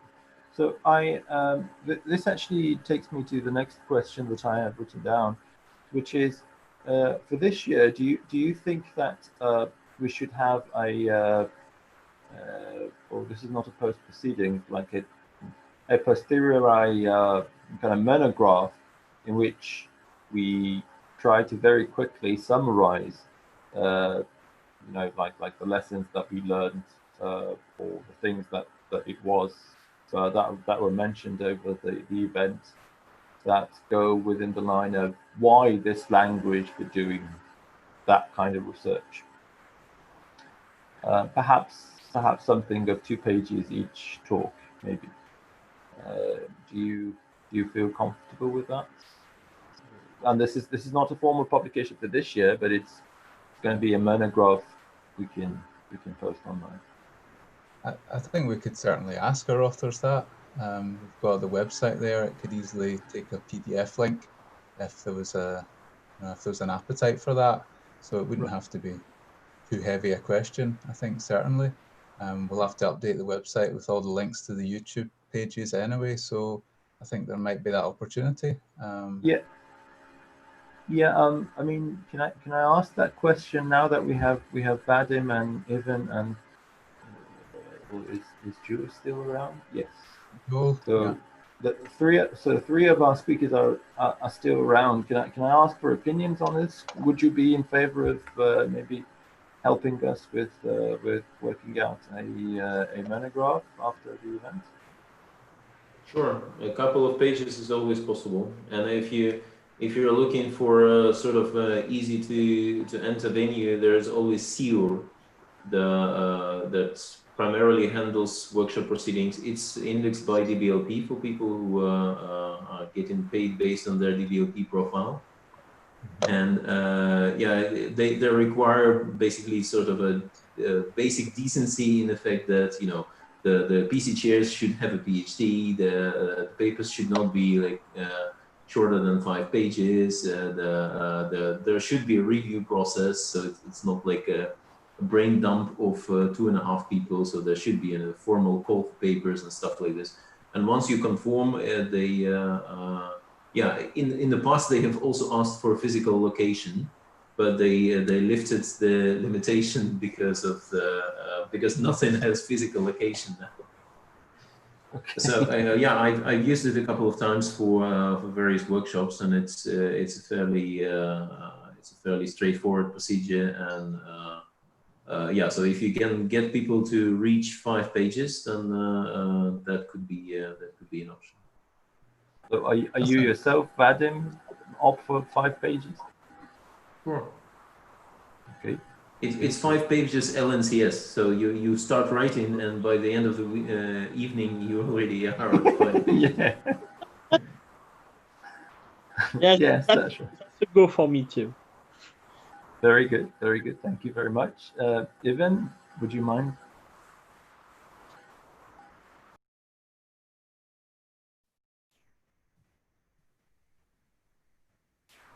Ivan, are you still with us?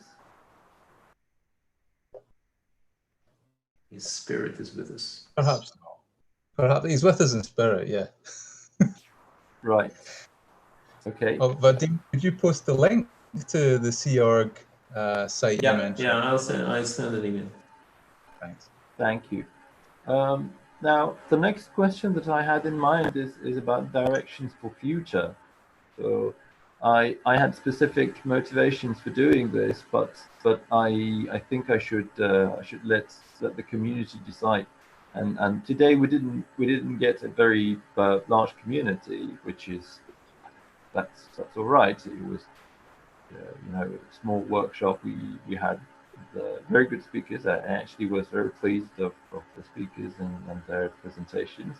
And maybe today we were not very well known, but YouTube will make us famous in the future. And so with all that, I think it would be a much better idea if we can have directions from the community rather than me myself and perhaps also Paul trying to steer this to somewhere in particular, even though today we had a very small kind of audience. Any ideas on that, please?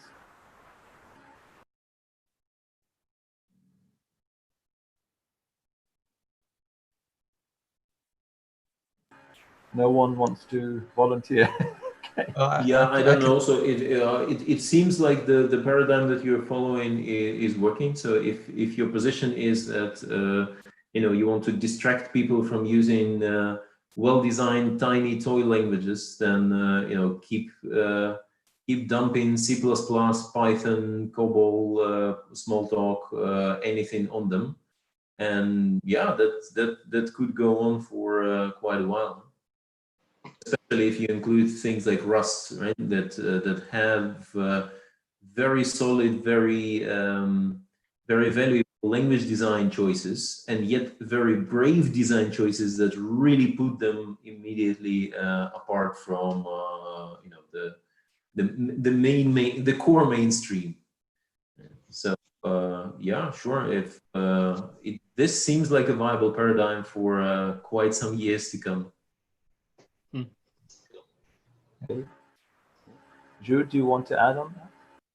I'm 100% with Vadim on that. I think there is plenty of things to do on this subject. So yeah, and especially in this time where I mean, from my perspective, it looks like every time I go onto the internet for looking for something, bam, there is another non-mainstream language that just pop up for reasons.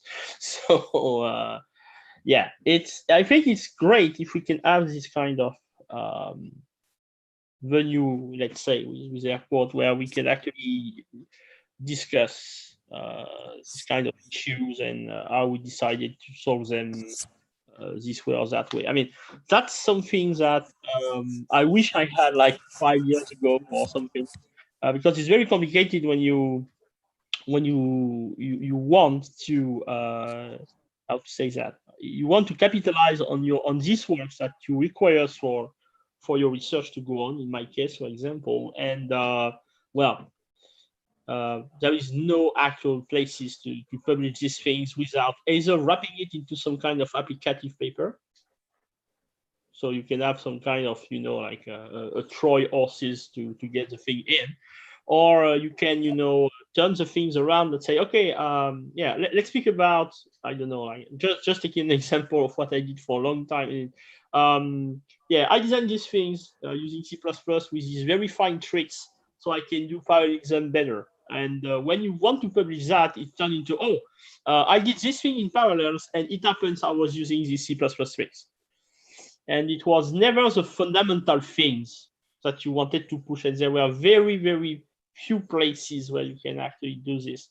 I'm speaking about maybe, like, I don't know, like 1 or 2 journals at most. And so if we can have a venue where we can discuss these kind of issues, and them being the center point of the material the workshop / conference wants, it's great. I mean, I think that's something that is missing from from my academic perspective. It's something that clearly misses right now. Very good, very good. Now, so my last question is, who's up for joining us for the next year's PC? I can. Okay, very good, very good. I mean, this can also be, I don't quite know about the research of David and Michaela, but I'm not excluding you when I'm posing this question. So if you have something to pin in, by all means. Now, Ivan, are you still with us, or is it only your spirit again?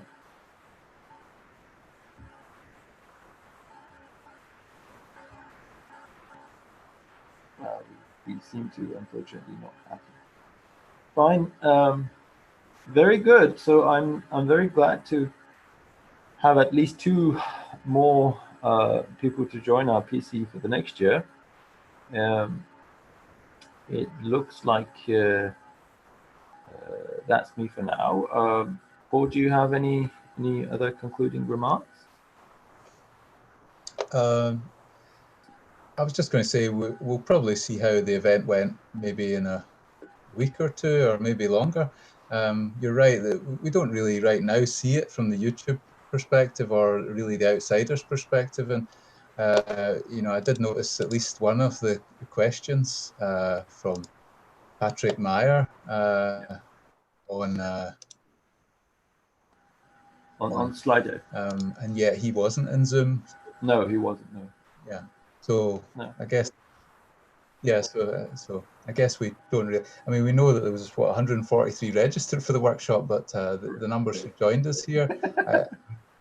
Okay, but as I say at the start of the morning, I didn't expect that those people would be invited into the Zoom meeting, and so I guess all of my communications would have been implying that you don't join us in the Zoom call as well.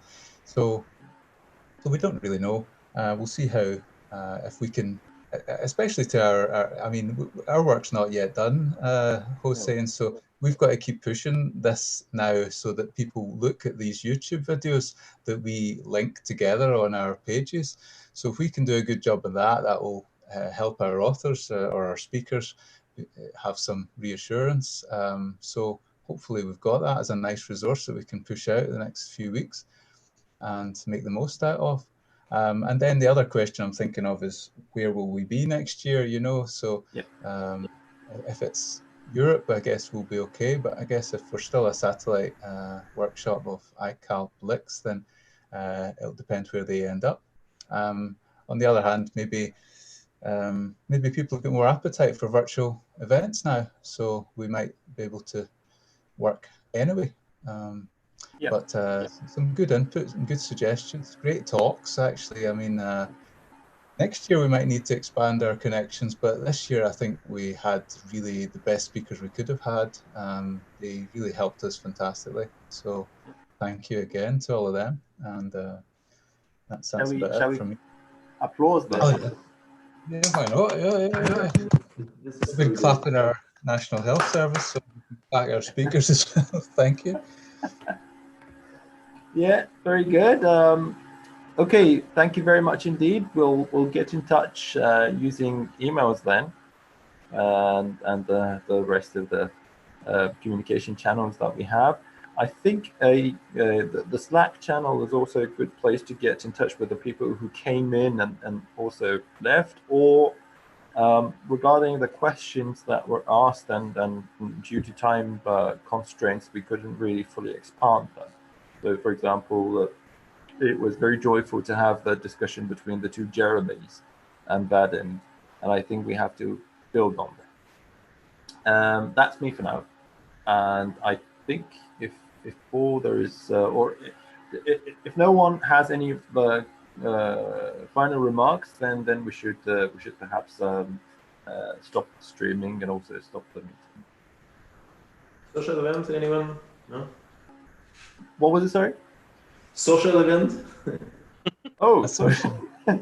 I hadn't thought about that. I think this is the social event, I think. Yes. All right. Okay. You've just been enjoying it. Actually, beer gardens have opened today in Scotland again. So Come and join what me. gardens are that? Did you say? Beer gardens. Beer garden. Oh, okay. Well, I didn't pick it up the first time. I mean, I don't drink, so it was. Yeah. Well, they opened again today, so we could all go there, but I guess we're all quite far apart. So. Yeah.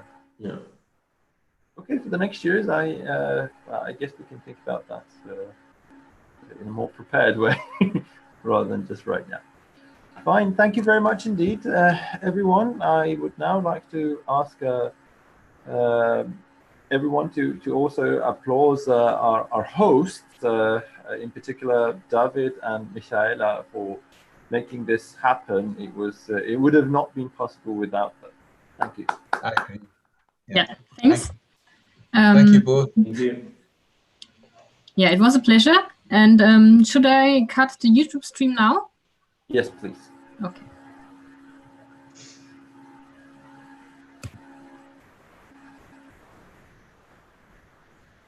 Yeah. Okay. You can also we can also leave the meeting. I guess